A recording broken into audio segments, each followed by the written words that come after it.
นะครับในช่วงแรกจะเป็นการกล่าวรายงานนะครับจากคุณชำนาญประติมากรรมนะครับรายงานต่อท่านพลตรีชกาดขันตีนะครับในอันดับแรกครับขอเรียนเชิญท่านพลตรีชกาดขันตีนะครับขึ้นสู่เวทีเพื่อรับคำกล่าวรายงานครับขอเรียนเชิญครับ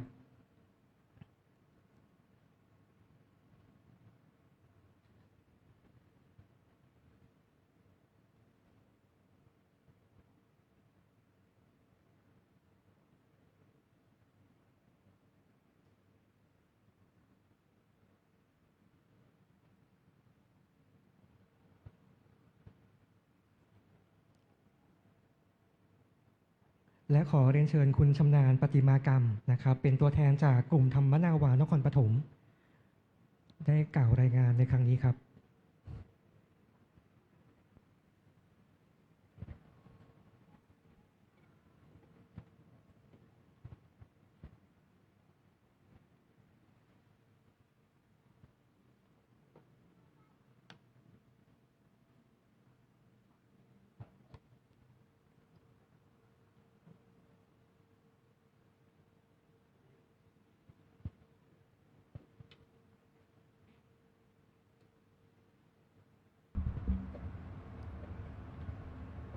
เรียนท่านพลตรีชกาดขันตี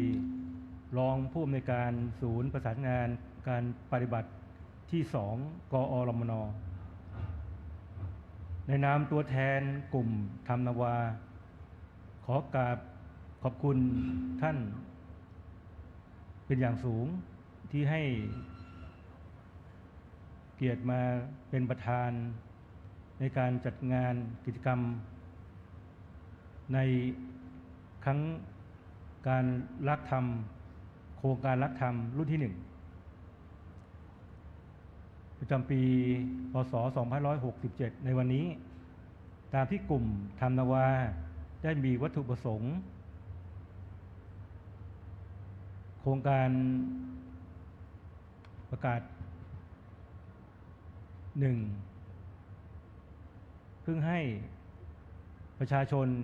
เข้าใจสัจธรรมทางพระพุทธศาสนา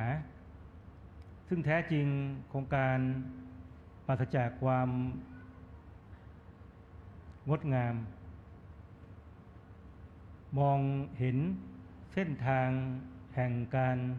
พ้นทุกข์ตามหลักการอริยสัจ4บนเส้นทางแห่งอริยมรรคโดยแนวทางการปฏิบัติธรรม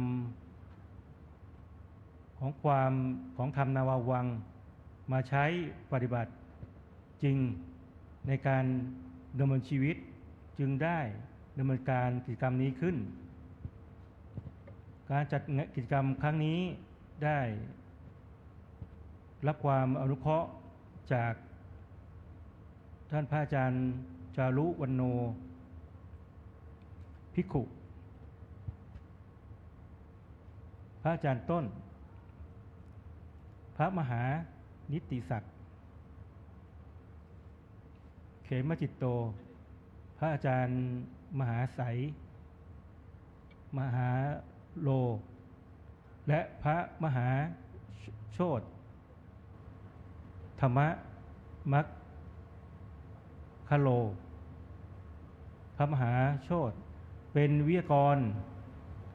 ให้ความรู้หลักธรรมทางพระพุทธศาสนา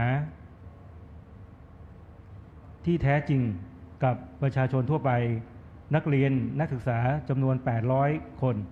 บัดนี้ได้เวลาสมควรแล้วขอกราบเรียนเชิญท่านประธานได้กล่าวให้โอวาทและเปิดกิจกรรมบรรยายธรรมในโครงการรักธรรมรุ่นที่1ประจำปีพ.ศ. 2567เพื่อนำไปสู่ความรู้หลักธรรมทางพระพุทธศาสนาที่แท้จริงในลำดับต่อไปขอกราบเรียนเชิญครับกราบนมัสการพระอาจารย์จารุวรรณโนภิกขุพระอาจารย์ต้นพระมหาจิตติศักดิ์เข มจิตโต พระอาจารย์มหาโอ และพระมหาวรโชติธรรมรัตโน พระมหาวรโชติเรียนพุทธศาสนิกชน กลุ่มธรรมนาวาและผู้เข้าร่วมรับฟังการบรรยายธรรมทุกท่าน ผมมีความยินดีเป็นอย่างยิ่งที่ได้มาเป็นประธาน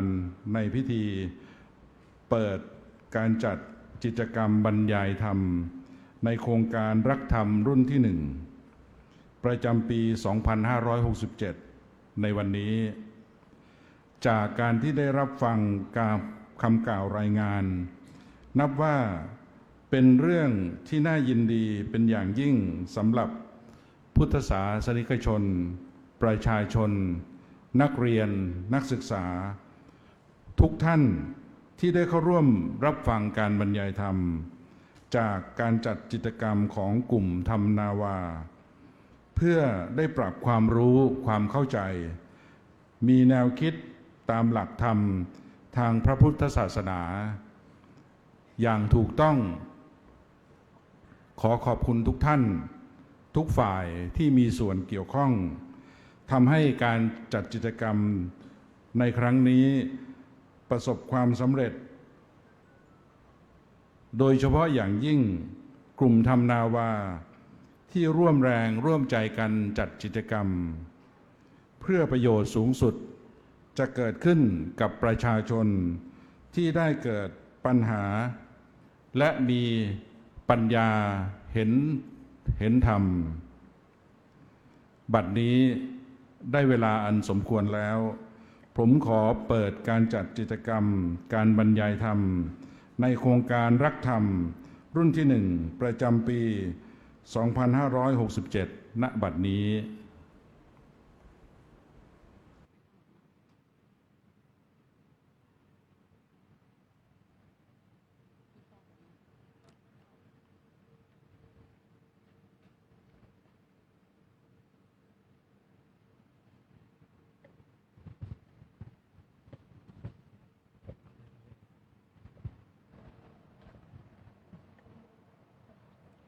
ทุกคนมีอดีตซึ่งในอดีตก็ดับไปแล้วแต่จะปฏิเสธไม่ได้เลยว่าในอดีตที่ผ่านมาเหล่านั้นได้สะสมองค์ความรู้ต่างๆเก็บไว้อย่างมากมายหากพูดถึงความรู้ในทางโลกนั้นเรานึกย้อนกลับไปแล้วก็คงหนีไม่พ้นความรู้ที่เราได้เรียนในสมัยที่เราเป็นนักเรียนแต่ตัวตนของการเป็นนักเรียนเหล่านั้นก็ได้ดับไปแล้วเช่นกันและวันนี้เราทุกคนได้เกิดใหม่อยู่ในสถานที่แห่งนี้ซึ่งเป็นโรงเรียนแห่งธรรมภายใต้โครงการรักธรรมซึ่งรักธรรมหมายถึงการรักษาธรรมะของพระพุทธองค์โดยการปฏิบัติตามหลักทางพระพุทธศาสนาที่จะทำให้เราได้เข้าใจความเป็นธรรมดาของสัจจะได้ปฏิบัติตนอย่างถูกต้องในการดำเนินชีวิตการอธิบายถึงองค์ความรู้เหล่านี้จะเป็นใครไปไม่ได้เลยนอกจากครูใหญ่ของโรงเรียนแห่งธรรมนี้ครับซึ่งก็คือ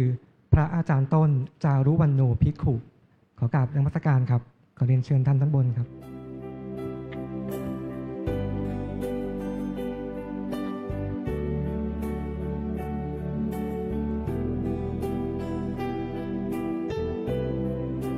มนุษย์ทั้งหลายเนี่ยไม่ค่อยจะเข้าใจความเป็นธรรมดาที่พระองค์ตรัสสอนและชี้ให้เราได้เห็นที่มันประจำอยู่ในจิตในใจหรือในตัวในตนในธาตุในขันธ์นี่แหละแล้วมันเป็นสัจจะเมื่อไม่เข้าใจก็ปฏิบัติต่อมันไม่ถูกเมื่อปฏิบัติต่อมันไม่ถูกก็เลยเก็บเอาความวุ่นวายมาเป็นปัญหาต่อหลักการของพุทธศาสนาคือให้ไปเห็นว่าไอ้ความวุ่นวายเนี่ยมันเกิดแล้วมันดับไปตามกฎสัจธรรมหน้าที่ของเราคือเข้าใจการเกิดขึ้นของมันเข้าใจการตั้งอยู่หรือปรุงแต่งจิตเราอยู่ให้เป็นความวุ่นแรกๆจิตอาจจะยังไม่สามารถอดทนต่ออาการวุ่นวายที่มาปรุงแต่งจิตได้แต่เมื่อเรายอมเพื่อที่จะเรียนรู้มันต่อไปเราจะมีสติปัญญาขึ้นมารับรู้ในความวุ่นวายนั้นเมื่อสติปัญญามันได้เกิดขึ้นแล้วความวุ่นวายที่ผ่านเข้ามาในจิตจะไม่ทำให้เรามีความทุกข์กับความวุ่นวายที่กำลังเป็นอยู่จิตเราก็จะอยู่เหนือความวุ่นวายนี้ได้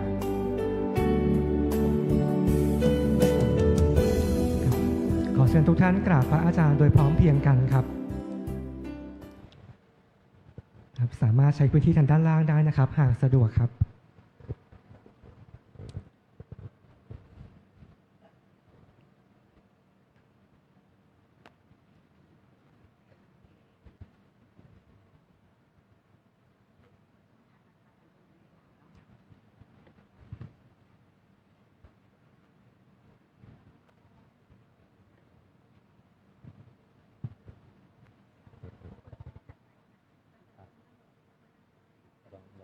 ยังไม่พูดใช่ไหม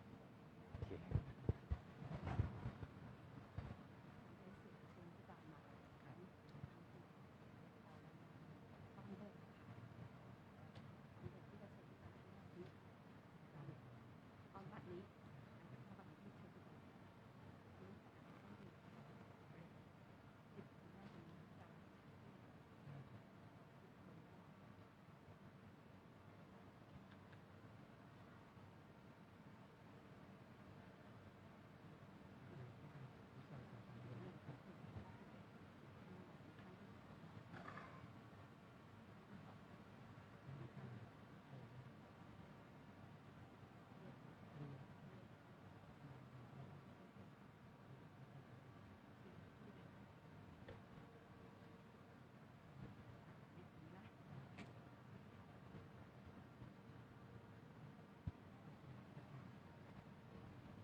ขออนุญาตเข้าสู่พิธีการในช่วงที่2นะครับขอเรียนเชิญท่านประธานในช่วงที่2ครับท่านพลอากาศตรีสุพิชัยสุนทรบุระรองเลขาธิการพระราชวังเข้าสู่บริเวณพิธีครับขอเชิญท่านผู้เข้าร่วมอบรมทุกท่านนะครับทำการให้ความเคารพโดยการยืนขึ้นครับ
ขอเชิญทุกท่านนั่งลงครับ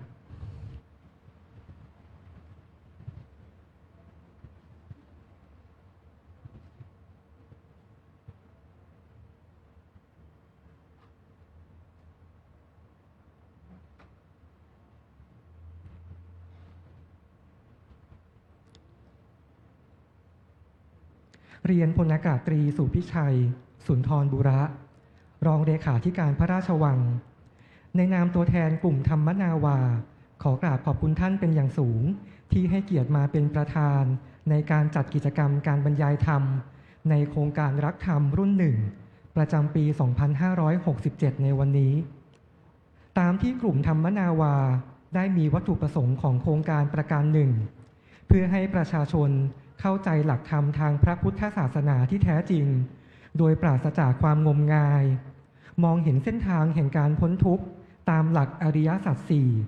บนเส้นทางแห่งอริยมรรคโดยนำแนวทางการปฏิบัติของธรรมนาวาวังมาใช้ปฏิบัติจริงในการดำเนินชีวิตจึงได้ริเริ่มและดำเนินจัดกิจกรรมครั้งนี้ขึ้นการจัดกิจกรรมในครั้งนี้ได้รับความอนุเคราะห์จากพระอาจารย์จารุวรรณโนภิกขุหรือพระอาจารย์ต้น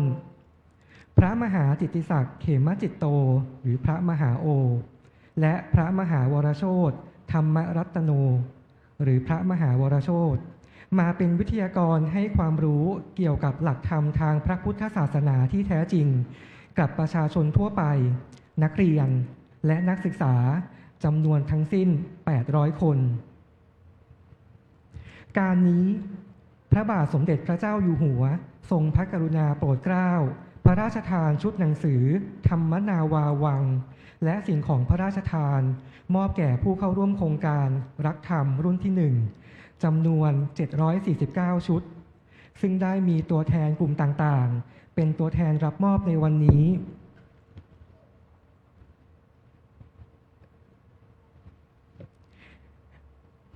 บัดนี้ได้เวลาอันสมควรแล้วขอกราบเรียนเชิญท่านประธานได้ทำการมอบชุดหนังสือธรรมนาวาวังให้กับตัวแทนของผู้รับมอบทั้ง4กลุ่มขอกราบเรียนเชิญครับ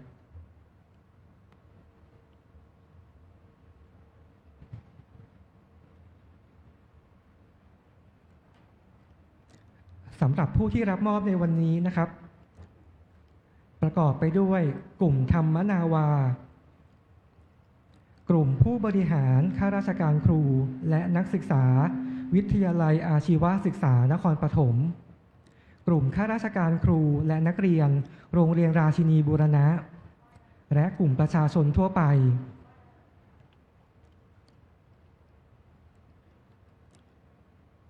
กลุ่มที่1กลุ่มธรรมนาวาตัวแทนรับมอบผู้ช่วยศาสตราจารย์ดร.ณพงษ์ นพเกตคุณยนต์ขวัญสมณะคุณชำนาญปฏิมากรรมคุณวราพรก้อยชูสกุล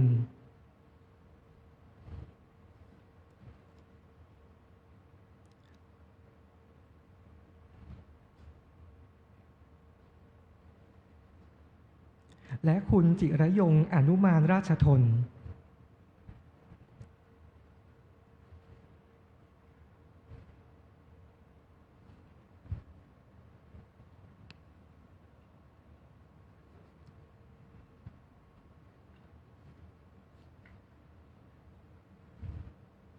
สำหรับกลุ่มที่2นะครับเป็นผู้บริหารข้าราชการครูและนักศึกษาวิทยาลัยอาชีวศึกษานครปฐมประกอบด้วยตัวแทนผู้รับมอบนางชาพิมลลำไทยสงฆ์นางสาวพัฒนิชชูคงนายสยามรัตน์จิตแจ้งนายธันวาหาเหล็กและนางสาวพรณภาชเอมแฉ่ง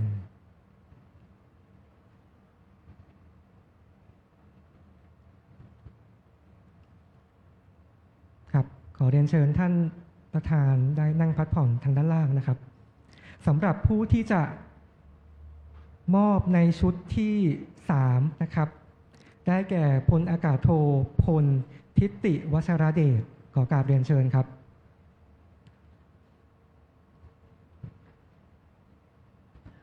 ตัวแทนผู้รับมอบได้แก่ข้าราชการครูและนักเรียนโรงเรียนราชินีบูรณะ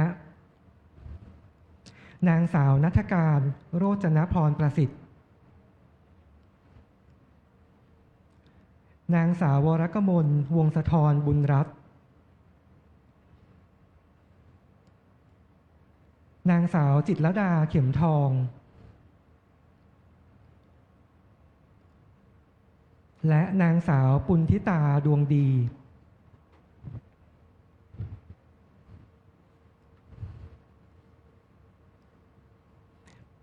ลำดับต่อไปขอเรียนเชิญร้อยโทพีระมงคลชัยฤกษ์เป็นตัวแทนมอบในชุดที่ 4 ครับ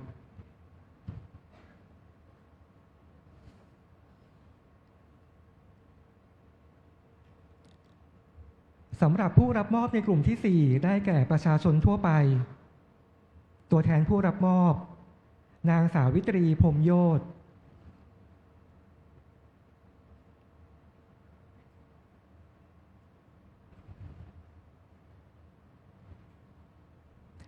นางทองศรีนิมิตโชค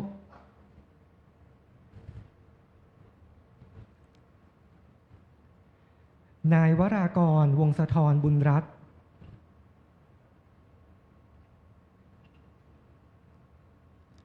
นายพัชรพลเลิศสิริอำนวยพร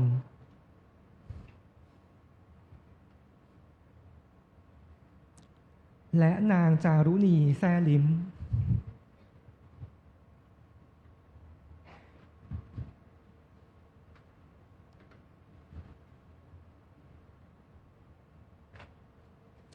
ขอกราบขอบพระคุณพลอากาศตรีสุพิชัยสุนทรบุระพลอากาศโทพลทิติวชรเดชและร้อยโทพีระมงคลชัยฤกษ์เป็นอย่างยิ่งครับ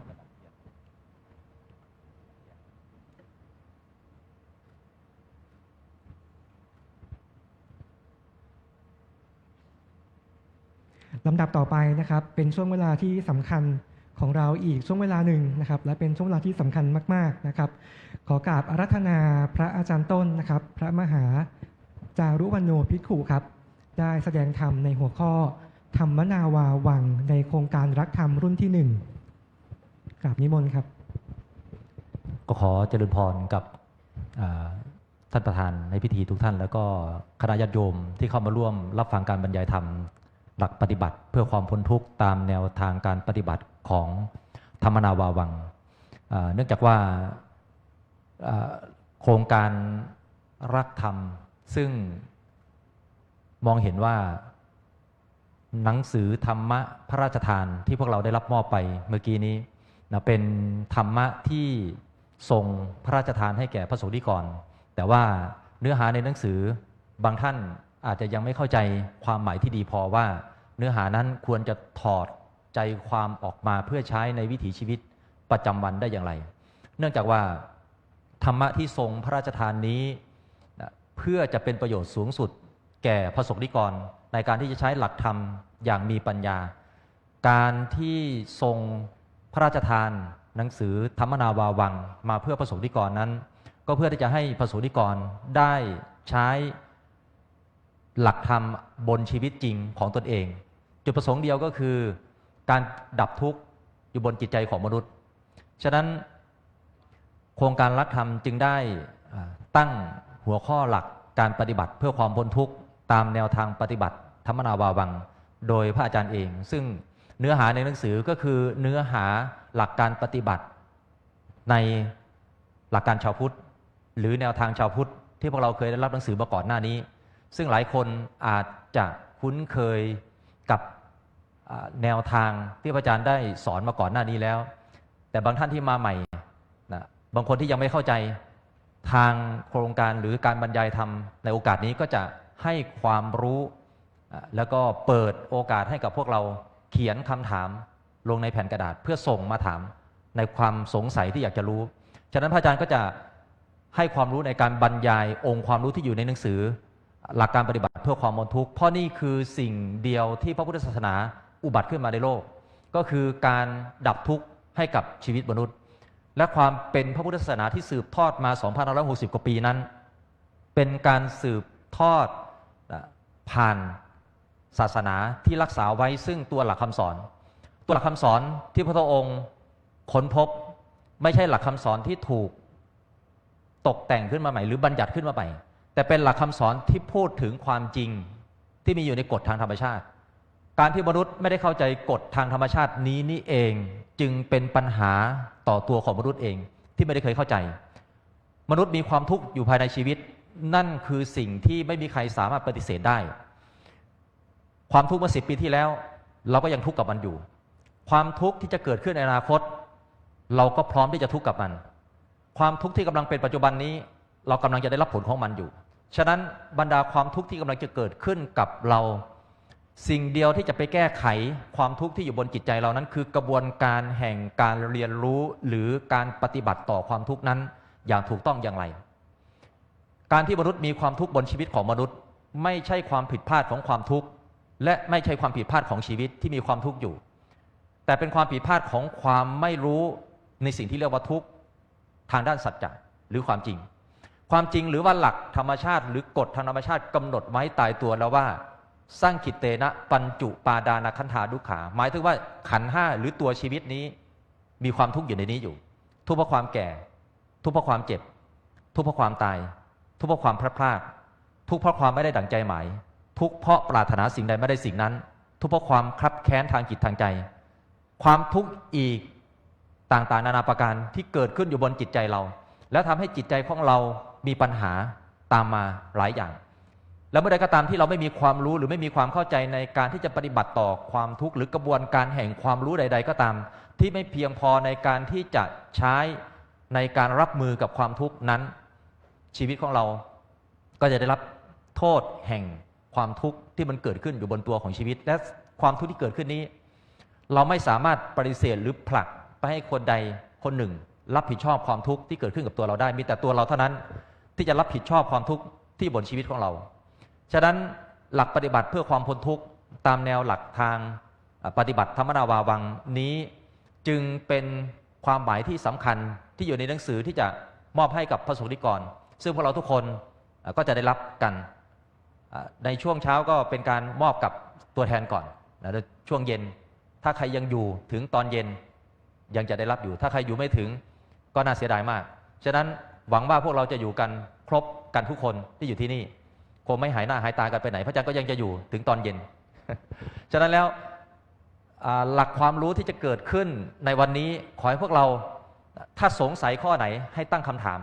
พระอาจารย์อยากให้พวกเราเข้าใจองค์ความรู้ให้ได้มากที่สุดและพยายามจะสร้างความเข้าใจกับพวกเราให้ได้เยอะที่สุดถึงแม้อาจจะยังไม่สามารถนำพาเราไปสู่ความแจ่มแจ้งได้อย่างชัดเจนตรงตามสัจธรรมแห่งความจริงแต่พระอาจารย์ก็คิดว่ามันก็ใกล้เคียงกับความเป็นจริงที่เราจะสามารถรับรู้รับทราบได้ที่เหลือก็คือเรื่องของการประพฤติปฏิบัติภายในตัวเราเองที่เราจะปฏิบัติและทำให้มันเกิดขึ้นเป็นความรู้ภายในจิตใจของเราเองนะความเป็นธรรมนาวาวังที่จะเป็นธรรมะพระราชทานอาจจะเรียกได้ว่าเป็นหลักสูตรพระราชทานก็ได้ที่จะทำให้เราได้เกิดความเข้าใจซึ่งธรรมนาวาวังนี้จะถอดใครก็ตามที่เคยได้รับแผ่นภาพพระราชทานธรรมนาวาวังมาก่อนนะเราจะถอดแผ่นภาพนี้ออกมาเพื่อให้ได้เห็นเรียกว่าถอดรหัสธรรมนาวาวังก็ได้ว่าเนื้อความหรือแผ่นภาพนี้นะเราควรจะเข้าใจหรือนำไปสู่การประพฤติปฏิบัติกันอย่างไรฉะนั้นหลักปฏิบัติเพื่อความพ้นทุกข์นั้นพระบาทสมเด็จพระวชิรเกล้าเจ้าอยู่หัวทรงมีพระราชอนุสรณ์คำนึงถึงพระมหากรุณาธิคุณอันยิ่งแห่งองค์พระบรมสัมมาสัมพุทธเจ้าอันมีพระธรรมคำสอนของพระพุทธองค์เป็นพระศาสดาได้ทำลงคงอยู่ให้พุทธบริษัททั้งหลายได้รับประโยชน์จึงทรงเล็งเห็นความสำคัญในการพระราชทานเผยแพร่หลักธรรมอันทรงคุณค่าที่พระพุทธศาสนิกชนตลอดจนประชาชนพลเมืองชาติทุกหมู่เหล่าให้ได้ศึกษาหลักการวิธีการปฏิบัติอันได้ชื่อว่าเป็นการปฏิบัติตามแนวพระธรรมคำสอนเพื่อเข้าถึงความเป็นผู้รู้ผู้ตื่นผู้เบิกบานที่ชื่อว่าพุทธะคือสัจธรรมที่เป็นความรู้อย่างผู้รู้แจ้งด้วยปัญญาผ่านหลักสัจธรรมความเป็นจริงทางธรรมชาติที่พุทธองค์นำมาบอกสอนที่ชื่อว่าธรรมะด้วยการเป็นผู้น้อมนำปฏิบัติจนถึงความสามารถรู้ตามเห็นตามที่ชื่อว่าสังฆะอันพุทธธรรมะสังฆะนี้เป็นสรณะที่พึ่งเป็นพลังทางใจเป็นพลังทางสติปัญญาอย่างแท้จริงตามแนวทางปฏิบัติธรรมนาวาของพระจารุวรรณโนภิกขุพระอาจารย์ต้นจึงทรงพระกรุณาโปรดเกล้าพระราชทานเป็นธรรมทานเพื่อประโยชน์สูงสุดอันจะพึงได้รับจาก พระพุทธศาสนาอย่างแท้จริงผ่านหลักปฏิบัติอย่างถูกต้องตามพุทธบัญญัติแก่พุทธบริษัทและประชาชนทุกหมู่เหล่าความหมายของธรรมนาวาวังถ้าจะเปรียบเหมือนเรือลำหนึ่งที่ลอยอยู่กลางห้วงทะเลก็คือจุดเริ่มต้นของธรรมะที่พระอาจารย์ได้นำมาบอกสอนแก่ชาวบ้านหรือผู้คนให้พ้นจากความทุกข์เดี๋ยวจะขึ้นทีนี้เรือลำนี้ที่ชื่อว่าธรรมนาวาเนี่ยได้นำพาคนขึ้นสู่เรือได้รับความปลอดภัยด้วยหลักแห่งธรรมคำว่าธรรมเนี่ยพระอาจารย์มุ่งหมายเอาอริยสัจสี่นาวาหมายถึงเป็นเรือที่จะรองรับจิตใจของชีวิตมนุษย์เพราะทุกคนเปรียบประดุจดังผู้ตกอยู่ภายใต้ทะเลแห่งความทุกข์ทุกคนมีความทุกข์เสมอเหมือนกันหมดไม่มีใครได้รับข้อยกเว้นฉะนั้นไม่มีใครมีความทุกข์มากกว่าใครในที่นี้ทุกคนมีความทุกข์เท่าเทียมกันเพียงแต่ว่าเหตุปัจจัยนำมาแห่งความทุกข์นั้นมีความแตกต่างกันอย่างไรอันนั้นก็ขึ้นอยู่กับพวกเราเองว่าจะอยู่ในจุดไหนอยู่ในตำแหน่งไหนที่จะได้รับผลของการกระทบจากความทุกข์ในจุดนั้นฉะนั้นธรรมนาวาจึงมองเห็นว่าหากได้นำหลักธรรมนี้ให้กับผู้คนได้ศึกษาเรียนรู้และปฏิบัติจนสามารถแก้ไขหรือดับทุกข์ได้นั่นหมายถึงว่าเขาได้ขึ้นมาสู่เรือซึ่งเป็นสถานที่อันปลอดภัยท่ามกลางทะเลแห่งความทุกข์นั้นและเรือลำนี้ได้ล่องลอยมาถึงเรือที่เรียกว่าเรือหลวงก็คือธรรมนาวาวังนี้เริ่มเป็นเรือที่ใหญ่แล้วก็ทรงได้หยิบเอาหลักธรรมที่อยู่ในธรรมนาวาในบางส่วนที่เป็นเนื้อหาสาระสำคัญมาเป็นธรรมะพระราชทานที่จะมอบให้กับประสบนิกรจุดนี้ได้เองจึงเป็นที่มาที่ไปของคำว่าธรรมนาวาวังที่จะมอบความรู้หรือเป็นหลักสูตรพระราชทานให้พวกเราได้ศึกษาเรียนรู้ซึ่งหลักปฏิบัตินี้พวกเราก็จะได้ทราบหลักขั้นตอนทั้งหมดก็คือการอธิษฐานจิตเข้าถึงพระรัตนตรัยการท่องท่ากรรมฐานการพิจารณาร่างกาย6ขั้นตอนการกำหนดรู้อารมณ์เกิดดับแล้วก็การกำหนดรู้ขันธ์5เกิดดับผ่านอริยสัจ4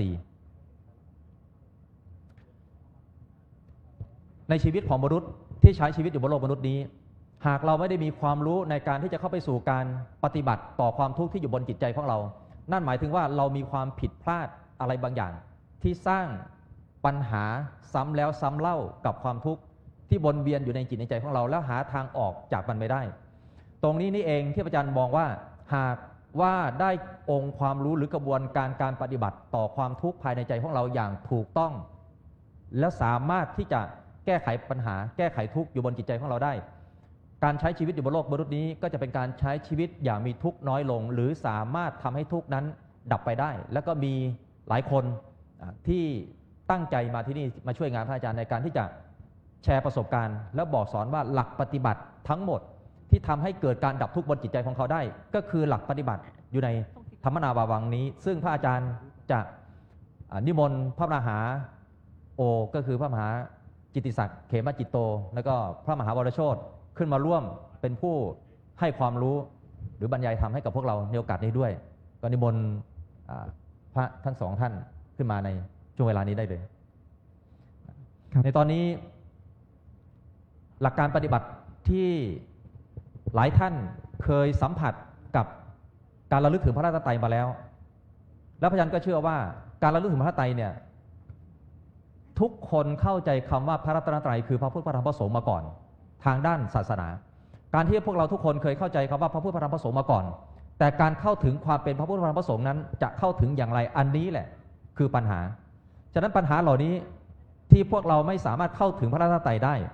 จึงยังไม่สามารถอำนวยผลหรือส่งผลทางด้านพระรัตนตรัยให้แก่ตัวเราเอง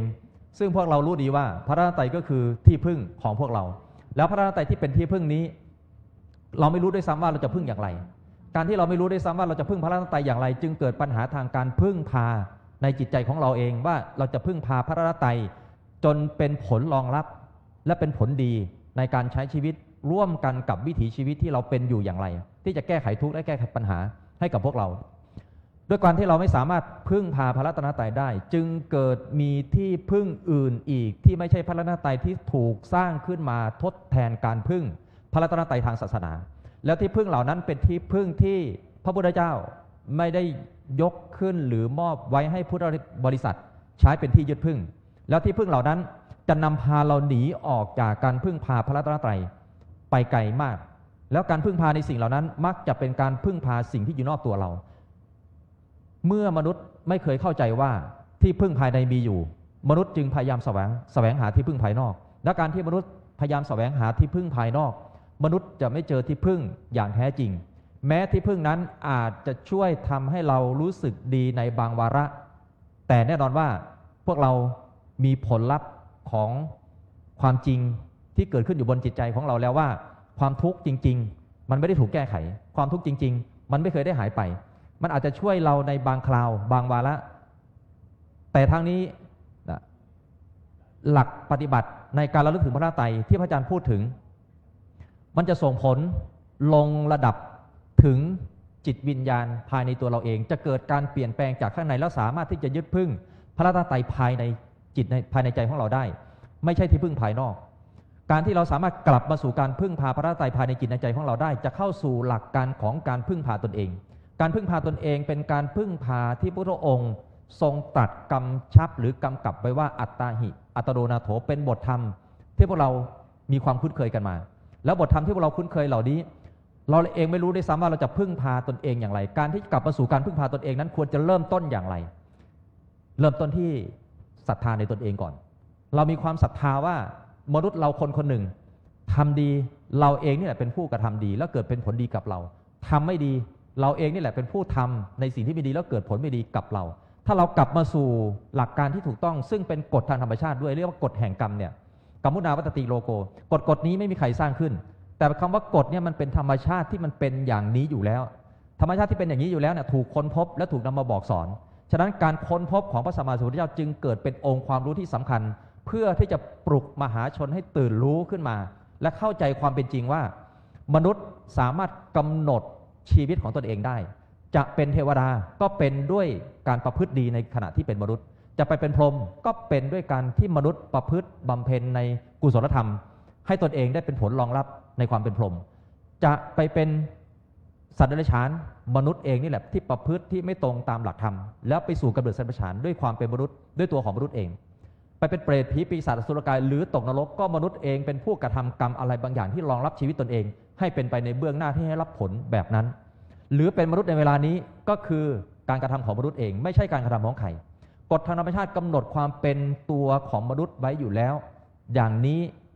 ฉะนั้นโดยความที่กฎทางธรรมชาติกำหนดไว้อย่างนี้จึงเป็นผลดีที่เราจะใช้กฎธรรมชาติคือกฎแห่งกรรมคือกฎแห่งการทำว่าใครทำสิ่งใดย่อมได้รับสิ่งนั้นตรงนี้เท่ากับว่าเราสามารถกำหนดผลรองรับชีวิตของเราได้พระองค์ตรัสว่าชีวิตมนุษย์จะเป็นไปอย่างไรในภายภาคหน้ามันเกิดจากเหตุปัจจัยแห่งการกระทำในขณะปัจจุบันนี้และสิ่งที่จะขับเคลื่อนให้ชีวิตเราผลักไปเจอสิ่งต่างๆบนวิถีชีวิตแห่งการดำเนินในโลกมนุษย์นี้ไม่เกิน100ปีหรือเกินไปกว่านี้ก็ต้องถึงแก่การยุติชีวิตตัวเองอยู่แล้วตามกฎทางธรรมชาติเราจะเจอเรื่องดีหรือเรื่องไม่ดีมันมีข้อกำหนดจากเหตุปัจจัยแห่งการกระทำแล้วมนุษย์โดยลำพังของตัวมนุษย์เองไม่เคยรู้ว่าเหตุปัจจัยแห่งการกระทำที่จะเป็นตัวผลักดันชีวิตหรือขับเคลื่อนชีวิตตัวเราไปพบสิ่งที่ดีหรือไม่ดีนั้นมันคือเหตุปัจจัยอะไรพระอาจารย์จึงมาอธิบายให้เราได้เข้าใจคำว่ากรรมคือการกระทำการกระทำแบ่งเป็น3คือกุศลกรรมอกุศลกรรมอภัยกตกรรมแล้วในกุศลกรรมอกุศลกรรมอภัยกตกรรมคือดีไม่ดีหรือกลางๆเหล่านี้มีวิถีแห่งการกระทำอยู่3ทางคือทางกายทางวาจาและทางใจทางใจคือสิ่งที่เกิดขึ้นอยู่ตลอดเวลาวาจาอย่างเช่นเมื่อเรานั่งอยู่อย่างเงี้ยผู้ที่ใช้วาจามากที่สุดคือพระอาจารย์แต่พวกเรานั่งฟังอยู่เราไม่ได้ใช้วาจาฉะนั้นกรรมทางวาจายังไม่เกิดขึ้นทางการกระทำทางกายพวกเราก็นั่งนิ่งอยู่ส่วนทางใจพวกเรามีการคิดนึกอยู่ฉะนั้นกระบวนการทางใจมันเกิดขึ้นอยู่ตลอดเวลานอกจากหลับตื่นขึ้นมาเราก็มีความคิดความนึกผุดเกิดขึ้นแล้วฉะนั้นพระอาจารย์จึงมองว่ามโนกรรมคือการกระทำทางใจนี้เองจึงเป็นจุดเริ่มต้นที่พระองค์ตรัสว่ามโนปุพพังเข้ามาธรรมามโนเศรษฐามโนมายาก็คือทุกคนเนี่ยหรือกรรมทุกกรรมเนี่ยมีจิตหรือมีใจเป็นผู้นำไปก่อนนำหน้าก่อนประดุจดังโคผู้เดินไปนำหน้าแล้วกายวาจาประดุจดังล้อเกวียนที่หมุนไปตามเท้าโคที่เดินไปนำหน้าเหมือนกับเป็นการเทียบเคียงให้รู้ว่าเมื่อจิตเรา ดีแล้วกายวาจามันก็จะดีฉะนั้นพระอาจารย์มองว่าวิถีชีวิตเราเป็นไปตามหลักหรือกฎแห่งการกระทำที่เป็นกุศลและอกุศลพระอาจารย์มองเห็นว่าสิ่งใดก็ตามที่จะเป็นตัวขับเคลื่อนชีวิตเราไปในทางที่ดีสิ่งนั้นต้องเป็นกุศลแล้วสิ่งที่เป็นกุศลที่เป็นมหากุศลที่ถูกรองรับในหลักธรรมคำสอนของพระสัมมาสัมพุทธเจ้าว่าจะรองรับชีวิตเราไปตลอดทั้งชีวิตและแม้ละชีวิตไปแล้วเราจะไม่ตกต่ำกว่าความเป็นมนุษย์แต่จะได้รับสุคติภูมิไปถึงตลอด100,000 กับซึ่งไม่มีกุศลไหนที่จะรองรับเราได้ยืดยาวนานขนาดนี้แล้วพอในถึงกับที่แสนเราก็จะเท่าถึงธรรมเป็นที่สิ้นทุกข์อันนี้คือผลและอานิสงส์และสิ่งนั้นก็คือพระรัตนตรัยนั่นเองฉะนั้นความเป็นพระรัตนตรัยจึงถูกดึงมาสู่การระลึกการปฏิบัติครั้งแรกจึงเป็นเรื่องของการระลึกเพราะใจเราคือตัวคิดตัวนึกหรือตัวระลึกทุกครั้งที่เราระลึกเรานึกถึงคนที่เราโกรธเรายังโกรธได้เลยนึกถึงคนที่เราไม่พอใจความไม่พอใจยังเกิดขึ้นได้เลยนึกถึงพระพุทธพระธรรมพระสงฆ์จะเกิดอะไรขึ้นแน่นอนว่าเราอาจจะยังไม่คุ้นเคยเพราะเราไม่เคยเห็นว่าพระพุทธพระธรรมพระสงฆ์คืออะไรเราเกิดไม่ทันพระพุทธเจ้าหรอกแต่พระอาจารย์มีบทที่จะทำให้จิตหรือการระลึกบนจิตใจเราเนี่ยเชื่อมเข้าไปถึงเราอาจจะไม่ได้เจอพระพุทธเจ้าแต่อย่าลืมนะพระพุทธองค์เคยตรัสไว้ว่าโยธรรมมังปัสสติโซมังปัสสติผู้ใดเห็นธรรมผู้นั้นได้ชื่อว่าเห็นเรานั่นเท่ากับว่าความเป็นพระพุทธองค์เป็นอันหนึ่งอันเดียวกันกับพระธรรมคำว่าพระธรรมในความหมายโดยรวบเลยก็คือธรรมาธิฐานคือหลักธรรมที่มีอยู่ตามความเป็นจริงคำว่าสิ่งใดก็ตามที่ทรงไว้ซึ่งความเป็นจริงสิ่งนั้นชื่อว่าธรรมะฉะนั้นธรรมะที่ทรงไว้ซึ่งความเป็นจริงเนี่ยความเป็นพุทธะไม่ได้อยู่ที่ตัวของพระองค์ที่ปรินิพพานไปแล้วแต่อยู่ในความจริงในหลักธรรมชาติคือเป็นสิ่งที่พระองค์มาค้นพบแล้วได้นามว่าพุทธะขึ้นมาเพราะก่อนหน้านี้พระองค์มีนามว่าสิทธัตถะแต่การเปลี่ยนนามของสิทธัตถะมาเป็นพุทธะนั้นเกิดจากการเข้าไปสู่การรู้แจ้งมันมีภาวะแห่งความรู้อยู่ในหลักธรรมชาติที่สามารถปฏิบัติแล้วไปถึงจุดรู้นี้และจุดรู้เนี้ยเปลี่ยนนามใหม่ว่าเป็นพุทธะแปลว่าผู้รู้ความจริงฉะนั้นธรรมชาติแห่งความรู้มันยังมีอยู่ในฐานะอยู่ในธาตุที่เรียกว่าพุทธธาตุ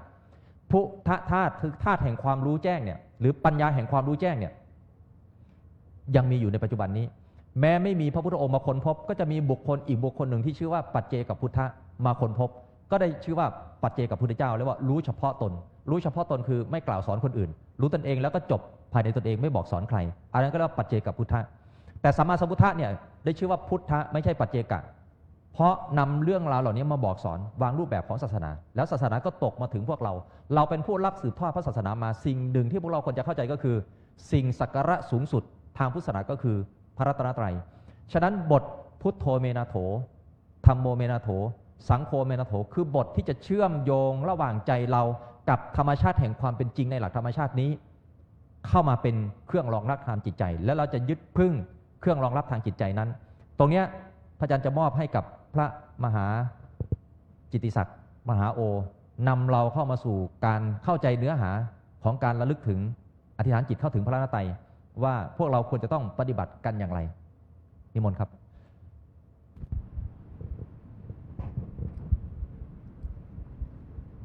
ขอโอกาสพระอาจารย์ครับการอธิษฐานจิตเข้าถึงพระรัตนตรัยนี่เป็นข้อสำคัญของชาวพุทธเราเพราะว่าชาวพุทธเราเนี่ยพูดกันอยู่เรื่อยๆพูดกันอยู่เนืองๆว่าเรามีความศรัทธาในพระพุทธเจ้า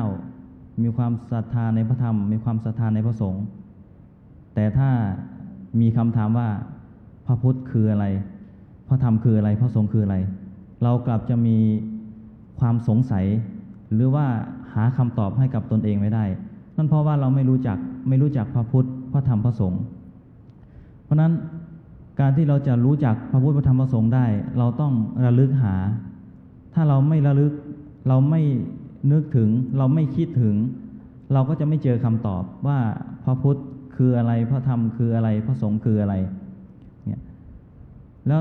ปกติเราบอกว่าเราเป็นชาวพุทธเราพึ่งพระพุทธพึ่งพระธรรมพึ่งพระสงฆ์แต่ลักษณะอาการที่เราบอกว่าเราพึ่งมันกลับไม่ตรงกับที่พระพุทธเจ้าสอนไว้พระพุทธเจ้าสอนว่าการระลึกการจะพึ่งพระพุทธพระธรรมพระสงฆ์เราต้องระลึกถึงก่อนมันต้องผ่านการระลึกพอเราระลึกเราก็จะรู้จักเหมือนถ้าเราไม่ระลึกถึง เราไม่นึกถึงพระจันทร์ภาพของพระจันทร์ก็ไม่ปรากฏที่ใจของเราไม่นึกถึงพระอาทิตย์ภาพพระอาทิตย์ก็ไม่ปรากฏที่ใจของเราทีนี้พระรัตนตรัยเนี่ยพระพุทธพระธรรมพระสงฆ์เนี่ยเราเคยนึกหรือว่าระลึกถึงแบบจริงๆจังๆหรือไม่ว่าพระพุทธคืออะไรพระธรรมคืออะไรพระสงฆ์คืออะไรตอนแรกที่พระอาจารย์ต้นให้อาตมาระลึกถึงพระรัตนตรัยอาตมาก็มีคำถามนี่แหละว่าระลึกถึงพระรัตนตรัยทำไมระลึกพุทโธเมนาโถพระพุทธเจ้าเป็นที่พึ่งอันประเสริฐของข้าพเจ้าธัมโมเมนาโถพระธรรมเป็นที่พึ่งอันประเสริฐของข้าพเจ้าสังโฆเมนาโถพระสงฆ์เป็นที่พึ่งอันประเสริฐของข้าพเจ้าอาตมาไม่รู้เลยว่าระลึกไปทำไมเพราะว่ามันสั้นๆท่องแป๊บเดียวก็จำได้แล้วต้องท่องไปทำไมอีกทำไมต้องท่องอยู่บ่อยๆระลึกอยู่บ่อยๆทีนี้พระอาจารย์ก็บอกให้ทำอันนี้เป็นอันดับแรก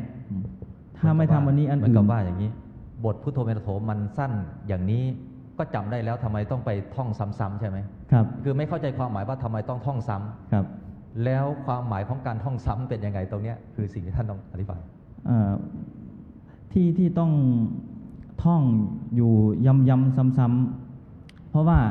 ต้องการให้จิตเนี่ยเขาต้องการให้จิตเนี่ยได้ค้นหาพุทธะค้นหาธรรมะค้นหาสังฆะคือโดยแรกเนี่ยเราไม่รู้จักแล้วเราก็ไม่อยากจะระลึกถึง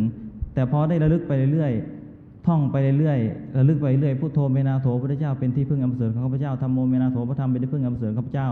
สังโฆเมนาโถพระสงฆ์เป็นที่พึ่งอันประเสริฐของข้าพเจ้าก็ทำอยู่อย่างนี้อาตมาทำอยู่อย่างนี้ทำให้เกิดเห็นการเปลี่ยนแปลงภายในตัวเองเห็นว่าบทระลึกถึงพระรัตนตรัยเนี่ยเดิมทีเราจิตใจของเรามันล่องลอยแล้วทีนี้พอมีพระรัตนตรัยมาแนบอยู่กับจิตใจของเรากลายเป็นว่าจิตใจของเรามีหลักให้เกาะมีหลักให้ยึดพึ่งพอจิตใจของเรามีหลักให้ยึดพึ่งทำให้จิตใจของเรามันไม่ไปทางอกุศลมันจะตั้งอยู่กับกุศลตัวนี้อยู่ตลอดแล้วปรากฏว่าปัญหาต่างๆที่เคยติดตัวมาเป็นเรื่องแปลกประหลาดก็พระรัตนตรัยก็ค่อยๆช่วยคลี่คลายช่วยขับสิ่งเหล่านี้ออกไปแล้วสุดท้ายที่เป็นผลจากการระลึกอยู่ย้ำๆซ้ำๆทำให้พระรัตนตรัยเนี่ยเป็นฐานให้กับจิตใจเวลาเรามีภัยเรามีความหวาดกลัวหรือจวนจะตายเนี่ยพระรัตนตรัยนี่จะขึ้นเป็นอันดับหนึ่งเลยเอาง่ายว่าถ้าก่อนจะตายนะถ้ามีพระรัตนตรัยขึ้นเป็นอันดับหนึ่งเนี่ยไม่ตกอบายแน่นอนไม่ตกนรกแน่นอนคือมันเนี่ยพอมีอาตมาระลึกถึงอยู่บ่อยๆตั้งแต่ตื่นขึ้นมาพุทโธเมนาโถพระเจ้าเป็นที่พึ่งอันประเสริฐของข้าพเจ้าธัมโมเมนาโถพระธรรมเป็นที่พึ่งอันประเสริฐของข้าพเจ้าสังโฆเมนาโถพระสงฆ์เป็นที่พึ่งอันประเสริฐของข้าพเจ้าระลึกอยู่แบบนี้ทั้งวันทั้งคืนทำให้จิตมีพระรัตนตรัยเป็นฐานเป็นพื้นฐานเป็นงานของใจทีนี้พอเดี๋ยวจะมีคนถามว่าระลึกทั้งวันทั้งคืนใครจะไปทำได้ท่านเป็นพระท่านน่าจะทำได้แต่ชาวบ้านเขาจะทำได้ยังไงเราต้องมีชั่วโมงฝึกระลึกเช่นหาเวลาเดินระลึกหาเวลาว่างๆระลึกเวลาไหนที่เราว่างเราก็ระลึกเดินอย่างเงี้ยระลึกเราอาบน้ำเราก็ยังระลึกได้เลยพุทโธเมนาโถพระเจ้าเป็นที่พึ่งอันประเสริฐของข้าพเจ้าแปลงฟันก็ระลึกได้ทานข้าวได้ไหมระลึกได้ครับทานข้าวก็ระลึกได้ถ้าไม่คุยกันช่วงที่กำลังด่าคนทำได้โอ้ตรงนี้ถ้าทำได้ก็ดีครับ จริงๆมันทำได้ครับคือถ้าคนทำจนชำนาญเนี่ยมันจะไปชะงักการด่าของเราเลยเห็นลูกหลานเห็นเพื่อนทำไม่เข้าตาอย่างนี้แบบไอ้พุทโธเมนาโถขึ้นมายังไม่มีตัวต่อไปจากไอ้ใช่ไหมมีพุทโธขึ้นมาก่อนมีพุทโธขึ้นมาก่อนอันนี้คือฝึกอย่างดีแล้วแต่ตอนฝึกยังไม่ดีล่ะตอนฝึกยังไม่ดีก็ทำหลุดออกไปก่อนถ้าหลุดออกไปแล้วเราก็ต้องรีบกลับมาพุทโธเมนาโถเพื่อไม่ให้มันสืบต่อให้ใจของเรากลับมาอยู่กับกุศลไม่ว่าตอนที่เราด่าไปแล้วมันเป็นอกุศลก็จริงแต่ว่าเราอย่ายอมให้อกุศลเนี่ยมันอยู่กับเราตลอดเวลาคือทุกอย่างมันเปลี่ยนไปได้มันเกิดแล้วมันก็ดับมันมาแล้วมันก็ไปมันเปลี่ยนไปได้ตลอด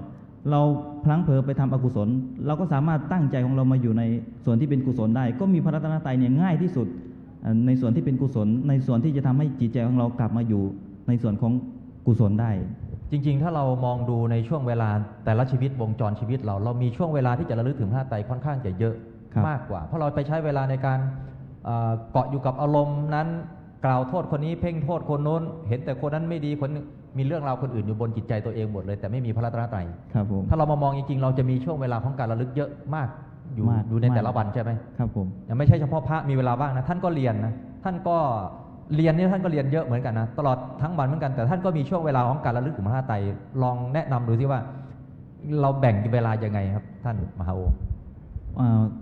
ก่อนอื่นเลยผมทำความเข้าใจกับตัวเองก่อนว่าในช่วงเวลาที่ผมลองสังเกตตัวเองดูว่าในวันหนึ่งเนี่ยเราทำอะไรบ้างเราคิดอะไรบ้างแล้วก็ปรากฏว่ามันเป็นเรื่องไร้สาระแทบจะทั้งหมดเลยผมก็เลยเอาช่วงที่มันเป็นเรื่องไร้สาระนี่ครับมาทำเช่นเอาตื่นนอนขึ้นมาตื่นนอนไปล้างหน้าแปรงฟันก็พูดบอกเรื่องไร้สาระสักหนึ่งเรื่องดูมีอยู่ในพวกเราไหมไม่รู้เนี่ยบางทีก็คิดเรื่องเพื่อนบ้างคิดเรื่องที่มันจะเกิดขึ้นในวันนี้บ้างคิดเรื่องของเมื่อวานบ้างครับคือมีความคิดที่เกิดขึ้นเนี่ยมีความกังวลติดมาด้วยครับมีความกังวลมีความกลัวติดมาด้วยทุกความคิดเลยไม่ว่าจะเป็นคิดเรื่องครอบครัวคิดเรื่องการเรียนคิดเรื่องอะไรต่างๆนานาเนี่ยมันมีความกลัวมาด้วยผมเลยเห็นว่าเราก็ปล่อยชีวิตของตัวเองมาแบบนี้ตลอดเลยปล่อยชีวิตตัวเองอยู่กับความกลัวปล่อยชีวิตตัวเองอยู่กับความกังวลอยู่กับความทุกข์ตลอดเลยแต่หลักของพระศาสนาที่พึ่งที่แท้จริงก็มีอยู่ที่พระพุทธเจ้าให้พึ่งเราก็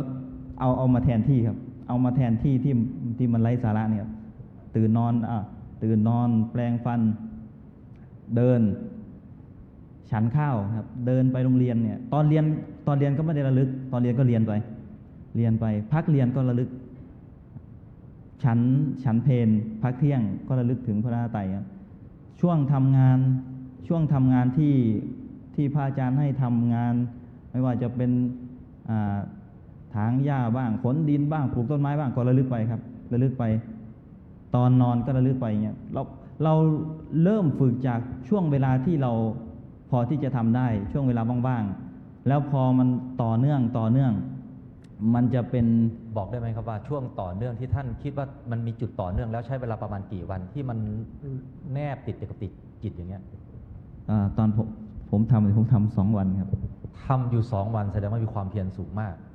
เร็วมากหรือบางคน7 วันถึงจะสามารถแนบติดกับจิตบางคนเดือนหนึ่งบางคนหลายเดือนกว่าจะแนบติดกับจิตแต่2 วันของผมเนี่ยผมทำทั้งวันทั้งคืนครับตั้งแต่ตื่นนอนจนหลับแสดงว่าตอนคืนไม่นอนใช่ไหมครับคือนอนไปมันก็ยังมีพุทโธไม่นะฝันก็ยังฝันพุทโธไม่นะโธเลยต้องขนาดถึงว่าฝันแล้วมีพุทโธไม่นะโธหลักการของการอธิษฐานถึงพระรัตนตรัยนี้ก็คือต้องแนบติดกับจิตใช่ไหมครับต้องแนบติดกับนี่คือขั้นตอนสำคัญที่สุดคือต้องระลึกจนแนบติดกับจิตที่มันผุดปรากฏขึ้นมาเองในจิตใจของเราแล้วก็รองรับจิตใจของเราได้นี่คือหลักการเข้าถึงพระรัตนตรัยแล้วก็เมื่อเราถึงผลแล้วมันเกิดอะไรขึ้นครับที่ได้รับผลดีทางด้านจิตใจของเราก่อนอื่นเลยคือพอระลึกไปจนพระรัตนตรัยปรากฏขึ้นกับจิตทำให้รู้จักว่าพระพุทธที่เราเคยเข้าใจที่เราเคยคิดว่าเป็นอย่างนั้นอย่างนี้นี่โอ้โหมันเกินคาดคือไม่เหมือนที่เราคิดไว้ที่แท้คือเป็นสภาพแห่งความรู้แจ้งสัจธรรมเป็นความรู้แจ้งที่กว้างขวางไม่มีที่สิ้นสุดมีอยู่ในทุกที่ทุกแห่งมีอยู่ในตัวเราด้วยสภาพของธรรมะเป็นสภาพสัจจะเป็นสภาพของความจริงเป็นสภาพของความทุกข์เป็นสภาพของสาเหตุของทุกข์การดับไปของทุกข์แล้วก็วิธีทางดับทุกข์เนี่ยที่มันมีอยู่ในตัวเราธรรมะคือสัจจะตัวนี้คือสัจธรรมตัวนี้ที่มันปรากฏอยู่กับตัวเรามันไม่ได้เป็นตัวเป็นตนเป็นวัตถุสิ่งของใดๆส่วนสังฆะคือการปฏิบัติคือข้อปฏิบัติที่เราทำได้พระพุทธเจ้าทำได้พระอรหันตสาวกทั้งหลายทำได้และเราก็ทำได้พอเกิดความรู้แจ้งตัวนี้ขึ้นมาจึงทำให้การปฏิบัติต่อไปของเราเนี่ยมันไม่ผิดเพี้ยนครับเราจะไม่ปฏิบัติเพื่อลาภยศสรรเสริญไม่ปฏิบัติเพื่อเอาเพียงแค่อิทธิฤทธิปาฏิหาริย์แต่การปฏิบัติของเรามันจะมี มันจะมีเป้าหมายครับมีพระรัตนตรัยชี้ทางเป็นเป้าหมายหลัก คือมันจะปฏิบัติไปตามหลักของพระรัตนตรัยในเมื่อพระพุทธคือความรู้แจ้งในเมื่อพระธรรมคือสัจจะในเมื่อสังฆะนี่คือการปฏิบัติเราก็ปฏิบัติเพื่อให้ไปรู้แจ้งสัจจะอยู่ตลอดไม่ว่าจะเป็นพิจารณาร่างกายเป็นดินน้ำไฟลมก็ทำเพื่อรู้แจ้งสัจจะการปฏิบัติจึงไม่ผิดเพี้ยนได้ทราบว่าก่อนหน้านี้พระมหาโอเนี่ยเราจะมาถึงจุดที่เรียกว่าเราจะยึดพึ่งพระรัตนตรัยได้อย่างไรนะนี่คือประสบการณ์ของพระมหาโอที่จะได้พูดให้พวกเราได้ฟังแต่ก่อนนี้มหาโอได้เป็นผู้หนึ่งที่ยึดในวัตถุมงคลเครื่องรางของขลังนักสะสมเลยแหละนี่เรื่องนี้ ตอนนั้นจิตยังยึดพึ่งกับสิ่งเหล่านั้น แล้วการที่เรามายึดพึ่งพระรัตนตรัยแตกต่างอย่างไรกับการยึดพึ่งในวัตถุมงคลเครื่องรางของขลังเหล่านั้นมันแตกต่างมากครับเพราะพระรัตนตรัยเนี่ยมาพึ่งพระรัตนตรัยนี่พึ่งได้ครับพึ่งวัตถุมงคลเนี่ยมันพึ่งไม่ได้ครับมันพึ่งไม่ได้เลยต้องชัดเจนกับคำว่าพึ่งไม่ได้กับพึ่งได้เนี่ยมันเป็นยังไงชัดเจนตรงนี้หน่อยอย่างพระรัตนตรัยนี่พึ่งได้เพราะว่าพอเราอย่างแรกเลยคือเริ่มพึ่งได้ตั้งแต่ยังไม่ประจักษ์แจ้งเลยครับคือพระรัตนตรัยทำให้จิตใจของเราเนี่ยมีกุศลรองรับอยู่ตลอดจากที่เคยเป็นอกุศลเนี่ยมันจะไปมีอกุศลเกิดขึ้นปุ๊บก็จะมีพระรัตนตรัยเกิดขึ้นมาตัดบทเป็นให้จิตกลับเข้ามาเป็นกุศลอยู่ตลอดพึ่งได้ตั้งแต่ยังไม่ประจักษ์แจ้งครับแต่พอประจักษ์แจ้งแล้วเนี่ยพึ่งได้โดยการปฏิบัติไปโดยมีพระรัตนตรัยเนี่ยเป็นการปฏิบัติที่มั่นคงมั่นใจแล้วก็มีผลประจักษ์อยู่เป็นระยะตลอดเลยไม่มีผิดเพี้ยนไม่มีหลงทางอะไรเลยครับนี่เป็นสิ่งที่พึ่งได้แต่สิ่งที่ผมเคยพึ่งทีเนี้ยที่เป็นวัตถุมงคลเครื่องรางของขลังเอามานี่ดูเหมือนว่าวัตถุนั้นเขาจะพึ่งเรามากกว่าเพราะว่าเราจะต้องแสวงหาเพื่อที่จะได้มาก็พยายามรักษาเสียไปก็เสียดายอะไรอาวรณ์คือผมสังเกตว่าผมเพิ่งสังเกตตอนที่ผมมีพระรัตนตรัยว่าตอนที่ผมอ่านหนังสือพระอาจารย์ครับผมเพิ่งสังเกตว่าที่แท้เนี่ยผมเป็นทุกข์กับสิ่งเหล่านี้มาตั้งนานเป็นทุกข์กับตัวที่เราเคยพึ่งมาครับวัตถุมงคลเครื่องรางของขลังกลัวมันจะหายบ้างครับกลัวจะเก็บไม่ดีบ้างครับกลัวจะเสื่อมอิทธิฤทธิ์เสื่อมขังครับต้องคอยเอาไปเสริมอยู่เรื่อยๆเสริมพลังเสริมสวดอะไรประเภทนี้ครับแล้วกังวลอยู่ข้างในแล้วกลัวทุกข์อยู่อย่างนี้ครับมันจึงกลายเป็นความหมายที่ว่าถามว่าเราพึ่งสิ่งนั้นจริงๆหรือเราแค่ยึดติดมันเท่านั้นครับจึงส่งผลให้เรามีความทุกข์ครับและเปลี่ยนแปลงจากการยึดพึ่งพระรัตนตรัยต่างกันยังไงผมตอนที่ผมได้อ่านหนังสือของที่พระอาจารย์เคยเขียนไว้พระอาจารย์จะอธิบายเรื่องของที่พึ่งทางศาสนาของพระพุทธศาสนาก่อนคือพระรัตนตรัยก่อนหน้านั้นผมก็ไม่เคยรู้จักพระรัตนตรัยในมิตินี้มาก่อนเลยพอผมได้อ่านแล้วผมได้รู้ว่าพระรัตนตรัยมันไม่ได้อ้างอิงวัตถุบุคคลหรือสิ่งของใดๆแต่มันเป็นสิ่งที่เราทำให้เกิดขึ้นในจิตใจของเราได้เกิดขึ้นในชีวิตของเราได้พอเข้าใจพระรัตนตรัยปุ๊บแล้วต่อไปที่พระอาจารย์เขียนก็คือโทษของเครื่องรางของขลังผมก็อ่านดูว่ามันผิดธรรมชาติตั้งแต่วิธีทำขึ้นมาแล้วเอามาดูแลรักษาแล้วเดิมทีเนี่ยเราตั้งใจว่าจะพึ่งนะครับเดิมทีเราตั้งใจว่าจะพึ่งสิ่งเหล่านี้ให้สิ่งเหล่านี้นี่อำนวยความสุขให้กับเราแต่ผมได้มาผมไม่เคยได้รับรู้ถึงว่าจะได้ความสุขจากสิ่งเหล่านี้เลยไม่เคยเลยความสุขแต่ละอย่างเกิดขึ้นจากที่ผมทำเองทั้งนั้นเลยผมจะดีใจก็ผมทำให้มันเกิดขึ้นเองผมจะสอบผ่านผมก็ทำเองผมอยากจะบวชผมก็บวชแล้วความตั้งใจของผมเองเนี่ยผมไม่เคยได้รับความสุขที่เกิดขึ้นจากวัตถุมงคลเลยพอพระอาจารย์เขียนจบปุ๊บผมก็ทิ้งเลยครับผมทิ้งตอนนั้นเลยอย่าเพิ่งรีบทิ้งนะโยมญาติโยมเดี๋ยวไปพิจารณาให้ดีก่อนอันนี้ท่านพิจารณาดีแล้วท่านเข้าใจอะไรบางอย่างแล้วจึงได้สละสิ่งเหล่านั้นออกมา ฉะนั้นจึงเป็นความสำคัญที่เวลาเราจะกระทำสิ่งใดก็ตามจนเกิดความเข้าใจอย่างถูกต้องแล้วมันจะมีปัญญาเข้ามาสู่การแยกแยะให้เราได้รู้ว่าเราควรจะทำต่อสิ่งนั้นอย่างไรต่อไปพระอาจารย์จะนำพาเราเข้าสู่การเรียนรู้ธรรมนาวาวัง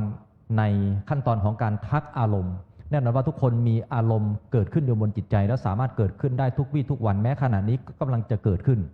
ฉะนั้นทุกอย่างที่กระทบบนจิตใจแล้วก่อเกิดเป็นอารมณ์ขึ้นแน่นอนว่าเราเคยคล้อยตามอารมณ์โอนตามอารมณ์เอ็นตามอารมณ์ถูกอารมณ์ชักลากดึงไปตกเป็นทาสของอารมณ์อยู่บ่อยครั้งและหลายครั้งที่เราเคยระเบิดโทสะออกมาระเบิดอารมณ์อะไรต่างๆออกมาโดยขาดการควบคุมการทักอารมณ์จะเป็นกระบวนการปฏิบัติหนึ่งบนจิตใจของเราเองที่จะช่วยทำให้อารมณ์ถูกควบคุมไว้ด้วยความรู้การทักหรือการจับอารมณ์เนี่ยถ้าเราไม่สามารถจับอารมณ์ได้ว่าอารมณ์อะไรกำลังเกิดขึ้นกับจิตเราเนี่ยอารมณ์อันนั้นก็จะครอบงำจิตเราเรื่องนี้ก็ต้องขอมหาบรโชติค่อนข้างจะอารมณ์เยอะจะได้ช่วยทำให้เราได้รู้ว่าเราจะทันอารมณ์ยังไงทักอารมณ์ยังไงข้อความนี้ถอดรหัสออกมาธรรมนาวาวังโอกาสพระอาจารย์ครับต้องสารภาพกับพระอาจารย์ก่อนว่าตอนที่ผมเริ่มทำนี่ผมยังไม่ได้หัดทักอารมณ์ครับเพราะว่าตอนนั้นพระอาจารย์สอนผมว่าให้อดทนครับอดทนดูตรงๆทีนี้มันก็คือหลักการเดียวกันนะครับการทักอารมณ์นี่คือปกติแล้วเวลาอารมณ์เกิดขึ้นมาเราก็จะถูกอารมณ์เนี่ยครอบงำแล้วเราก็จะทำตามอารมณ์โดยที่เราไม่รู้เลยว่าเราสามารถเลือกที่จะทำก็ได้หรือไม่ทำก็ได้นั้นการทักอารมณ์เนี่ยจะทำให้เรามั่นคงขึ้นมั่นคงกับตัวเองและทีนี้พอเรามั่นคงปุ๊บเนี่ยเราจะมีเขาเรียกว่าอิสระจากอารมณ์เป็นอิสระภาพจากอารมณ์จะไม่ถูกอารมณ์เนี่ยบีบบังคับชักนำหรือว่าชักจูงไปในทางที่เราให้มันเกิดโทษในทางที่เราไม่อยากจะทำอย่างเช่นความโกรธเกิดขึ้นเดิมทีแล้วเราไม่ได้มั่นคงไม่ได้มีหลักให้กับใจเลยเราไม่รู้จักอารมณ์ความโกรธนั้นเลยเราก็จะทำตามไปใครด่ามาเราก็ด่าตอบใครมหาเคยด่าตอบอยู่นะครับเคยครับเป็นพระก็มีอารมณ์เหมือนกันนะไม่ใช่โยมเท่านั้นเป็นพระก็มีหัวใจเวลาถ้าจักทักอารมณ์ไม่ทันนี้แต่ก่อนนี้ก็คือพูดออกไปเลยครับด่าตอบเหมือนกันครับแล้วยังไงต่อทีนี้พอเราทักอารมณ์คือเรียนรู้อารมณ์แล้วเราจะมีความมั่นคงในภายในมากขึ้นและเราจะสามารถเลือกที่จะทำตามหรือไม่ทำตามอารมณ์ก็ได้อย่างเช่นว่าการด่าของเรานั้นบางทีมันอาจจะเกิดประโยชน์หมายถึงว่าการที่เราแสดงอารมณ์อย่างนี้ออกไปมันเกิดประโยชน์คือมันสามารถแก้ไขสถานการณ์ได้หรือว่าปรับปรุงเขาเรียกว่าเกิดการแก้ไขในความหมายนี้เราสามารถใช้อารมณ์ได้ถ้าเรารู้จักทักอารมณ์แล้วเราสามารถเลือกที่จะใช้อารมณ์ก็ได้เลือกที่จะหยุดอารมณ์ก็ได้ไม่ใช้มันก็ได้ถ้าเรามองว่าการใช้อารมณ์จะมีประโยชน์ครับถ้าใช้อารมณ์ไปแล้วมันเกิดประโยชน์คือเกิดการพัฒนาขึ้นนี่เราสามารถใช้ได้ตามปกติครับแต่ว่าถ้ามันทำตามอารมณ์ไปแล้วไม่เกิดประโยชน์อะไรเลยแถมยังมีโทษอีกทำให้เราขุ่นมัวทำให้เราทะเลาะกันทำให้เราเกิดปัญหาต่างๆนาตามมาเยอะแยะนี่เราก็ไม่ทำครับเพราะฉะนั้นถ้าเราทักอารมณ์แล้วเราเรียนรู้อารมณ์แล้วรู้จักธรรมชาติของอารมณ์ต่างๆนี่เราจะเป็นอิสระจากอารมณ์ครับอาจารย์ทักอารมณ์นี้ตามแบบนี้เลยไหมบนกระดานบนสไลด์ครับผมยังไงลองเล่าให้โยมฟังการทักอารมณ์นี่ตอนแรกๆนะครับปกติแล้วถ้ายังไม่ฝึกมันจะยากในการอดทนมันจะยากในการอดทนพระอาจารย์ท่านเลยกำหนดบทมาครับอย่างเช่นว่านี่คือความโกรธเอาอารมณ์ต่างๆมาแทนที่ในวงเล็บนะครับนี่คือความโกรธกำลังเกิดขึ้นกับจิตกำลังมีความโกรธกำลังปรุงแต่งจิตกำลังถูกความโกรธปรุงแต่งไอ้บทเนี้ยจะช่วยให้เราอดทนต่ออารมณ์ได้มากขึ้นเดิมทีแล้วความโกรธเกิดขึ้นเราพยายามจะอดทนอดกั้นและนี้จิตมันไม่มีที่ยึดที่เกาะอะไรเลยมันก็จะอดได้บ้างไม่ได้บ้างบางทีอาจจะ กำลังพยายามอด แต่ไม่รู้จะทำอะไรดีแบบนี้นะแบบอดทนเต็มที่เลยสุดท้ายแล้วอดทนต่ออารมณ์ไม่ได้เพราะเรายังไม่มีกำลังมากพอแต่ว่าถ้าเราใช้บทนี้คือความโกรธเกิดขึ้นปุ๊บโอ้นี่คือความโกรธกำลังเกิดขึ้นจริงบางทีเขาด่าเราแล้วไปแล้วเขาไม่อยู่กับเราแล้วเรากำลังอดทนอยู่สถานการณ์นั้นก็จะขี้คายพอเราฝึกอย่างนี้ไปเรื่อยฝึกอย่างนี้ไปเรื่อยทีนี้ใจของเรามันจะเริ่มเคยชินกับการทักอารมณ์กับการเรียนรู้อารมณ์ใจเรามันก็จะมีกำลังมากขึ้นอันนี้ใจเรามันก็จะเป็น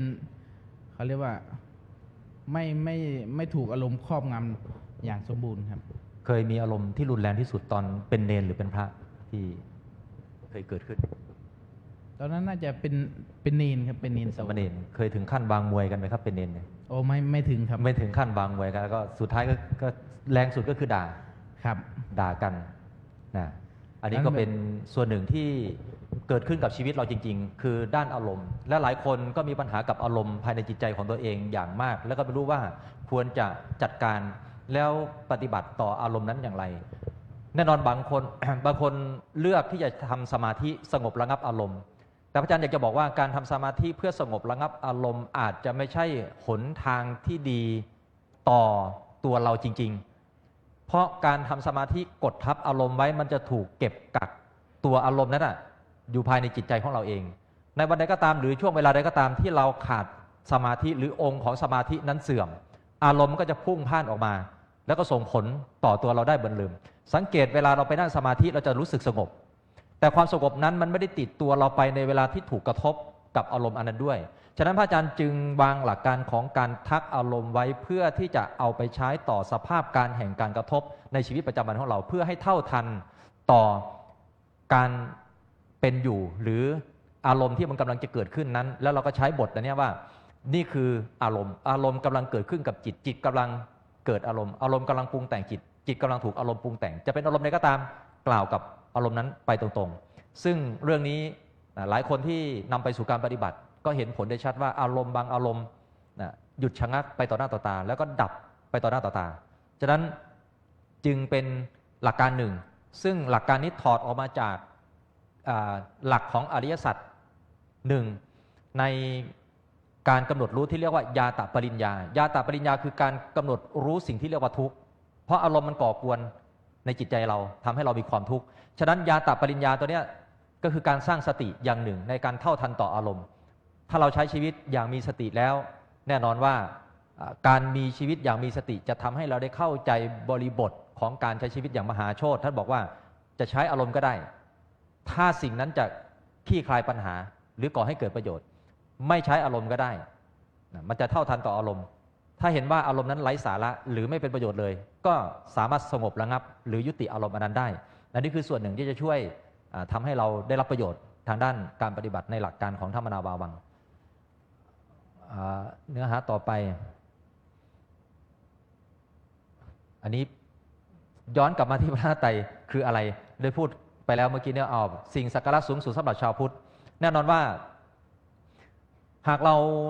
เข้าถึงหรือเราพึ่งพระรัตนตรัยได้หลายคนจะยกพระรัตนตรัยขึ้นเป็นสิ่ง เป็นสิ่งที่เราควรสักการะหรือควรค่าแก่การสักการะคำว่าควรค่าแก่การสักการะนั่นหมายถึงว่ามันไม่มีค่าที่เราจะยกให้สิ่งอื่นใดที่คิดว่าจะนำทางชีวิตเราได้ค่านั้นเรามอบให้กับพระรัตนตรัยพูดง่ายๆว่ามอบศรัทธาไว้กับพระรัตนตรัยเพราะว่าการนำทางชีวิตเราไม่สามารถรับรู้ได้ว่าวิถีชีวิตในเบื้องหน้าของเรานั้นเราจะเดินไปเจออะไรบ้างพระรัตนตรัยอันเป็นมหากุศลจะพาเราเบี่ยงออกจากวิถีที่เราจะไปเจอในด้านที่มันไม่ดีพูดง่ายๆว่าสามารถลดทอนกรรมวิบากบางอย่างภายในชีวิตของเราได้หนักให้เหลือเบาจากเบาๆกลายเป็นเบาๆนะจากเบาๆก็อาจจะหมดสิ้นไปได้ฉะนั้นตรงนี้ทำให้เราได้ใช้ประโยชน์ของการระลึกถึงพระไตรแล้วก็เราจะรู้สึกว่านี่คือสิ่งที่ควรสักการะและจะเป็นการสักการะผ่านจิตใจของเราเองโดยการระลึกถึงพระไตรย้ำๆซ้ำๆอยู่เสมอนะตรงนี้คือถอดออกมาในแผ่นธรรมนาวาวังเพื่อกระชับเวลา ทีนี้คำถามก็คือทำไมต้องเป็นบทพุทโธเมนาโถพระมหาโชติตรงนี้ท่านเคยมีความสงสัยใช่ไหม ครับ ตรงนี้แหละคือความสงสัยของท่านที่ท่านตั้งคำถามมาตลอดว่าทำไมต้องเป็นบทนี้ทำไมไม่เป็นบทอื่น ซึ่งมีหลายบทมากเช่นพุทธังสนังคัจฉามิหรือบทสัมมาอรหังพุทโธพุทโธอะไรพวกนี้เยอะแยะเต็มไปหมดทำไมต้องเป็นบทนี้ คือ บทพุทโธเมนาโถเนี่ยเป็นบทที่ทำให้เราเข้าใจบริบทของพุทธธรรมสังฆะแล้วก็เรามากที่สุด หมายถึงว่าเดิมทีถ้าเราใช้แต่ว่าพุทโธธัมโมสังโฆซึ่งเราก็อาจจะไม่รู้ว่าแล้วพุทโธธัมโมสังโฆนั้นเป็นอะไรแล้วเกี่ยวข้องอะไรกับเราอย่างเงี้ยท่านก็เลยเติมเมนาโถเข้าไปคือพระพุทธเจ้าเป็นที่พึ่งอันประเสริฐของเราหรือว่าของข้าพเจ้าถ้าจะว่าแต่บาลีด้วยความที่เราเป็นคนไทยเราก็อาจจะไม่รู้ถึงเนื้อความลึกซึ้งท่านก็เลยให้พูดคำแปลหรือว่าระลึกถึงคำแปลไปด้วยคือพุทโธเมนาโถพระพุทธเจ้าเป็นที่พึ่งอันประเสริฐของข้าพเจ้าทีนี้ถ้าเราระลึกไปอย่างนี้เราจะเขาเรียกว่าระลึกไปย้ำๆซ้ำๆเราจะเกิดการตั้งคำถามขึ้นมาว่าแท้ที่จริงแล้วพุทโธคืออะไรแล้วเมนาโถเราจะพึ่งพระพุทธเจ้าให้พระพุทธเจ้าเนี่ยเป็นที่พึ่งอันประเสริฐของเราได้อย่างไรอันนี้คือบทนี้จะเป็นเขาเรียกว่าเป็นสื่อในการชักนำจากที่เราเริ่มแรกอาจจะระลึกเฉยๆเราก็จะเริ่มหาความหมายแล้วทีนี้ว่าพุทโธคืออะไรเมนาโถคืออะไรอาการสภาวะของพุทธะที่เราจะพึ่งได้จริงๆแล้วเราจะพึ่งยังไงอะไรประมาณนี้อันนี้ก็เลยเป็นบทพุทโธเมนาโถคือบทที่สามารถชักนำให้จิตใจเราระลึกหาพระพุทธเจ้าพระธรรมพระสงฆ์แล้วก็พึ่งพระพุทธเจ้าพระธรรมพระสงฆ์ได้อย่างแท้จริงสไลด์ไม่ได้อยู่ในการควบคุมทีนี้ถ้าหากจะให้ความหมายของบทนี้ที่มีมาในสไลด์นี้ก็คือความหมายของการบ่งบอกถึงความเป็นพระไตรก็คือพลังอำนาจธรรมชาติบริสุทธิ์ทำไมเราถึงใช้คำว่าพลังเพราะว่าความเป็นกุศลหรืออกุศลเวลาอกุศลมันก็มีพลังงานของมันเหมือนกันพลังที่จะทำให้เราเกิดโลภะโทสะโมหะหรือราคะโทสะโมหะบนจิตใจของเราแล้วพลังเหล่านี้มันดึงชีวิตเราไปสู่วิถีของการกระทำตอบสนองต่อความโลภความโกรธความหลงอยู่เสมอพลังงานเหล่านี้มันมีแรงผลักจากข้างในแรงผลักแรงบีบคั้นแรงทะยานอยากซึ่งพระรัตนตรัยจัดอยู่ในส่วนของกุศลพลังของกุศลนี้ก็มีพลังงานในการที่จะสงบระงับอกุศลเหมือนกันอกุศลจะนำมาซึ่งความทุกข์ความเดือดร้อนบนจิตใจเรากุศลจะคอยแก้ไขความทุกข์ความเดือดร้อนบนจิตใจเราฉะนั้นพระรัตนตรัยเป็นมหากุศลคือพลังธรรมชาติอันบริสุทธิ์เป็นของจากธรรมชาติจริงๆเป็นสิ่งที่มีอยู่ในหลักธรรมชาติถึงแม้เราจะไม่รู้ก็ตามว่ามันอยู่ตรงไหนของหลักธรรมชาติแต่ขอให้เข้าใจว่ามันจะมีส่วนที่เรียกว่าปรมัตถธรรมธรรมอันเกินกว่าการที่เราจะสามารถรับรู้ได้ทางประสาทสัมผัสแต่จะรับรู้ได้ทางใจฉะนั้นจะต้องพิสูจน์โดยการระลึกถึงบทนี้ย้ำซ้ำๆทางใจให้เกิดเป็นพลังของมหากุศลนี้นะพลังอำนาจธรรมชาติอันบริสุทธิ์อันทรงคุณค่า3ประการก็คือพุทธะคือพลังแห่งความรู้เมื่อใดก็ตามที่เรารู้หรือสร้างความรู้ขึ้นมาบนจิตใจเราจะเกิดความรู้ต่อสิ่งที่กำลังมีอยู่บนจิตใจเราหากเรามองไปที่จิตเราจะเห็นแต่อารมณ์และอารมณ์เหล่านี้แหละคือตัวปั่นป่วนและก่อกวน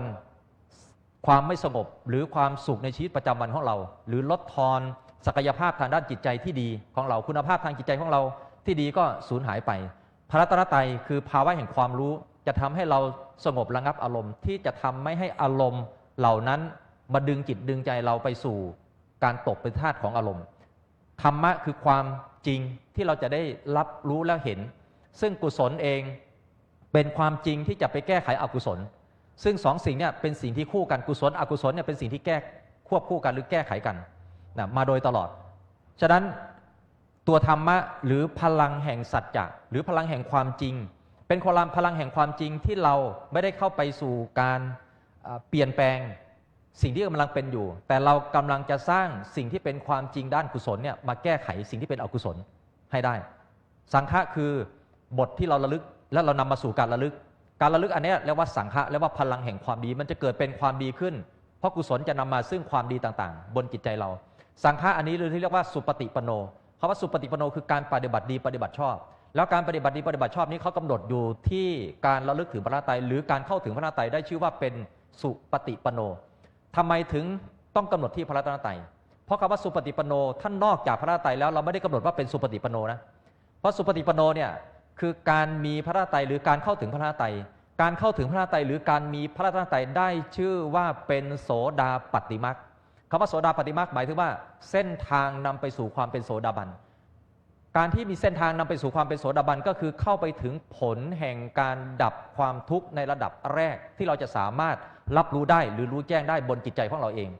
ต้องเข้าใจให้ดีว่าศาสนามีอยู่รองรับชีวิตมนุษย์นี้เพื่อที่จะดับทุกข์ให้กับชีวิตมนุษย์น่าหมายถึงว่าการเข้าถึงรัตนตรัยซึ่งเป็นโสดาปัตติมรรคเรียกว่าเบื้องต้นเป็นมรรคเบื้องต้นเป็นมรรคเริ่มต้นก็ได้มรรคเริ่มต้นที่จะดำเนินไปเรื่อยๆเรื่อยๆเรื่อยๆจนไปถึงโสดาบันจะดับทุกข์ที่เปรียบประดุจดังภูเขาที่ทับอกเราเนี่ยให้หมดสิ้นไปเหลือเพียงแค่ทุกข์ประดุจดังก้อนหินเพียงแค่7ก้อนฉะนั้นสังฆะเรียกว่าการเข้าถึงพระรัตนตรัยเรียกว่าการปฏิบัติดีเนี่ยคือปฏิบัติเป็นไปเพื่อการดับทุกข์นั่นเองไม่ใช่ปฏิบัติเพื่ออย่างอื่นการปฏิบัติในด้านกุศลใดๆก็ตามที่ยังไม่เข้ามาสู่กระบวนการของพระรัตนตรัยการปฏิบัตินั้นยังไม่ได้ชื่อว่าเป็นสุปฏิปันโนเพราะสุปฏิปันโนเนี่ยมุ่งเอาการทำพระนิพพานให้ปรากฏบนจิตใจของเราเองอาจจะไม่ปรากฏในชาตินี้อาจจะเป็นชาติต่อๆไปเพราะว่าพระรัตนตรัยเนี่ยให้ผลในแสนกลับข้างหน้าคือยังต้องเวียนว่ายตายเกิดอยู่แต่ถ้าใครรู้สึกว่าทุกข์มาพอแล้วหนักแล้วกับชีวิตนี้ผ่านอะไรมาเยอะกว่าจะมาเจอวันนี้ผ่านวันผ่านคืนผ่านเดือนผ่านปีผ่านเรื่องราวผ่านสิ่งที่เจ็บปวดผ่านสิ่งที่บีบคั้นผ่านสิ่งที่มันเป็นความเดือดร้อนเป็นปัญหาอะไรต่างๆในชีวิตเราขอนิพพานในชาตินี้พระรัตนตรัยนี่แหละจะเป็นพลังมหากุศลนำพาเราไปสู่ผลในการเข้าถึงความเป็นโสดาบันและถ้าหากเรามีความเพียรปฏิบัติตามหลักการของธรรมนาบาวังนี้ก็จะนำเราเข้าไปสู่หลักการปฏิบัติต่อไปซึ่งการท่องธาตุกรรมฐาน4เนี่ยฉะนั้นการท่องธาตุกรรมฐาน4จึงเป็นสิ่งรองรับหลังจากที่เราฝึกระลึกถึงพระรัตนตรัยฝึกทักอารมณ์กันแล้วหมายถึงว่าพระรัตนตรัยต้องแนบติดกับจิตการทักอารมณ์จะต้องเท่าทันต่ออารมณ์ที่เรียกว่าอารมณ์เกิดปุ๊บรู้ทันปั๊บแล้วก็ดับไปปุ๊บนั่นแหละคือผลรองรับที่เราจะสามารถเกิดขึ้นได้เราสามารถรับรู้ผลได้ในปัจจุบันนี้และเราจะชัดเจนกับผลที่เกิดขึ้นกับเราในปัจจุบันนี้ฉะนั้นเราสามารถเข้ามาสู่กระบวนการการท่องธาตุได้เลยในหลักการนี้การท่องธาตุกรรมฐาน4ทำไมจะต้องเป็นธาตุกรรมฐาน4ขอพระมหาโอนำเรื่องนี้เข้าการอธิบายให้ความรู้กับญาติโยมครับที่เราต้องมาท่องธาตุกรรมฐาน4เพื่อที่จะทำความเข้าใจให้กับจิตใจของตนเองว่าร่างกายของเรามันประกอบไปด้วยอะไรที่แท้จริงแล้วที่เรายึดถือมันมาตั้งแต่เกิดว่าเป็นตัวเราเป็นของเราแล้วเราก็พอใจในตัวตนอันเนี้ยนักหนาเลยที่แท้จริงแล้วมันประกอบไปด้วยอะไรจึงต้องมาท่องก่อนท่องให้จดจำได้ว่ามันประกอบไปด้วยดินน้ำไฟลมส่วนไหนที่เป็นดินส่วนไหนที่เป็นน้ำส่วนไหนที่เป็นไฟเป็นลมเนี่ยเราต้องมาท่องก่อนท่องอยู่ย้ำๆซ้ำๆท่องเหมือนพระรัตนตรัยเหมือนระลึกพระรัตนตรัยคือท่องอยู่ย้ำๆซ้ำๆจนเกิดความเคยชินสำหรับจิตในเรื่องของธาตุกรรมฐานเราท่องไปเรื่อยเป็นการฝึกจิตให้ได้เรียนรู้โดยปกติแล้วมันจะมาหมายว่าร่างกายนี้เป็นเราเป็นเขาอะไรเงี้ยพอเราท่องไปเรื่อยท่องไปเรื่อยสร้างความเคยชินให้กับจิตให้จิตได้เรียนรู้แล้วจิตจะเริ่มมาเรียนรู้ว่าไอ้ร่างกายที่เราเคยว่าเป็นเราเนี่ยที่แท้มันเป็นดินเป็นน้ำเป็นไฟเป็นลม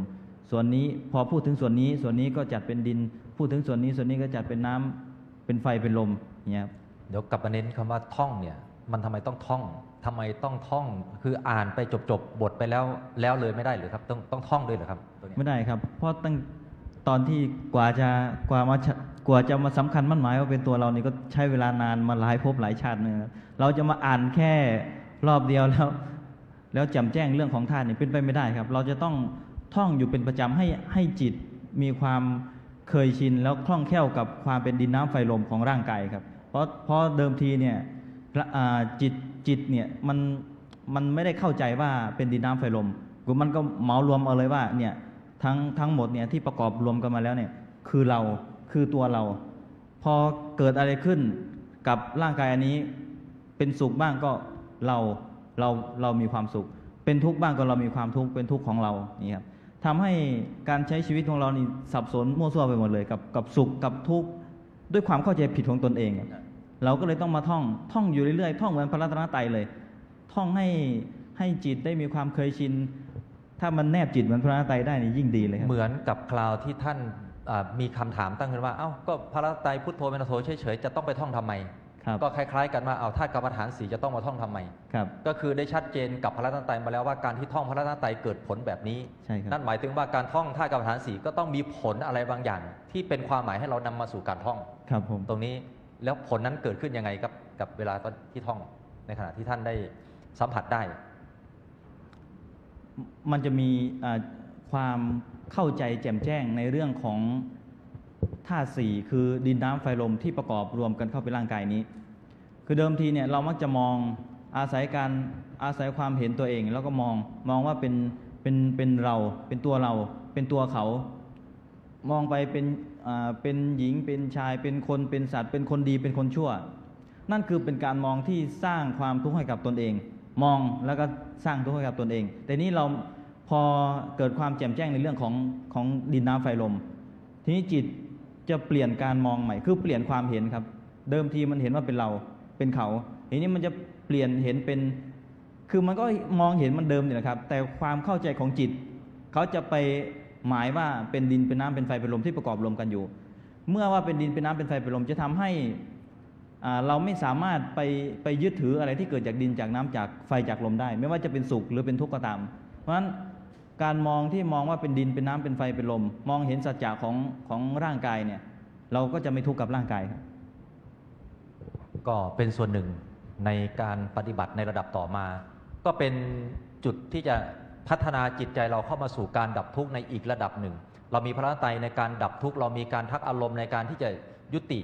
หรือไม่เป็นไปตามอารมณ์หรือไม่คล้อยตามอารมณ์ได้ในระดับหนึ่งแล้วมันยังไม่พอความรู้เหล่านั้นยังจะต้องสะสมขึ้นมาอีกกับจิตเราเพื่อเราต้องการพัฒนาหรือเพิ่มพูนศักยภาพทางด้านจิตใจของเราให้มีความรู้ขึ้นยิ่งไปกว่านี้อีกนั้นการท่องธาตุกรรมฐาน4จึงเป็น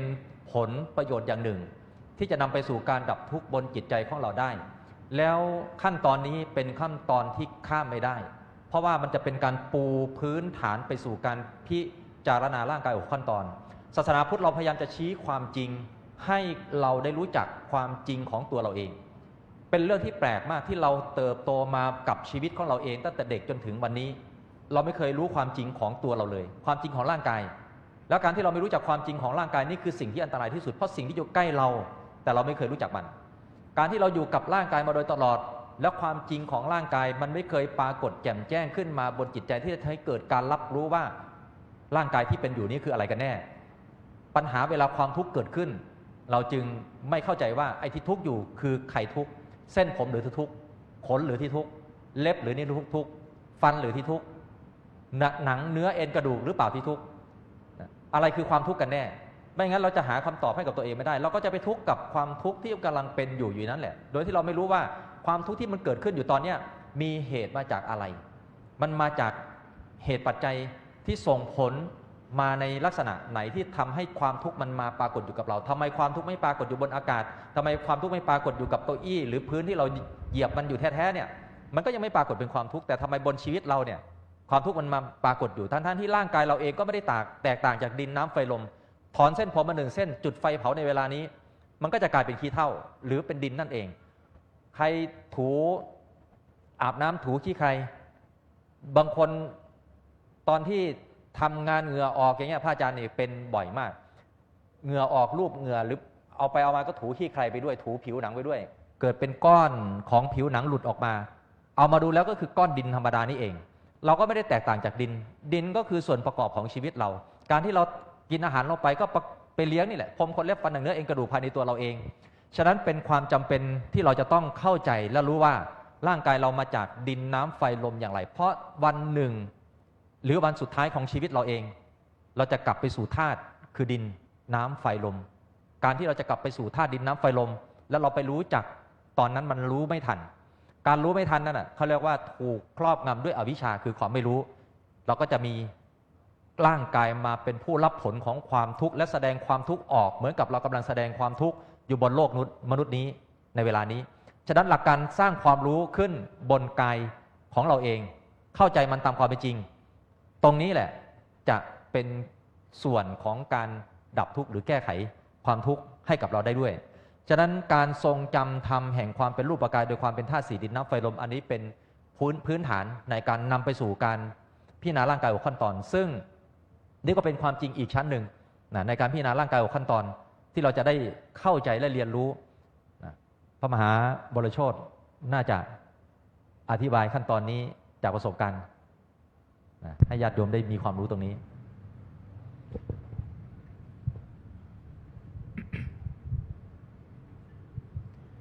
คือการเมื่อกี้เราท่องธาตุไปแล้วเรามีความรู้หรือว่ามีข้อมูลเกี่ยวกับร่างกายคือดินน้ำไฟลมไปแล้วทีนี้เราก็จะมาพิจารณาถึงการเสื่อมสลายไปของร่างกายนี้คือการเสื่อมสลายไปของดินน้ำไฟลมก้อนนี้นั้นพระอาจารย์ท่านจึงย่อบทพิจารณาแต่เดิมแล้วเป็นน่าจะนวสีธิกาบัพใช่ไหมเนื่องจากประสบการณ์ของพระอาจารย์เคยไปศึกษาเรื่องของการพิจารณาร่างกายเป็นป่าช้า9ชนิดอันนี้เป็นกรรมฐานของสมัยที่บวชอยู่แต่ไม่สามารถทำความเข้าใจได้โดยง่ายในป่าช้า9ชนิดก็คือเรียกว่านวสีธิกาบัพพะในพระไตรปิฎกก็คือซากศพที่จะต้องบวมพองขึ้นอื่นเหมือนกันนั่นแหละเพียงแต่ว่าบางข้อปฏิบัติมันที่อยู่ใน9ชนิดนั้นน่ะรู้สึกเกินกว่าสติปัญญาของพระอาจารย์ที่จะสามารถเข้าใจได้ง่ายๆพระอาจารย์เลยมาทำความเข้าใจว่าเราไม่ได้มุ่งเอาการพิจารณาซากศพแต่เรามุ่งการพิจารณาโดยความเป็นธาตุสี่ดินน้ำไฟลมฉะนั้นเราจะสร้างองค์ความรู้หรือประมวลออกมาว่าร่างกายเราไปเป็นดินไปเป็นน้ำไปเป็นไฟไปเป็นลมได้อย่างไรเพื่อหาข้ออธิบายหาข้อทำให้จิตมันได้เกิดการเรียนรู้จึงเกิดมาเป็น6ขั้นตอนนี้ขึ้นมาครับนั้นเราก็จะพิจารณา ตั้งแต่เริ่มขั้นตอนแรกคือหมดลมหายใจเพราะฉะนั้นร่างกายเราประกอบด้วยธาตุสี่ดินน้ำไฟลมสิ่งที่จะหมดไปตอนแรกเลยตั้งแต่เราเริ่มตายคือหมดลมหายใจเมื่อหมดลมหายใจไปแล้วธาตุไฟก็จะดับนี้ตัวก็จะเริ่มเย็นอันนี้ก็เป็นขั้นตอนในการพิจารณาน้ำก็จะเริ่มดันดินร่างกายอืดบวมพองเขียวช้ำตาถลนลิ้นจุปากเสร็จแล้วร่างกายก็จะถูกย่อยสลายไปต่างๆนานาจนเหลือแต่กระดูกนี่กระดูกพอไม่มีเส้นเอ็นไม่มีเลือดไม่มีอะไรก็จะเกลื่อนอยู่ตามแผ่นดินสุดท้ายแล้วกระดูกเหล่านั้นก็จะย่อยสลายลงสู่ดินอันนี้จะได้ให้เราเห็นว่าร่างกายเราที่นั่งอยู่ตรงเนี้ยมันมีความเป็น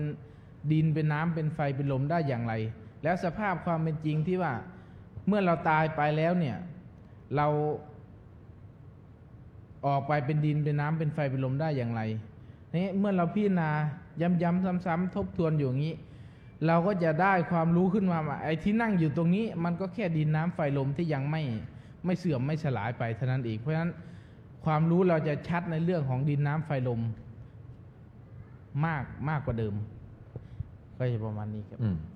ความรู้ในเรื่องของร่างกายเราว่าเป็นดินน้ำไฟลมเป็นความรู้ที่สำคัญมากๆในวันใดวันหนึ่งที่เราเริ่มพิจารณาและเริ่มเข้าใจกับร่างกายของเราเองและความรู้ในทางด้านร่างกายนี้มันเกิดขึ้นทำให้เรารู้ตามความเป็นจริงในส่วนของร่างกาย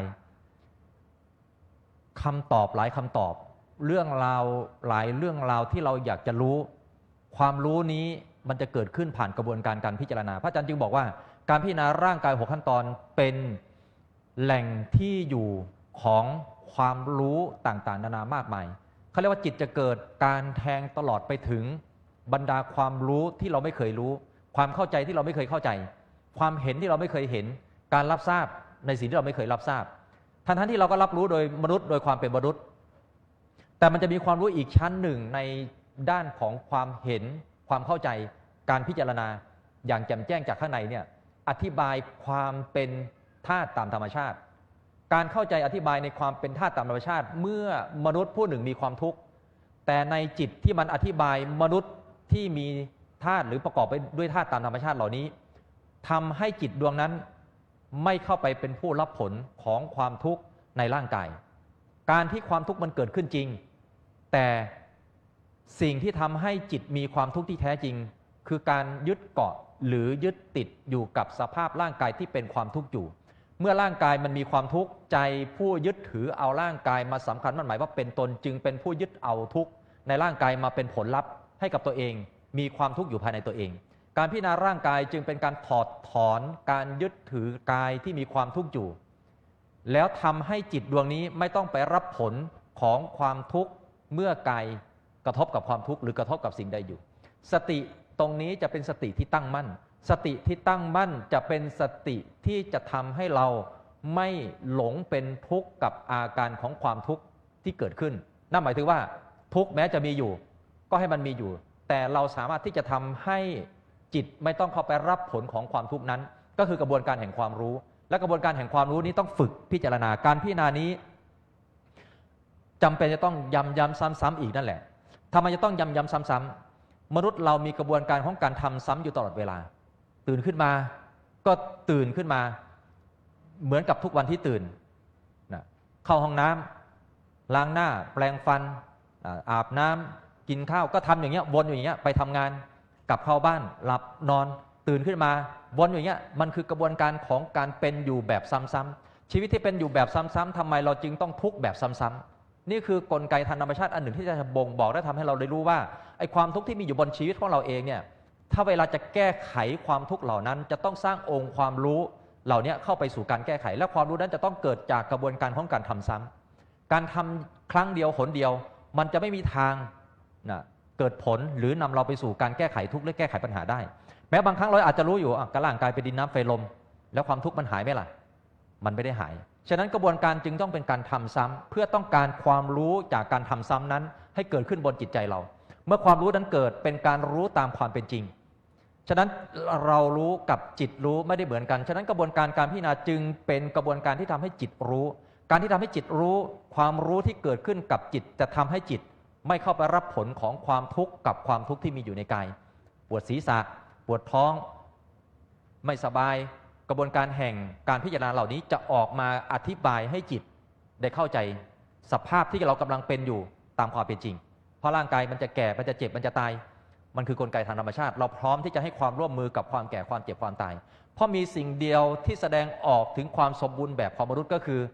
ธรรมชาติแห่งความแก่เพราะเราไม่สามารถไปเปลี่ยนแปลงความแก่ได้ธรรมชาติแห่งความเจ็บเวลามันจะเกิดเราก็เปลี่ยนแปลงมันไม่ได้ธรรมชาติแห่งความตายเราก็เปลี่ยนแปลงไม่ได้มันคือความสมบูรณ์แบบของสัจธรรมมันคือความสมบูรณ์แบบของร่างกายที่มันเกิดขึ้นมาแล้วความสมบูรณ์แบบของร่างกายที่มันมีแล้วคือมันจะต้องมีแก่มีเจ็บมีตายและมีความทุกข์อยู่บนตัวของมันเองนั่นคือความสมบูรณ์แบบของมันหน้าที่ของเราคือสร้างความสมบูรณ์แบบทางด้านสติปัญญาความสมบูรณ์แบบทางด้านสติปัญญาคือการสร้างกระบวนการแห่งความรู้ต่อสิ่งที่มันกำลังจะแก่กำลังจะเจ็บกำลังจะตายพวกเราเองเนี่ยอยู่ภายใต้วงจรเดียวกันมีชะตากรรมเดียวกันแล้วได้รับผลลัพธ์แบบเดียวกันที่มีอยู่แต่กระบวนการแห่งการสร้างองค์ความรู้ต่อสิ่งนั้นมันคือเส้นทางแห่งอริยมรรคซึ่งเป็นความรู้นี้ที่จะทำให้เราได้เข้าใจและนั่นก็คือการสร้างความสมบูรณ์แบบทางด้านทิฏฐิหรือทางด้านความเห็นเมื่อเราเห็นกายอย่างถูกต้องทิฏฐิอันสมบูรณ์ที่เราทิฏฐิสัมปันโนเนี่ยจะเกิดขึ้นความเห็นอันสมบูรณ์เนี่ยจะเกิดขึ้นรับรู้หรือเห็นในสิ่งที่กายเป็นหรือจิตเป็นทางด้านความสมบูรณ์ทางกายทางจิตนั้นกายทำหน้าที่ของกายซึ่งมีความแก่เจ็บตายอยู่ภายในตัวมันเองและมีความทุกข์แฝงเร้นอยู่ในนั้นจิตทำหน้าที่ของการเป็นผู้เห็นหรือสร้างทิฏฐิอันสมบูรณ์ในการเห็นสิ่งนั้นตามความเป็นจริงซึ่งจะเป็นมีตัวดับทุกข์อยู่ในนั้นด้วยในความรู้นั้นฉะนั้นความรู้ความเห็นที่สมบูรณ์อันเนี้ยมันต้องเริ่มจากกระบวนการการพิจารณาร่างกายนี้ เป็นสำคัญเพราะความทุกข์เกิดขึ้น2ทางคือทางกายกับทางใจฉะนั้นการพิจารณาร่างกายของขั้นตอนนี้จะต้องเป็นหลักการที่เราจะต้องทำซ้ำๆเหมือนกันการต่อไปก็เข้าสู่เนื้อหาของการกำหนดรู้อารมณ์เกิดดับขอมหาโอช่วยนำเรื่องนี้เข้าสู่เนื้อหา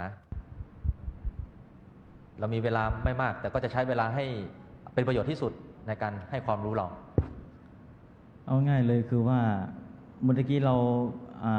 ระลึกถึงพระรัตนตรัยผ่านการระลึกถึงพระรัตนตรัยแล้วมีการท่องธาตุกรรมฐานแล้วมีการพิจารณาร่างกาย6 ขั้นตอนแล้วจะทำให้เรามีสติเรียนรู้มีความรู้แจ้งในร่างกายคือจะหมดปัญหาเรื่องร่างกายไปทีนี้สิ่งที่จะปรากฏขึ้นมาชัดกับผู้ปฏิบัติถึงตรงนี้คืออารมณ์จะเกิดขึ้นมาได้ชัดเจนมากเพราะฉะนั้นเราจะต้องมาเรียนรู้อารมณ์ที่เกิดขึ้นว่ามันเป็นประกอบด้วยอะไรอารมณ์นี้เกิดขึ้นมามันก็เกิดขึ้นมากับร่างกายเรานี่แหละมันไม่ไปเกิดที่อื่นไม่ไปเกิดที่เสื้อผ้าหรือรองเท้าอะไรมันเกิดที่ร่างกายและอารมณ์ที่เกิดขึ้นมานี้มันคืออะไรมันประกอบไปด้วยอะไรว่ามันประกอบไปด้วย4 อย่างคือตัวอารมณ์ที่เกิดขึ้นมาจะเป็นถูกประกอบรวมกันเข้าเป็นสังขารคือถูกปรุงแต่งขึ้นอารมณ์นี้ถูกปรุงแต่งขึ้นมาจากเหตุปัจจัยคือตาเห็นรูปหูได้ยินเสียงจมูกได้กลิ่นลิ้นได้รสชาติร่างกายถูกต้องสัมผัสใจรับอารมณ์แล้วก็ถูกปรุงแต่งขึ้นมาทีนี้พออารมณ์นี้เกิดขึ้นอะไรเป็นตัวรับรู้อารมณ์ตัวที่รับรู้อารมณ์ก็คือวิญญาณขันธ์คือการรับรู้อารมณ์ที่เกิดขึ้นเนี่ยเราก็จะมีการจดจำอารมณ์ตัวนี้ไว้หรือเป็นการกำหนดหมายว่านี่คืออารมณ์นี่คืออารมณ์โกรธนี่คืออารมณ์รักการกำหนดหมายหรือว่าการจำนี้เป็นสัญญาขันธ์อารมณ์ที่เกิดขึ้นก็จะถูกเสวยเป็นสุขบ้างเป็นทุกข์บ้างอันนี้จะเป็นในส่วนของเวทนาขันธ์อารมณ์นี้ก็ตั้งอยู่ในร่างกายคือรูปขันธ์เราจะได้มาเรียนรู้อารมณ์โดยความเป็นขันธ์แบบนี้ว่าอารมณ์ประกอบไปด้วยอะไรคือพอเราไม่รู้จักอารมณ์เราก็จะเข้าใจว่าอารมณ์นั้นเป็นเราอารมณ์นั้นเป็นสุขเราก็สุขอารมณ์นั้นเป็นทุกข์เราก็ทุกข์แต่ถ้าเราเข้าใจอารมณ์ว่าอารมณ์นี้มันตั้งอยู่ในร่างกายมันประกอบไปด้วยเวทนาสัญญาสังขารวิญญาณจะทำให้ไม่มีความเป็นเราในอารมณ์เราก็จะเห็นแค่อารมณ์เกิดขึ้นก็เห็นการดำรงอยู่ของมันแล้วก็เห็นการดับไปของมันถ้าไม่มีเราเข้าไปเป็นอารมณ์ซะแล้วเราก็จะเห็นการเกิดดับของอารมณ์ได้ง่ายขึ้นการ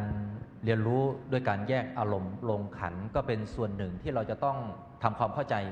คำว่าจิตเนี่ยมันเกี่ยวข้องกับอารมณ์เสมออารมณ์คือสิ่งที่มาปรากฏอยู่บนจิตหรือเป็นที่เกาะเกี่ยวของจิตหรือเป็นที่ตั้งให้จิตได้น้อมไปหรือเป็นไปตามเรื่องราวและอารมณ์ซึ่งก็มีรูปขันธ์เรียกว่ารูปารมณ์เวทนาขันธ์ก็คือกลุ่มอารมณ์ที่เป็นสุขทุกข์ไม่สุขไม่ทุกข์สัญญาขันธ์ก็คือความจำสังขารขันธ์คือสิ่งที่คิดนึกอยู่ภายในใจเขาเรียกว่าเจตสิกก็ได้เขาเรียกว่าความจงใจดำริในรูปความจงใจดำริในเวทนาสัญญาสังขารวิญญาณพูดง่ายๆว่าความจงใจคิดนึกในเรื่องใดๆก็ตามผุดปรากฏขึ้นทางใจเนี่ยเรื่องนั้นเป็นอารมณ์แต่ตัวคิดนึกเป็นสังขารขันธ์สังขารขันธ์เป็นผู้คิดนึกแต่อารมณ์ที่ถูกคิดนึกอันเนี้ยเขาเรียกว่าอารมณ์ฉะนั้นเป็นกุศลบ้างอกุศลบ้างอภัยกตาบ้างแล้วก็วิญญาณการรับรู้สิ่งเหล่านี้มันมีอยู่บนตัวเราเองแต่เราถ้าไม่ทำความเข้าใจหรือไม่ทำความรู้จักกับสิ่งที่อยู่บนจิตหรือบนตัวเราเองเนี่ยเราก็จะไม่มีทางเข้าใจอะไรเลยบนชีวิตมนุษย์นี้เราก็จะผ่านวันผ่านคืนผ่านเดือนผ่านปีไปด้วยความไม่รู้เพราะตัวความไม่รู้เนี่ยมันคือรากเหง้าของวงจรแห่งความทุกข์และวงจรแห่งวัฏจักรอันนี้ฉะนั้นถ้าเราจะยุติวงจรเหล่านี้เราต้องสร้างความรู้ขึ้นมาบนรูปเวทนาสัญญาสังขารวิญญาณเรียกว่าขันธ์5เหล่านี้ขันธ์5คือการพูดถึงชีวิตในส่วนที่เป็นชีวิตของเราจริงๆแล้วมันมีธรรมชาติเพียงแค่ความเกิดกับความดับคำว่าความเกิดความดับมันไม่ใช่รอการดับในวันที่เราหมดลมหายใจแต่มันเกิดดับอยู่ทุกวินาทีและการเกิดดับอยู่ทุกวินาทีเราสามารถกำหนดหรือรับทราบได้ผ่านลมหายใจเข้าไปฮึดหนึ่งก็หมดสิ้นแล้วออกมาฮึดหนึ่งก็ดับสิ้นไปแล้วเข้าไปอีกฮึดหนึ่งก็หมดสิ้นไปแล้วดับไปฮึดหนึ่งก็หมดสิ้นไปแล้วชีวิตเราไม่ได้ยืนยาวเหมือนกับสายไฟฟ้านะ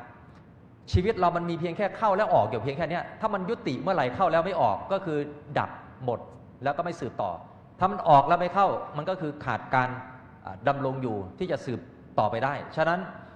ชีวิตเราไม่เพียงแค่ลมหายใจเข้าและออกเข้าและออกอย่างเนี้ยอยู่เพียงแค่นี้เพียงแต่ตอนนี้มันยังมีเหตุปัจจัยหล่อเลี้ยงให้ลมหายใจเข้าและออกอยู่ บนลมหายใจที่เราหายใจเข้าไปฮึดนึงเนี่ยสุขทุกข์หรือไม่สุขไม่ทุกข์กำลังปรากฏอยู่ในขณะนี้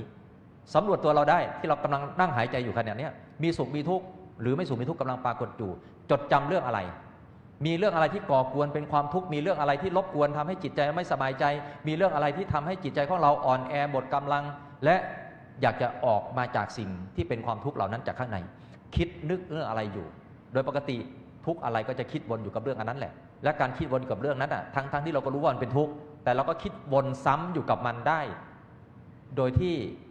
เราเองก็ไม่เข้าใจตัวเราเองเหมือนกันว่าทำไมมันยังวนคิดอยู่อย่างนั้นตรงนี้แหละคือสิ่งที่จะทำให้เราได้รู้ว่านี่คือสังขารละขันธ์การจับอารมณ์แยกลงไปเนี่ยแต่ละขันธ์เนี่ยจะทำให้เรามีความรู้เท่าทันและวิญญาณขันธ์คือตัวรับรู้เรียกว่ารูปขันธ์เป็นอย่างไรมันก็รับรู้ตามรูปที่มันเป็นรูปเจ็บด้วยเวทนาขันธ์มันก็รับรู้เวทนาขันธ์สัญญาขันธ์จดจำอะไรมันก็รับรู้อันนั้นมันไม่ได้มีตัวตนของตนเองมันมีอะไรปรากฏมันก็รับรู้ตามอันนั้นและมันเลือกที่จะรับรู้ไม่ได้มีอะไรมาปรากฏให้รับรู้ก็รับรู้ถ้าไม่มีอะไรมาปรากฏให้รับรู้มันก็ไม่รับรู้วิญญาณขันธ์นี้ไม่ใช่วิญญาณของคนที่ตายแล้วออกจากร่างแต่มันคือสภาพแห่งการรับรู้ที่บนชีวิตของเราเองที่ส่งผลให้มีสุขมีทุกข์หรือไม่สุขไม่ทุกข์บนชีวิตของเราได้ฉะนั้นตรงนี้คือสิ่งหนึ่งที่เราต้องเข้าใจการแยกอารมณ์ลงขันธ์เพื่อให้เราได้เข้าใจว่าอารมณ์ที่ส่งผลให้เรามีความทุกข์อยู่มันเกิดจากขันธ์ไหนทำไมเราต้องมาจับลงขันธ์เพราะจะได้รู้ว่าไอ้สิ่งที่ก่อตัวขึ้นมาเป็นความทุกข์จากอารมณ์ที่มันมาปรากฏแล้วมันก่อตัวมาจากอะไรต่อจากนั้นปกติอารมณ์เนี่ยมันต้องรับกระทบกันอยู่แล้วจากข้างนอกนะรูปเสียงกลิ่นรสเป็นรูปารมณ์สัทธารมณ์คันธารมณ์อันนี้เป็นภาษาทางธรรมะนะพูดไปอาจจะยังเข้าใจยากอารมณ์เหล่านี้พอมาปรากฏอยู่บนจิตใจขันธ์ชนิดไหนที่ไปจับเอาอารมณ์นั้นหรือไปปรุงแต่งอารมณ์นั้นหรือไปรับอารมณ์นั้นเข้ามาสู่การสร้างสุขสร้างทุกข์ต่อจากเรื่องราวเหล่านั้นเราไปดูขันธ์ชนิดนั้นเมื่อเราแยกเห็นแล้วว่าอ๋อสุขทุกข์ไม่สุขไม่ทุกข์เป็นเวทนาขันธ์หรือพูดง่ายๆว่าความเสียใจรับรู้อารมณ์ใดมาก็ตามแล้วมีความเสียใจปรากฏขึ้นอ๋ออันนี้เวทนาขันธ์เวทนาขันธ์กำลังเกิดขึ้นกับจิตจิตกำลังมีเวทนาขันธ์เวทนาขันธ์กำลังปรุงแต่งจิตจิตกำลังถูกเวทนาขันธ์ปรุงแต่งอยู่อ๋อนี่เรื่องที่ล่วงไปแล้วในอดีตผุดปรากฏขึ้นทางใจอ๋ออันนี้สัญญาขันธ์เราจะรู้เลย5 ปีที่แล้ว2 ปีที่แล้ว1 ปีที่แล้วยังทุกข์กับมันอยู่อ๋อสัญญานี่คือความจำกำลังเกิดขึ้นกับจิตจิตกำลังมีความจำกำลังปรุงแต่งจิตกำลังถูกความจำปรุงแต่งอยู่อย่างเงี้ยหรือคิดนึกต่อจากเรื่องของความจำเหล่านั้นในอะไรที่ส่งผลให้เราเป็นทุกข์อ๋อนี่คือความคิดนี่คือสิ่งที่จิตคิดนี่คือความคิดของจิตหรือเรียกว่านี่คือสังขารละขันธ์สังขารละขันธ์กำลังเกิดขึ้นกับจิตจิตกำลังมีสังขารละขันธ์สังขารละขันธ์กำลังปรุงแต่งจิตจิตกำลังถูกสังขารละขันธ์ปรุงแต่งหรือรับรู้อะไรก็ตามนะจริงๆแล้วขันธ์5เนี่ยถ้าเรากำหนดรู้ตัวใดตัวหนึ่งมันจะถูกรับรู้ไปพร้อมกันหมดแล้วจะเห็นความเกิดความดับของขันธ์5นะในช่วงเช้านี้พระอาจารย์มีเวลาในการบรรยายมาถึงพวกเราในหลักการปฏิบัติธรรมนาวาวังมาถึงเรื่องการแยกอารมณ์ลงขันธ์แต่จริงๆแล้วมันจะมีเรื่องของอริยสัจ 4อยู่อาจจะเป็นต่อช่วงบ่ายสักเล็กน้อยแล้วก็นำเราเข้าสู่การถกธรรมหรือใช้คำว่าถามตอบปัญหาธรรมะในช่วงบ่ายซึ่งก็จะได้พบกันในเช้านี้ขอยุติในการบรรยายหลักการปฏิบัติธรรมนาวาวังไว้กับพวกเราแต่เพียงเท่านี้ก่อนขออนุโมทนากับพวกเราที่นั่งฟังจนถึงชั่วโมงสุดท้ายนี้นะขอให้ทุกคนได้รับความสุขความเจริญทุกท่าน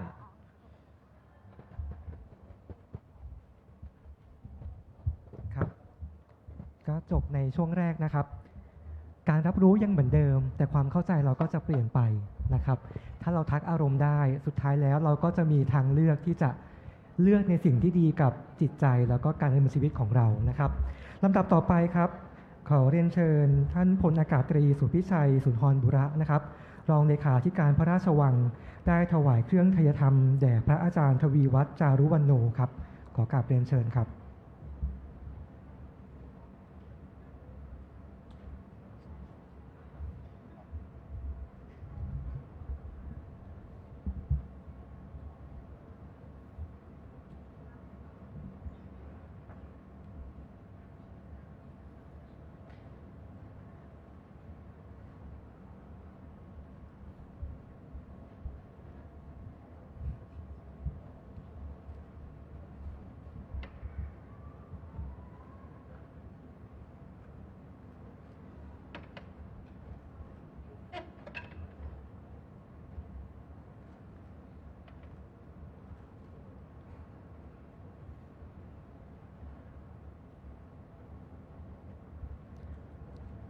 และขอเรียนเชิญทุกท่านนะครับ ได้กรวดน้ำและรับพรโดยพร้อมเพรียงกันครับ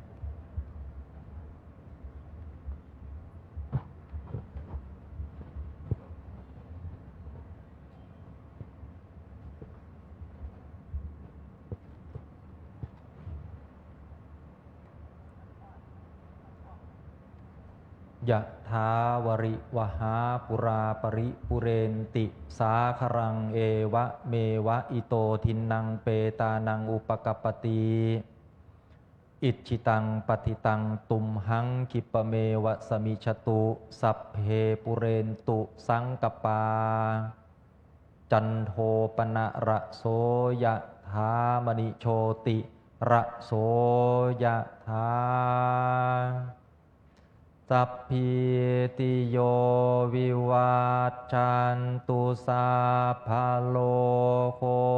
วินาศตุมาเตภวัตวันตารายโยสุขีทีขายุโกภวะอภิวาทานาสีลิสานิจจังวุฒาปัจจายจัตตารโอธรรมาวัฏันติอายุวันโนสุขังภาลังโสอัทลัตโธสุขิโตวิรุณโหพุทธศาสเนโคนสุขิโตโหหิสหสัพเพหิยาติภิโสอัทลัตโธสุขิโตโหพุทธศาสเนอโรโคนสุขิโตโหหิสหสัพเพหิยาเพียนโสอาทาลาโทสุขิโตวิรุณโหพุทธศาสเนโคนสุขิโตโหหิสหสัพเพหิยาติพิมภวตุสัพพมังคลังขันตุสัพพเทวตา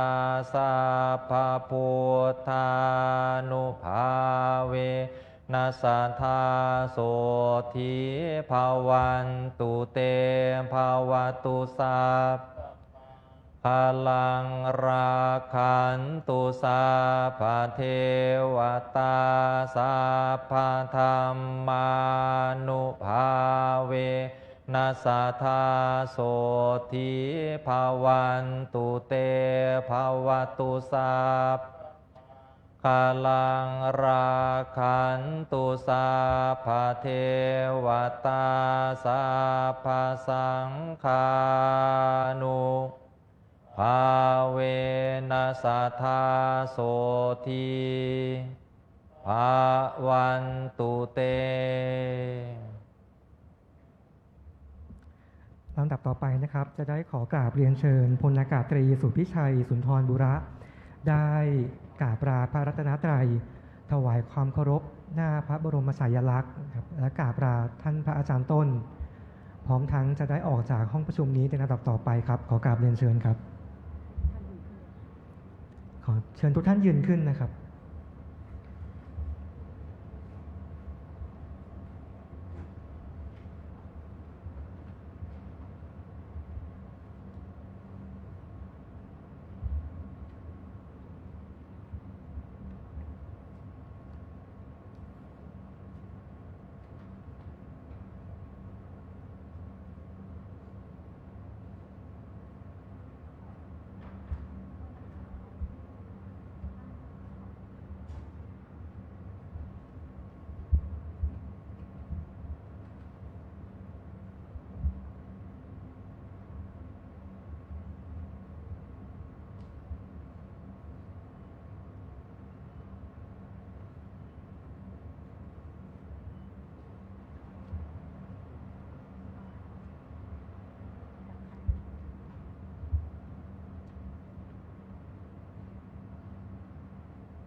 ขอเชิญทุกท่านนั่งลงได้นะครับ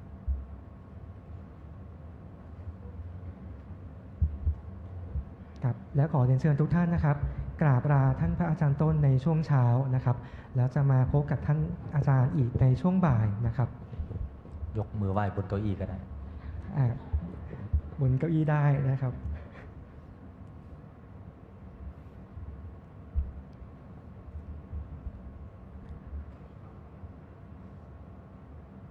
และจะได้ขอเรียนเชิญนิมนต์ท่านพระอาจารย์ทวีวัฒน์จารุวรรณโนนะครับพระมหาติติศักดิ์และพระมหาวรโชตินะครับได้พักผ่อนเพื่อปรับอริยบททางด้านล่างนะครับ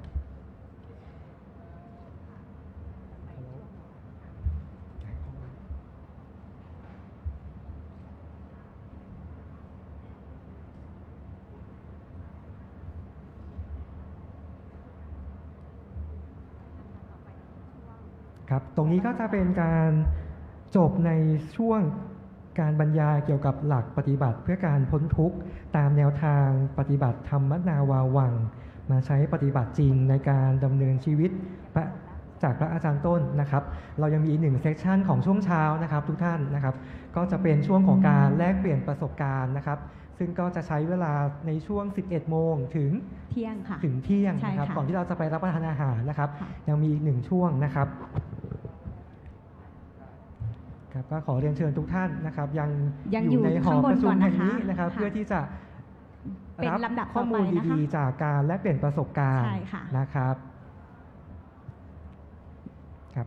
งั้นเดี๋ยวเราไปที่ลำดับถัดไปเลยนะคะลำดับถัดไปครับก็จะเป็นเหมือนกับเป็นการแลกเปลี่ยนประสบการณ์จากผู้ที่มีประสบการณ์แล้วค่ะประสบการณ์ดีๆจากการปฏิบัตินะครับอันนี้ก็จะเป็นการรีแลกซ์นิดหนึ่งละนะครับแต่ว่าในช่วงนี้ครับเราคงจะต้องขออนุญาตนะครับส่งไมค์ต่อให้กับผู้ดำเนินการเสวนาในวันนี้นะครับซึ่งก็จะเป็นพิธีกรที่มีประสบการณ์มีความรู้และก็ทรงเกียรตินะครับท่านแรกนะครับเราจะขอเชิญนะครับคุณยนต์ขวัญสมณะนะครับหรือคุณเมย์นั่นเองนะครับท่านเป็นกรรมการผู้จัดการบริษัทเลิฟทราเวลจำกัดนะครับมีความเชี่ยวชาญในด้านการสร้างแบรนด์ส่วนบุคคลการเขียนคอนเทนต์การตลาดการจัดการการท่องเที่ยวและการพัฒนาบุคลิกภาพและการสร้างภาพลักษณ์ซึ่งไม่ได้มาคนเดียวนะครับยังมีอีกหนึ่งท่านครับนั่นก็คืออีกท่านหนึ่งนะคะขอเชิญท่านดร.ณพงษ์ นพเกตนะคะผู้ช่วยศาสตราจารย์จากคณะการบริหารการพัฒนาสิ่งแวดล้อมนะคะผู้เชี่ยวชาญเฉพาะด้านสถาปัตยกรรมและผังเมืองอุตสาหกรรมสีเขียวและการพัฒนาที่อยู่อาศัยในชุมชนเมืองอย่างมีส่วนร่วมค่ะเดี๋ยวขอเชิญทั้งสองท่านขึ้นบนเวทีนะครับส่วนเราสองคนครับพิธีกรตั้งแต่ช่วงเช้าก็ต้องขอกล่าวคำว่าสวัสดีครับปฏิบัติต่อมันไม่ถูกก็เลยเก็บเอาความวุ่นวายมาเป็นปัญหาต่อหลักการของพุทธศาสนาคือให้ไปเห็นว่าในความวุ่นวายเนี่ยมันเกิดแล้วมันดับไป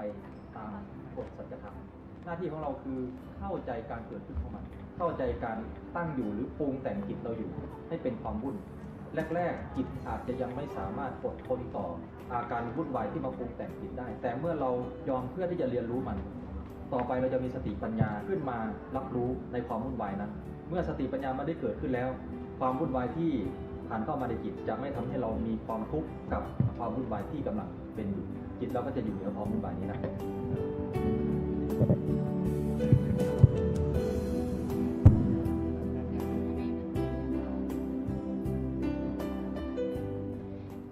ค่ะก่อนอื่นต้องขออนุญาตกราบสวัสดีแขกผู้มีเกียรติทุกท่านที่ยังคงอยู่ในห้องประชุมนะคะวันนี้ต้องขออนุญาตสวัสดีอาจารย์ด้วยนะคะสวัสดีครับคุณเมย์ครับสวัสดีท่านผู้ร่วมฟังธรรมะบรรยายธรรมะของพระอาจารย์ต้นทุกท่านนะครับเราน่าจะห่างกันไปไหมคะอาจารย์ขออนุญาตเรียกเชิญเลยค่ะอาจารย์ป๊อปนะครับแล้วก็คุณเมย์นะครับค่ะเมย์ค่ะยนต์ขวัญสมณะค่ะกรรมการผู้จัดการบริษัทเลิฟทราเวลจำกัดค่ะครับผมป๊อป ณพงษ์ นพเกตนะครับเป็นอาจารย์ประจำหลักสูตรการจัดการสิ่งแวดล้อมนะครับสถาบันบัณฑิตพัฒนาบริหารศาสตร์หรือว่าเรียกสั้นๆวานิด้านะครับก็เป็นสถาบันที่ก่อตั้งโดยในหลวงรัชกาลที่9ครับค่ะและในช่วงเวลาระหว่างนี้นะคะ 11 โมงถึงเที่ยงค่ะในช่วงเช้าที่เราได้มีโอกาสฟังธรรมบรรยายจากพระอาจารย์ไปแล้วในส่วนของจริงๆก็คือแนวทางชาวพุทธ หลักการตามแนวปฏิบัติของแนวทางชาวพุทธที่หลายท่านอาจจะเคยเรียนรู้จากพระอาจารย์ไปบ้างแล้วนะคะทั้งจาก YouTube หรือแม้กระทั่งได้เรียนรู้เมื่อสักครู่เองก็ตามนะคะตอนนี้ค่ะอาจารย์ในช่วงเวลา 11 โมงถึงเที่ยงค่ะเราจะพาทุกท่านเข้ามาสู่ของจริงนะคะว่าคนที่เขาปฏิบัติกันมาเนี่ยเขาได้รับผลลัพธ์อย่างไรที่ธรรมะเข้ามาเปลี่ยนแปลงชีวิตนะคะบางคนอาจจะใช้คำว่าธรรมะพลิกชีวิตเลยก็ได้นะคะอาจารย์ครับ ค่ะ ก็จากที่เราฟังภาคเช้านะครับเหมือนกับเราพิธีกรภาคเช้าได้กล่าวไปแล้วว่าเราเหมือนกับเรียกว่ากลับมาเป็นนักเรียนอีกครั้งนะครับนักเรียนในที่นี้ก็คือมาอยู่กับปัจจุบันนะครับแต่ว่าเป็นนักเรียนเรื่องของชีวิตนะครับใช่ค่ะตอนนี้ก็สังเกตว่าสิ่งที่เปลี่ยนไปหลังจากที่พระอาจารย์บรรยายจบเนี่ยก็คือเรากลับมาสู่ชีวิตปกติใช่ไหมครับเราเริ่มคุยกับเพื่อนเริ่มถกธรรมะบ้างถกชีวิตประจำวันบ้างนะครับคราวนี้เราก็จะมีลูกศิษย์พระอาจารย์นะครับแล้วก็เป็นผู้ปฏิบัติจริงนะครับได้นำสิ่งที่หลักการที่เรียนรู้ไปเนี่ยไปปฏิบัติสู่ชีวิตจริงแล้วก็จะเห็นเกิดการเปลี่ยนแปลงในชีวิตของแต่ละท่านนะครับซึ่งวันนี้ท่านก็จะขึ้นมาแลกเปลี่ยนประสบการณ์กันใช่ค่ะเมย์ขออนุญาตนำเข้าสู่คู่แรกเลยแล้วกันนะคะซึ่งใครที่ในที่นี้ใครติดตามพระอาจารย์มาก่อนหน้านี้แล้วบ้างคะโอ้เยอะเลยนะคะเชื่อว่าคนที่ยกมือเนี่ยค่ะจะคุ้นเสียงค่ะไม่ได้คุ้นหน้านะคะคุ้นเสียงของผู้ปฏิบัติคู่แรกที่เมย์จะแนะนำในวันนี้นะคะในโอกาสนี้ขออนุญาตเรียนเชิญค่ะแม่วันค่ะคุณวราวรรณก้อยชูสกุลนะคะคุณชำนาญประติมากรรมค่ะบนเวทีเลยค่ะ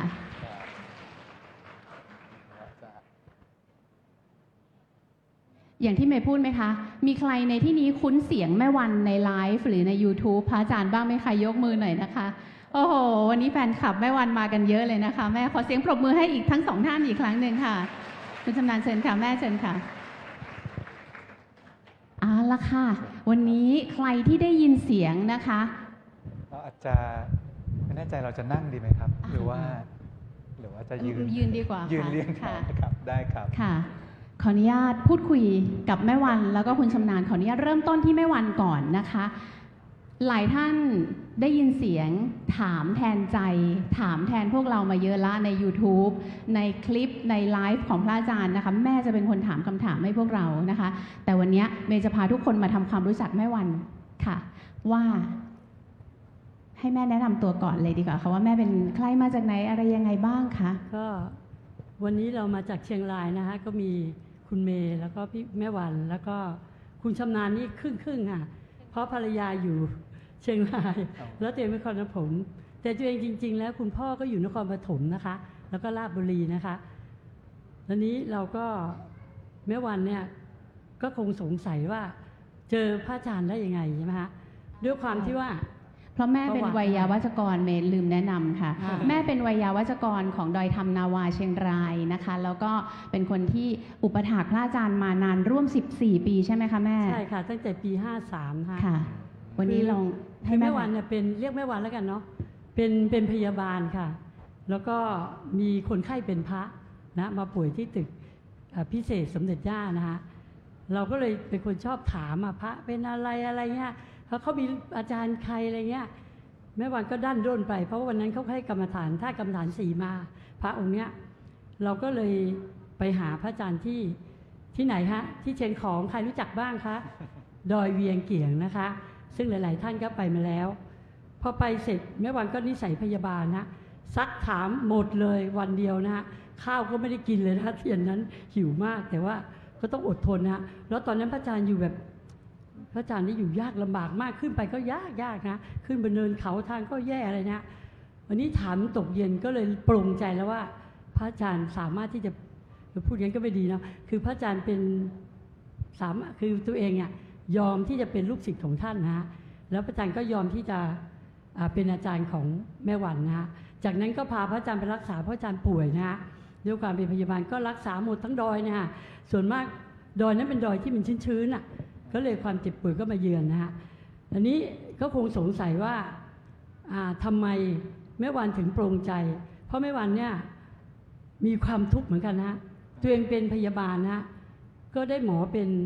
สามีนะคะเป็นของแถมใช่ไหมคะของแถมจริงหมอนี่ดีนะอาชีพหมอเนี่ย คือดูแลภรรยาอย่างดีฮะการเงินอะไรดีมากสมบัติอะไรเยอะแยะนะฮะแต่ว่ามันมีเรื่องในใจที่มันไม่ดีคือเขาเป็นคนหล่อนะฮะแล้วก็ร้องเพลงเพราะแล้วก็คนน่ารักนะฮะก็ต้องมีเรื่องของผู้หญิงมายุ่งเกี่ยวใช่ไหมฮะสามีแม่วันเนี่ยเป็นหมอผ่าตัดเชื่อไหมแม่วันเนี่ยร้ายกาจมากเลยสมัยก่อนเนี่ยสามารถที่จะแบบไปส่งหมอที่โรงพยาบาลเอกชนทำงานโรงพยาบาลรัฐบาลนะทำเอกชนด้วยแม่วันนี้ขับรถไปส่งเลยฮะถ้าแม่วันไม่เคยบอกใครนะเพิ่งเล่าครั้งแรกนะฮะแล้วไงฮะถึงเวลาเขาต้องโทรบอกแล้วก็ไปรับ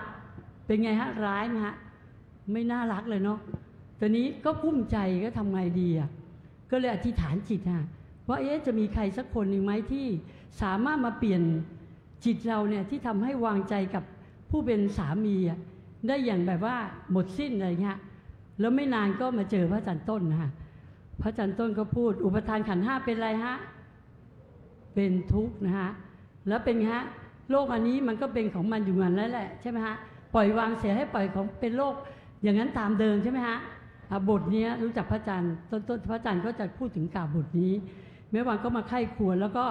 ขยันไปหาพระอาจารย์แทบทุกอาทิตย์ขับรถไปคนเดียวนะจากเชียงรายไปเชียงของประมาณชั่วโมง10 นาทีนะฮะทางบางครั้งก็ลำบากมากพอดีขับรถ4 วิวนะฮะก็ไปหาท่านก็ไปตอนบ่ายจริงๆก็นิสัยมีแล้วก็ไม่รู้ว่าพักจริงๆท่านต้องพักนะคือตัวเองเปิดคลินิกเนี่ยพอครึ่งวันก็ไม่รู้ว่าพอเสร็จจากคลินิกก็จะขับรถไปหาพระอาจารย์ไม่รู้พระอาจารย์พักไม่พักเราไม่รู้ประมาณบ่าย2นะฮะท่านก็จะเทศให้เราฟังนะแล้วก็ขับรถกลับเป็นอย่างนี้แทบทุกอาทิตย์นะจนปี54เราไปอินเดียกันประมาณ40 คนมีเชียงรายเชียงของอำเภอพานนะแล้วก็กลับมาก็มีผู้ที่ญาติโยมที่สร้างซื้อดอยธรรมนาวาให้พระอาจารย์เพราะพระอาจารย์ป่วยตลอดเวลาพระอาจารย์เป็นโรคตับอักเสบไทป์ตับอักเสบบีนะอักเสบนั้นท่านจะอ่อนเพลียง่ายอะไรนะฮะจากนั้นก็มาดอยธรรมแล้วก็รักษาธาตุขันธ์จนยาจนถึงไปอยู่นาสุขังนะคะค่ะอันนี้คือที่มาที่ไปของแม่วันที่หลายๆท่านรู้จักนะคะจนตั้งแต่อดีตที่ได้ดูแลพระอาจารย์จนถึงปัจจุบันที่อุปถากใกล้ชิดและเป็นไวยาวัจกรของดอยธรรมนาวานะคะแล้วท่านขวามือค่ะแม่วันนี้คงต้องได้คุยกันนะคะคุณชำนาญประติมากรรมนะคะให้คุณชำนาญแนะนำตัวทักทายนิดนึงค่ะถ้าไม่มีคุณชำนาญนี่งานวันนี้น่าจะเกิดยากนะคะทั้งสองท่านลองบอกเล่าที่มาที่ไปของงานนี้หน่อยค่ะครับกับผมชำนาญประติมากรรมเป็นอาชีพคือสร้างพระวัตถุมงคลสร้างพระใหญ่เช่นวัดหลวงปู่ทวดวัดห้วยมงคลหัวหินแล้วก็พระที่ใหญ่สุดในโลกก็อยู่ที่วัดม่วงจังหวัดอ่างทองอุทยานราชภัฏ7พระมหากษัตริย์ผมทำองค์พ่อกุลามเจ้าแม่กุดิมที่วัดห้วยปากกั้งจังหวัดเชียงรายแล้วก็อีกหลายๆ10ที่ที่เคยสร้างไว้ทีนี้ก็สาเหตุที่มาเจอพระอาจารย์ต้นเนี่ยคือเมื่อประมาณ4 ปีกว่าที่แล้วนั่งเครื่องจากดอนเมืองไปเชียงรายก็ได้นั่งได้แถวเดียวกันนะแล้วก็ได้สนทนาธรรมกันแต่บนเครื่องจนถึงเชียงรายก็ถามท่านว่าท่านอยู่ที่ไหนยังไงก็ประมาณนั้นฮะแล้วก็หลังจากนั้นก็ไม่เจอกัน4 ปีเมื่อกันยาปีที่แล้วก็ได้เจอใน YouTube ในนี้ก็เลยชวนครอบครัวไปกราบท่านที่ดอยธรรมที่นางแลที่จังหวัดเชียงรายห่างจากบ้านผมประมาณสัก10 กว่ากิโลก็ได้ไปกราบท่านแล้วก็ได้ไปฟังธรรมของท่านบ่อยๆแล้วก็ได้รู้สึกว่าธรรมของท่านเข้าใจง่ายแล้วก็เมื่อก่อนนั้นคือก็ปฏิบัติทั่วไปฮะผมก็พระเต็มคอเลยนะเก็บสะสมตอนนี้ยังมีอยู่ไหมคะไม่มีแล้วโอเคก็ระบายขายหมดฮะเป็นก็แต่ว่าผมก็ทดสอบนะฮะพระไม่ใช่ถูกวัตถุมงคลเนี่ยแต่เราทดสอบว่าวัตถุมงคลที่เราเช่ามาหลักล้านเนี่ยหลายๆล้านเนี่ยจะช่วยเราได้จริงไหมครับผมพูดทดสอบเองเลยนะครับทดสอบผมก็อธิษฐานจิตเลยฮะครับแล้วก็เนี่ยไปติดต่องานนี้เขาขอให้สำเร็จไหมครับ ไม่สำเร็จอะ ตกลงเราพึ่งเขาหรือว่าเขาพึ่งเรา คือผมไม่ได้ครั้งเดียวแล้วยกเลิกนะหลายครั้งปรากฏว่า มันทำไมไม่สำเร็จผล หรือมันไม่มีอยู่จริงหรือเปล่าก็ถามตัวเองนะแต่ผมสะสมได้เยอะมากฮะเยอะมากแล้วผมก็ผลิตวัตถุมงคลด้วยไงก็ลองมาแล้วหลายๆอย่างโทษทีไม่ดูถูกหรืออะไรเนี่ยเรามีธรรมะคือขนาดใช้ปืนยิงก็เราทำมาแล้วเหล็กไหลที่ว่าแน่ๆเนี่ยเจ้าวาดก็มาให้ผมยิงฮะออกหมดครับตายหมดฮะ อันนี้นี่คือจากประสบการณ์จริงนะฮะแต่ว่าเราก็ยังไม่นะเราก็ยังศรัทธาอยู่เดี๋ยวพอมาเจอพระอาจารย์ต้นอธิบายเนี่ยโอ้มันรู้สึกว่าสิ่งที่เราที่ผ่านมาในชีวิตเราเนี่ยที่ทำมาเนี่ย40 ปีเนี่ยมันใช่หรือเปล่าเริ่มตั้งคำถามเริ่มใช่หรือเปล่ามันดูครับแล้วก็มาเรียนรู้เรื่องของท่านสอนเรื่องของธาตุสี่ขันธ์ห้าอริยมรรคก็ฟังแล้วเข้าใจครับมันเป็นสัจจะของธรรมชาติทุกคนทุกศาสนาต้องเจอต้องพบเป็นเรื่องปกติผมก็เลยมาทางนี้อย่างเต็มตัวแล้วก็เลยผมอยู่แล้วผมมาประมาณน่าจะเกือบ50 ปีนะฮะวันนี้อายุประมาณเกือบ60แล้วค่ะแล้วถ้าอย่างนั้นขออนุญาตคนเยอะมากค่ะขออนุญาตถามด้วยเวลาเรายังมีอีกหลายคู่นะขออนุญาตที่มาที่ไปอย่างไรถึงเป็นงานวันนี้ขึ้นมาได้คะครับผมคือทุกคนทราบใช่ไหมพระอาจารย์สร้างอุโบสถที่ไหนฮะกลางน้ำใครทราบไหมฮะที่บ้านเกิดพระอาจารย์ใช่ไหมฮะเพราะว่ามีพระกับประชาชนไปขอใช่ไหมฮะพอดีวันหนึ่งคุณชำนาญนิมนต์พระอาจารย์ไปบ้านฮะบ้านคุณชำนาญนี่สวยงามมากลงสนามบินก็จะขับไปแล้วจะเห็นประติมากรรมนะฮะเป็นพิพิธภัณฑ์ที่สวยงามมากพระอาจารย์ก็เห็นพระรูปหนึ่งเป็นปางแล้วคุณชำนาญปางปฐมเทศนาปางผมพระอาจารย์พูดทันทีว่าเอาองค์นี้แหละที่จะไปอยู่ที่อุโบสถกลางน้ำนะฮะมันจะอำนาจเจริญคุณชำนาญก็โอเคทีนี้พี่วันก็เลยพระอาจารย์ให้เอาของไปฝากคุณชำนาญนะฮะเอาข้าวสารนั่นแหละค่ะข้าวธาตุสีอะไรนะฮะคุณชำนาญก็บอกว่าก็คุยกันนะคุณชำนาญบอกว่าพี่วันเคยดูเพจรักธรรมไหมผมไม่ได้ดูน้องต้นอ้อเนี่ยเขาเก่งนะเขาสามารถได้ถึงล้านวิวเนี้ยเราบอกอย่างนั้นขอคุยต้นอ้อหน่อยพี่วันก็เลยต่อสายต้นอ้อทันทีนะฮะก็คุยกันเลยตลอดแล้วก็ก่อนที่พี่วันจะไปเยอรมันนะติดตามพระอาจารย์ไปเยอรมันเมื่อเดือนกรกฎาคมก็เลยพาต้นอ้อไปหาพระอาจารย์ต้นได้รู้จักกันแล้วก็คุณชำนาญก็ขอวันที่จะมีในวันนี้เกิดขึ้นนะคะแล้วก็ขออนุโมทนาบุญกับทุกคนนะที่ออกโรงทานนะอย่างที่เบื้องต้นก็คือในหลวงรัชกาลที่10นะฮะแล้วก็ออกโรงทานทุกๆโรงทานแล้วก็มีปัจจัยที่โอนมาทางในบัญชีธาตุขันธ์นะฮะ24ท่านจำได้นะฮะแล้วก็จะมีคุณแต้วนะฮะซึ่งออกในการสื่อนะฮะ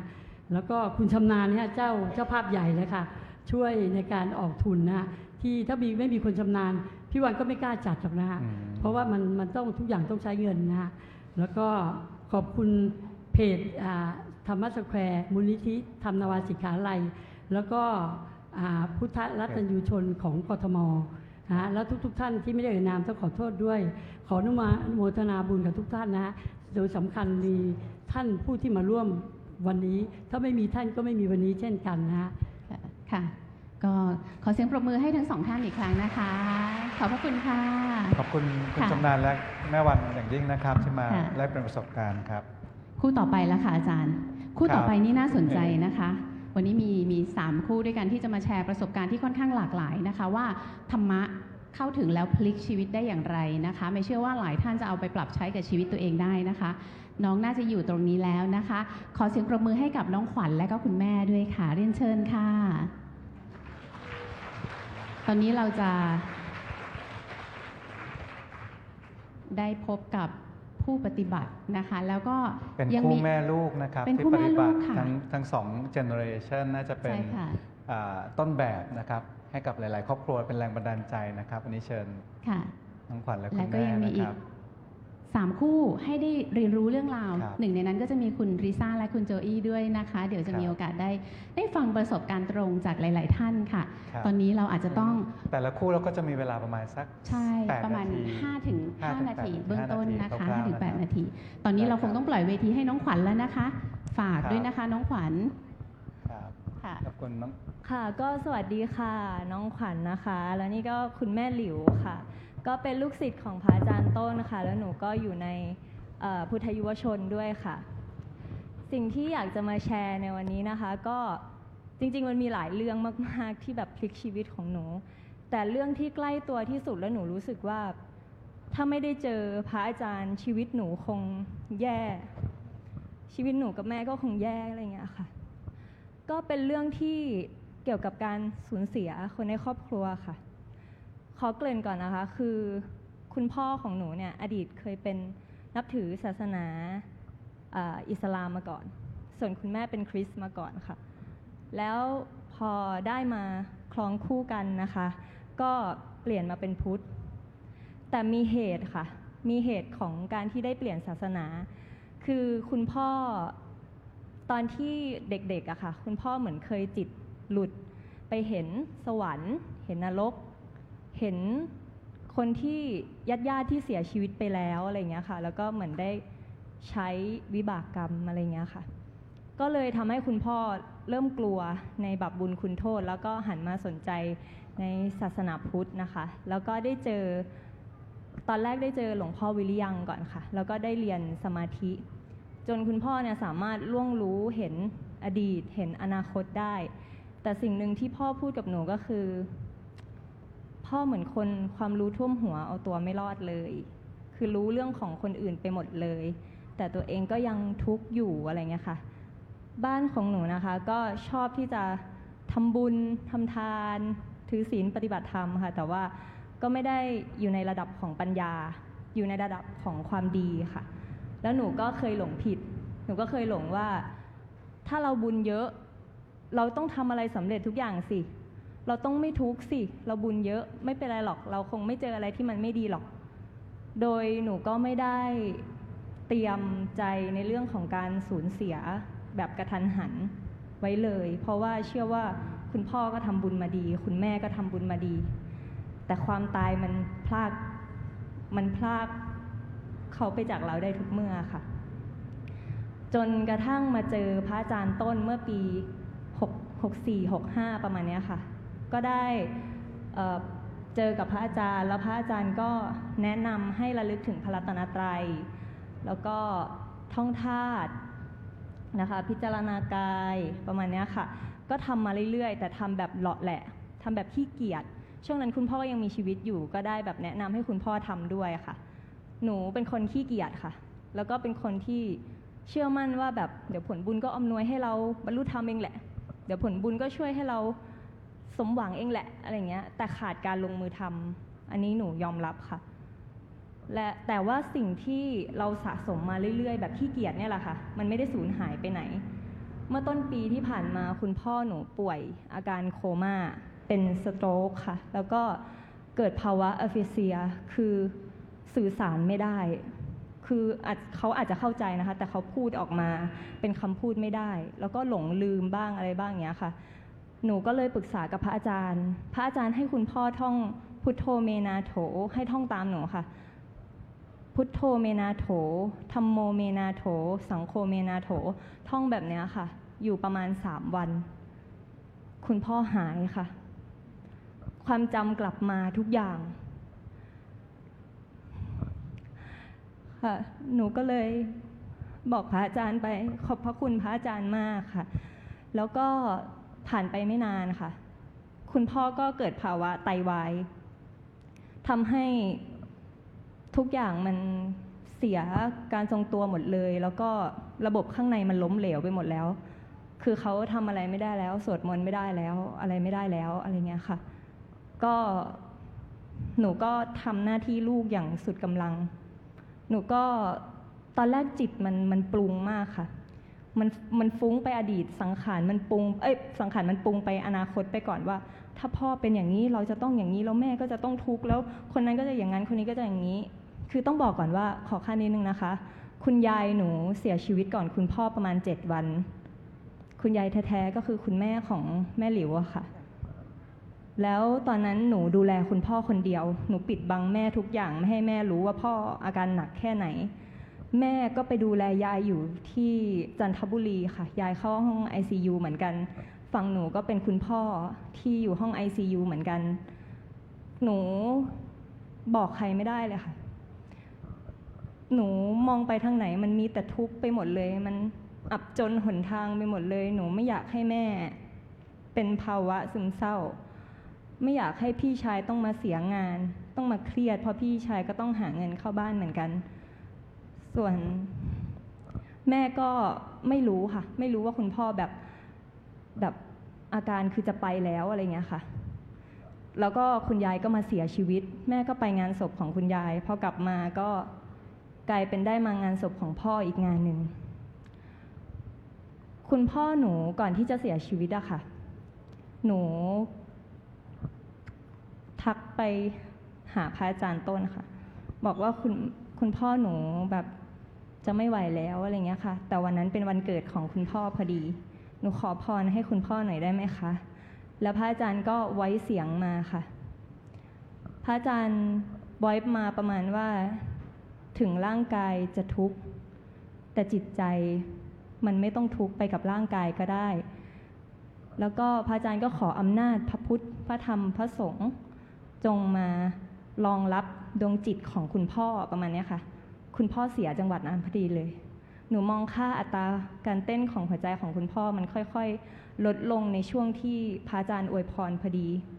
หนูก็เลยบอกคุณหมอคือคุณหมอกับพยาบาลจะเข้ามาปั๊มจะเข้ามาช่วยอะไรเงี้ยค่ะหนูปิดมากเลยหนูบอกไม่ต้องมายุ่งกับพ่อหนูแล้วหนูก็เดินถอยออกมาจากเตียงแล้วหนูก็ให้แม่นั่งอยู่ข้างๆเตียงของคุณพ่อให้คุณแม่ประกาศพระปริตส่งดวงจิตของคุณพ่อส่วนหนูก็ระลึกถึงพระรัตนตรัยแล้วก็ขออำนาจพระรัตนตรัยแล้วส่งคุณพ่อค่ะเพราะหนูถ้าเป็นหนูคนเมื่อก่อนนะคะคือหนูกับพ่อเนี่ยรักกันมากสนิทกันมากพ่อคือทุกอย่างในชีวิตของหนูรักพ่อมากแต่หนูยอมรับความจริงพอหนูมาเจอพระอาจารย์หนูได้เรียนรู้อะไรที่มันแบบที่มันไม่ใช่เราในเมื่อก่อนเลยถ้าเป็นหนูในเมื่อก่อนหนูก็คงจะแบบจับมือพ่อแล้วแบบป้าสู้นะอย่าไปนะอย่าตายนะแต่ครั้งเนี้ยหนูเดินถอยออกมาแล้วหนูจะไม่จับมือไม่อะไรทั้งนั้นหนูไม่อยากสร้างพันธนาการทางจิตให้พ่อหนูไม่อยากให้พ่อเป็นห่วงหนูอยากให้พ่ออยู่กับตัวเองซึ่งพ่อก็ฟังพระอาจารย์อยู่หนูคิดว่านี่เป็นหนทางที่มันแบบดีที่สุดแล้วสำหรับพ่อหนูจะไม่เห็นแก่ตัวแล้วหนูก็บอกแม่คือคุณแม่ก็เพิ่งเริ่มศึกษาแนวทางของพระอาจารย์ตอนที่ก่อนที่คุณพ่อจะเสียค่ะก็เลยคุณแม่ก็เลยมีความเข้าใจในระดับหนึ่งแล้วก็หนูอาจจะไม่ได้ผูกพันกับยายแต่แม่เป็นลูกของยายเป็นภรรยาของพ่อหนูแม่ผ่านทุกอย่างมาได้เพราะว่าแนวทางของพระอาจารย์ค่ะอยากให้แม่พูดอะไรนิดนึงว่าแบบแม่วางจิตยังไงเวลาหนูกับพี่คินไปทำงานแล้วแม่อยู่บ้านคนเดียวอะไรอย่างเงี้ยค่ะแม่ช่วงนี้แม่ก็ปล่อยวางได้ เพราะว่ามีอยู่ช่วงหนึ่งแม่เข้าค่ายของครูเงาะประมาณ3 วันช่วงนั้นแม่ก็มีพระรัตนตรัยของพระอาจารย์ต้นคอยอยู่ในจิตระลึกถึงอยู่ตลอดเวลาก็ทำให้ปล่อยวางได้มาอย่างนี้แม่ร้องไห้ทุกวันนะคะมันเป็นทุกข์มากตอนนี้เริ่มอยู่กับตัวเองได้แล้วลูกก็ไปทำงานอะไรอย่างเงี้ยได้ค่ะแม่ก็สบายใจขึ้นมาทุกครั้งที่มีงานของพระอาจารย์ต้นลูกจะเป็นคนพาแม่มาแม่ก็ยินดีมาตลอดค่ะและต่อไปนี้ก็จะมีพระรัตนตรัยของพระอาจารย์ต้นอยู่ในจิตแล้วก็จะไม่ทำให้ทุกข์อีกต่อไปแล้วปล่อยวางค่ะค่ะคือพระรัตนตรัยเนี่ยเป็นของกลางนะคะแต่ว่าคุณแม่ได้เรียนรู้จากพระอาจารย์ต้นก็เลยตอนแรกคุณแม่ก็ไม่เข้าใจคำว่าพระรัตนตรัยจริงๆหรอกค่ะแต่พอได้มาเจอแนวทางของพระอาจารย์มันก็ทำให้เราเจอของที่เป็นบริสุทธิ์แล้วก็เป็นของจริงไม่ใช่แค่เป็นแค่วัตถุเพราะหนูเห็นแล้วว่าคุณพ่อ ห้อยพระมากมายสุดท้ายไปเสียในห้อง ICU ก็ไม่ได้มีพระไปด้วยอยู่ดีแต่มันอยู่ในเนี้ยค่ะมันอยู่ในจิตของเราเนี่ยแหละสมมุติพระหายเราก็ไม่เห็นจะเป็นอะไรเลยก็พระรัตนตรัยอยู่ในนี้จมน้ำตายก็ไม่เห็นเป็นอะไรเลยพระรัตนตรัยอยู่ในนี้ไม่ต้องดูที่ลมหายใจด้วยถ้าเราจมน้ำตายเราก็ดูลมหายใจไม่ได้อยู่ดีอย่างน้อยเราก็ระลึกถึงพระรัตนตรัยในนี้ของเราได้หนูคิดว่าโอกาสที่เราสูญเสียค่ะเป็นโอกาสที่เราจะได้เรียนรู้ภายในใจภายในของตัวเราคือขันธ์ห้ามันเป็นทุกข์อยู่แล้วขันธ์ห้าของเราก็เป็นทุกข์ขันธ์ห้าของคนอื่นก็เป็นทุกข์แต่ถ้าเป็นหนูคนเมื่อก่อนหนูคงแบกรับเอาความทุกข์ของทุกคนแล้วมาใส่ในตัวหนูแล้วก็นั่งทุกข์ไปตลอดชีวิตแต่ตอนนี้หนูได้เรียนรู้แล้วค่ะได้เข้าใจแล้วก็สัจธรรมมันเป็นแบบนี้เองดินน้ำไฟลมมันเป็นเราก็เป็นแค่ก้อนทุกก้อนหนึ่งมันเป็นแค่สมมุติสุดท้ายเราก็แค่ต้องเรียนรู้สมมุติได้ประโยชน์จากสมมุติแล้วก็ให้ประโยชน์กับสมมุติสุดท้ายก็อย่าไปยึดติดในสิ่งที่เป็นสมมุตินี่ก็คือวิมุตติธรรมอะค่ะก็สำหรับเรื่องราวของหนูกับคุณแม่ก็มีประมาณนี้ค่ะขอบพระคุณนะคะขอบคุณน้องขวัญกับคุณแม่ด้วยนะคะขอบคุณมากค่ะ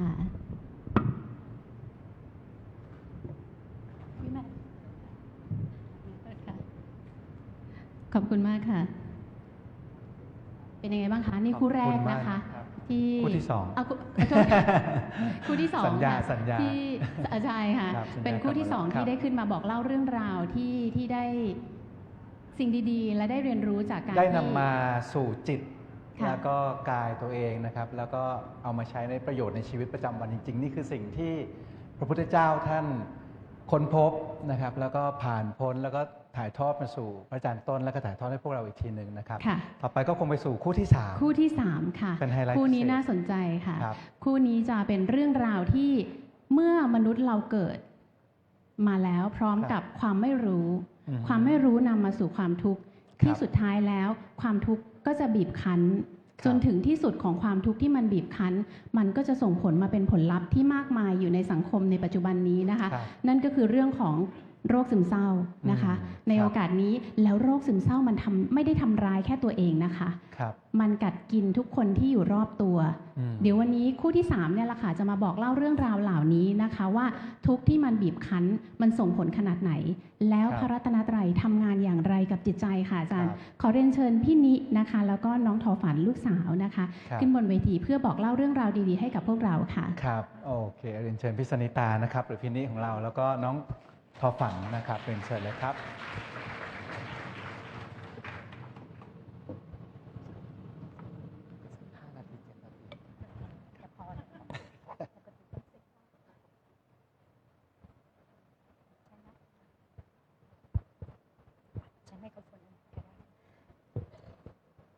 สวัสดีค่ะเพื่อนกัลยาณมิตรทุกคนก่อนที่เดี๋ยวแนะนำตัวนะคะสำหรับท่านที่ยังไม่รู้จักชื่อสนิตาเป็นรองกรรมการผู้จัดการของห้างสรรพสินค้าขนาดกลางใจกลางกรุงเทพนะคะแห่งหนึ่งแล้วก็ประสบกับชะตาชีวิตวิบากกรรมในชีวิตที่มันแสนสาหัสนะคะก่อนที่จะแชร์ก็ขอแนะนำแล้วก็ลูกสาว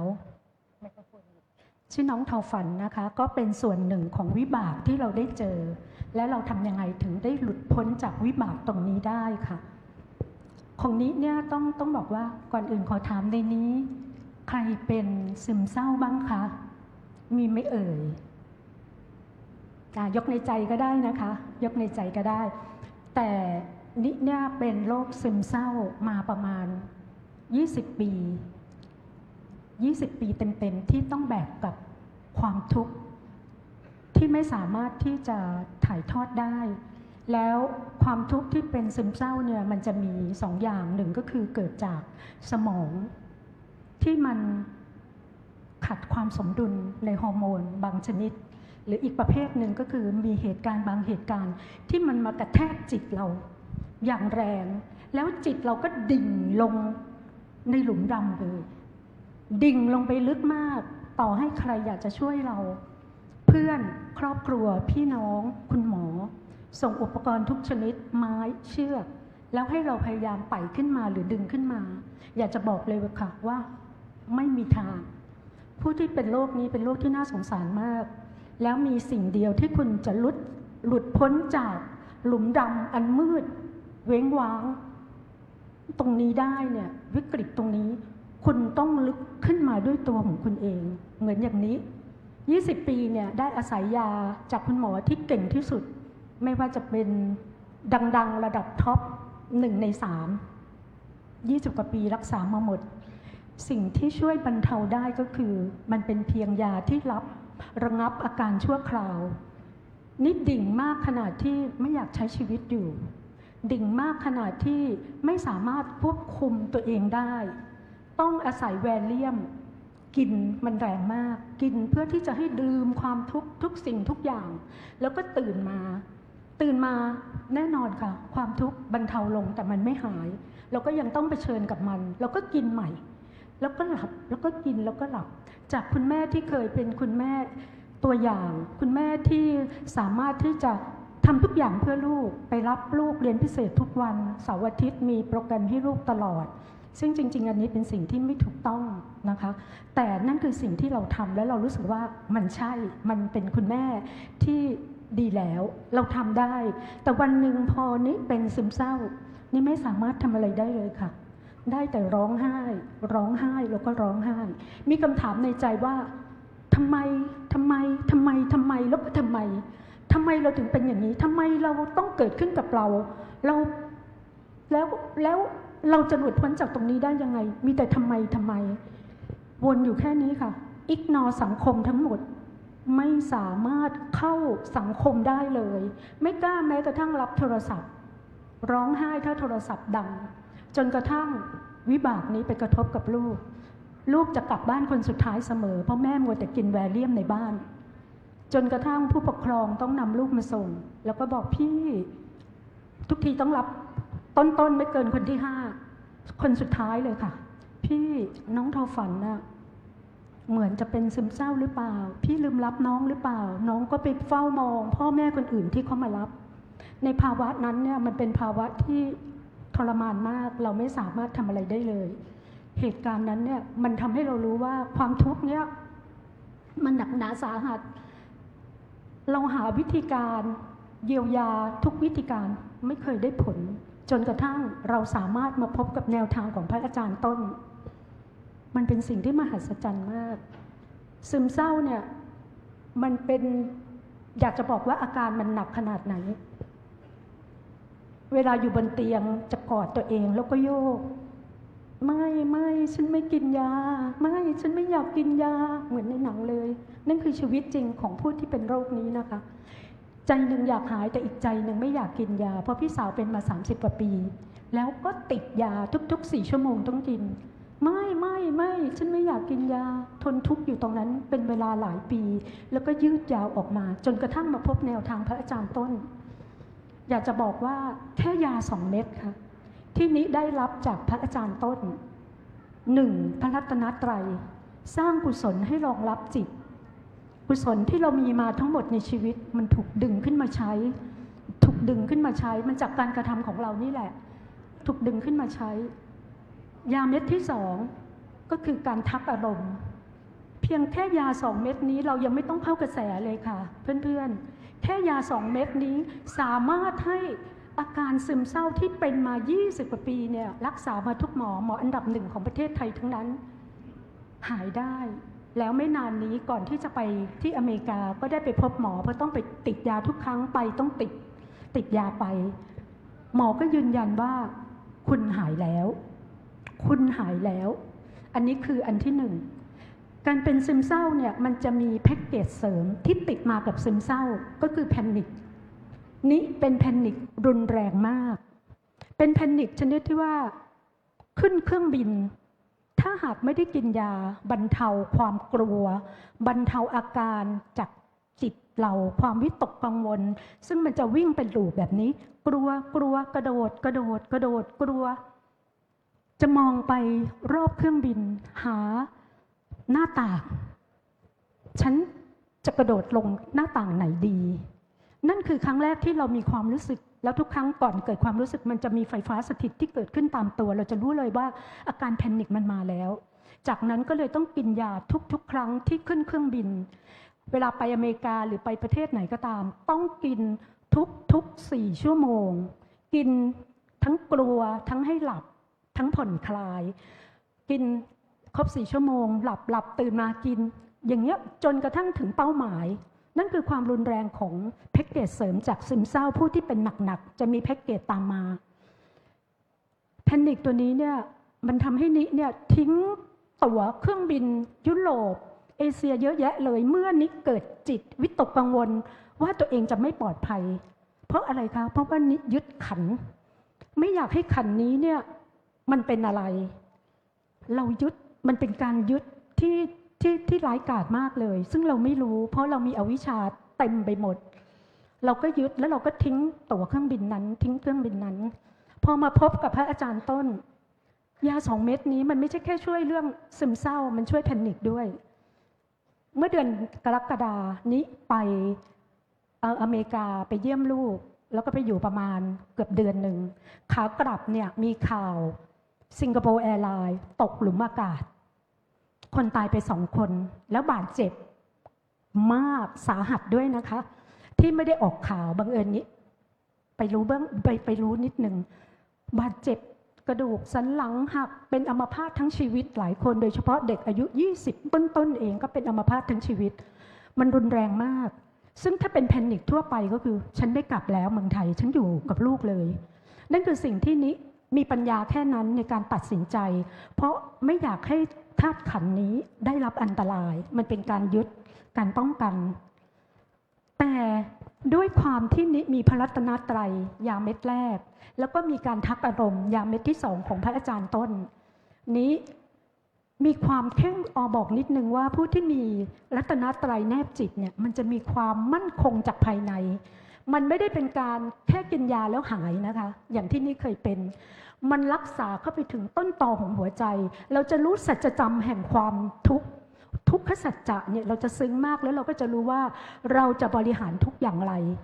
ทุกไม่ได้หายแต่ทุกอยู่แต่เราบริหารทุกให้มันลดลงและเราอยู่กับทุกอย่างชิวๆอันนี้คือ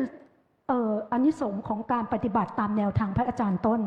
พอขึ้นเครื่องบินขากลับนี่ชิลมากปกติต้องทานยาแก้กลัวทานยานอนหลับทานยาคลายกังวล3 อย่างทุกครั้งขากลับมานี้นะคะไม่ทานยาสักเม็ดเดียวและที่สำคัญคือเครื่องบินที่นี้จะกลับมากรุงเทพมหานครนี้เป็นสิงคโปร์แอร์ไลน์แล้วข่าวตกหลุมอากาศล่วงหน้า1 วัน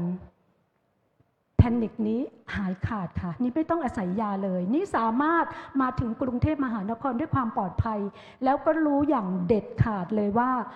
แพนิคนี้ก็หาย 100% ไม่ต้องทานยาเลยสักเม็ดหนึ่งค่ะจริงๆขอบอกนิดนึงว่าอานิสงส์จากแนวทางของพระอาจารย์ต้นอ่ะมันให้นิเนี่ยทุกมิติไม่ว่าจะเป็นความรักความสัมพันธ์สุขภาพและการเงินนี่ขออีกเรื่องหนึ่งก็คือความสัมพันธ์ซึ่งนี่คิดว่าในห้องนี้เนี่ยหลายท่านอาจจะมีอยู่นี่มีปัญหาเรื่องความสัมพันธ์ก่อนที่จะได้มารู้จักพระอาจารย์ต้นในเรื่องราวที่ทำให้นี้เป็นซึมเศร้าความสัมพันธ์ของนี้ก็คือพ่อแม่ลูกไม่เข้าใจกันไม่สื่อสารกันแล้วก็มีอัตราสูงทั้งหมดไม่เคยที่จะมองข้างในมองแต่ข้างนอกเพราะคุณไม่ใช่เราเพราะคุณชี้ออกอย่างเดียววันที่นี่ได้รู้จักพระอาจารย์ต้นนี่ได้เห็นสัจธรรมว่าทุกมันเป็นสัจจะมันเป็นความจริงที่ต้องเกิดมันไม่ได้แก้ที่ไหนมันไม่ได้แก้ที่ใครมันแก้ที่เราต้องหันนิ้วเข้ามาหาตัวเราต้องแก้ที่จิตของเราแล้ววันที่นี้ได้นำแนวทางของพระอาจารย์ต้นยา2 เม็ดเข้ามาแก้ไขชีวิตของนี้ความสัมพันธ์นั้นก็ดีขึ้นตามลำดับจากที่นี้ปฏิบัติแล้วก็เพียรปฏิบัติในเบื้องต้นนี้จะปฏิบัติหนักมากนะคะในช่วงนั้นสามีลูกจะมีอาการว่าแม่ทำอะไรเนี่ยเดินอะไรแบบนี้ใครเขาจะเรียกว่าจงกร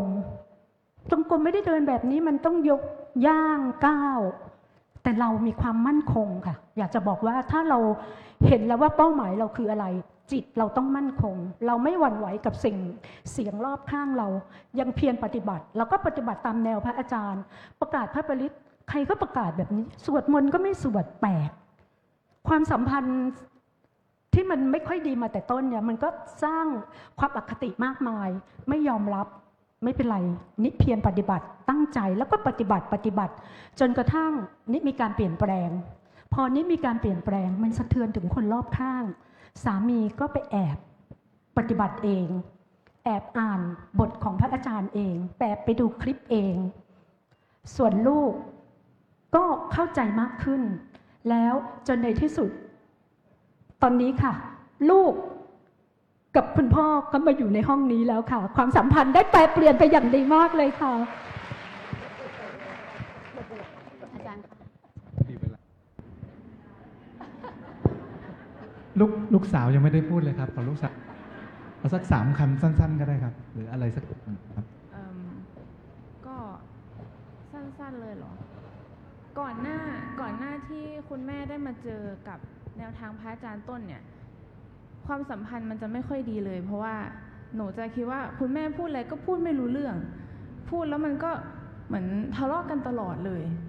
แต่พอปีก่อนที่คุณแม่ได้เข้าถึงพระรัตนตรัยเนี่ยหนูกลับมาจากที่เรียนอเมริกาหนูก็ทึ่งเลยเพราะว่าตอนที่คุณแม่อธิบายธรรมะให้หนูฟังเนี่ยมันตึงใจมากเลยอยากจะฟังต่อแล้วมันก็เกิดการเปลี่ยนแปลงหลายอย่างในครอบครัวหนูก็รู้สึกว่าการที่เราระลึกถึงพระรัตนตรัยเนี่ยมันสุดแล้วอ่ะมันทำให้ครอบครัวเปลี่ยนได้ขนาดนี้ทำให้หนูแบบอยากจะกลับมาอยู่บ้านพอหนูเรียนจบเนี่ยโอเคหนูกลับไทยแน่หนูไม่อยู่และอเมริการู้สึกครอบครัวมันสงบสุขแล้วก็ดีขึ้นกว่าเดิม peaceful ใช่ไหมครับโอเคขอบคุณน้องทอฝันมากนะครับgeneration millennium นะครับขอบคุณมากครับวันนี้อาจจะแปลกใจนิดนึงนะครับทำไมอาจารย์ป๊อปขึ้นมาคนเดียวนะครับเพราะว่าคู่ต่อไปเนี่ยสุดๆแล้วครับคือคุณเมย์ของเรานะครับเรียนเชิญคุณเมย์ขึ้นมาบนเวทีนะครับเพื่อจะแลกเปลี่ยนกับพวกเราสั้นๆนะครับก็คุณเมย์คงมีประสบการณ์เยอะแยะนะครับเรียนเชิญคุณเมย์นะครับก่อนจะเป็นคู่สุดท้ายครับผมเรียนเชิญครับ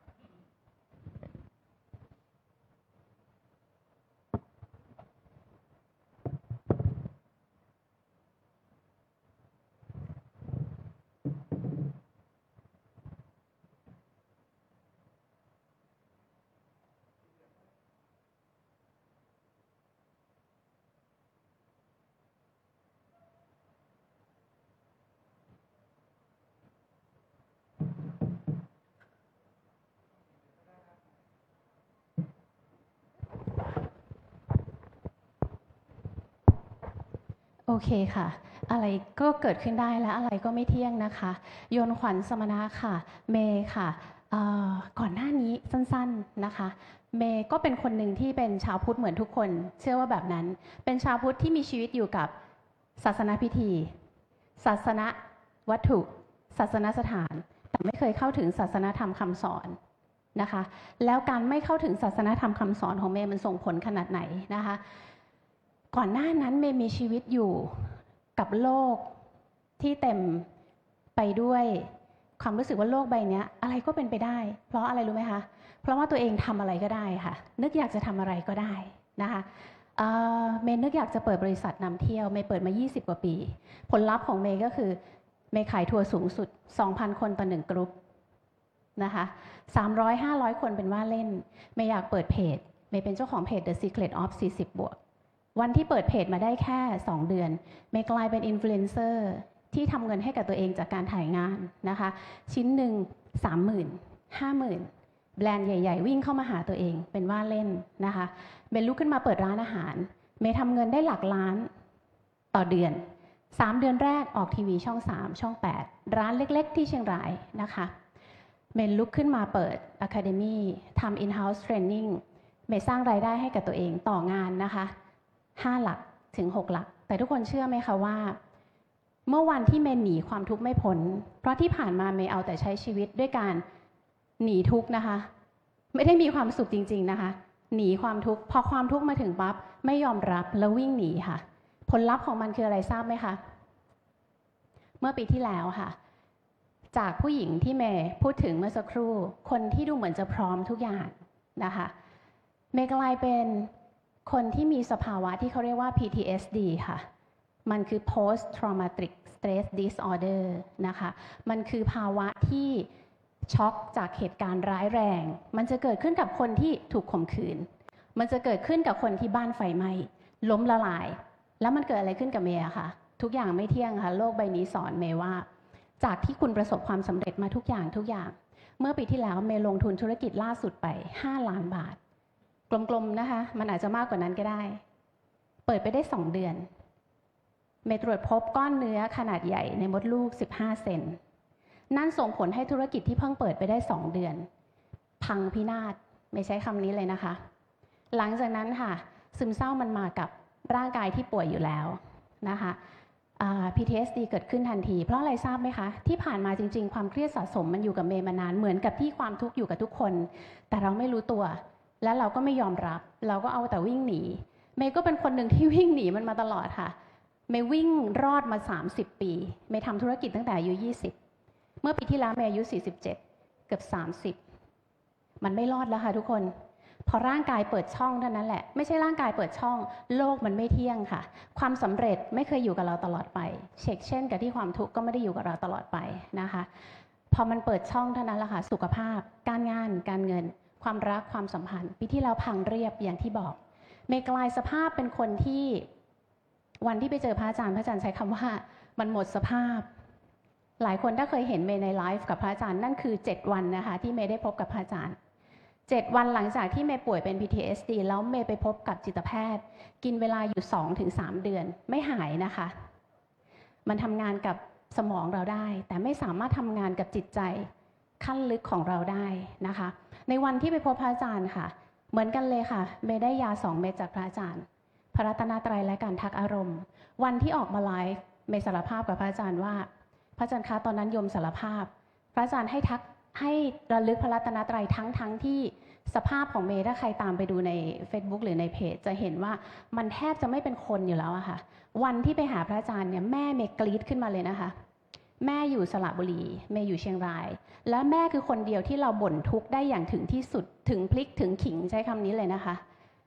แม่กรี๊ดขึ้นมาเลยว่าถ้ามันจะทุกข์ขนาดเนี้ยมาหาแม่แล้วมาตายด้วยกัน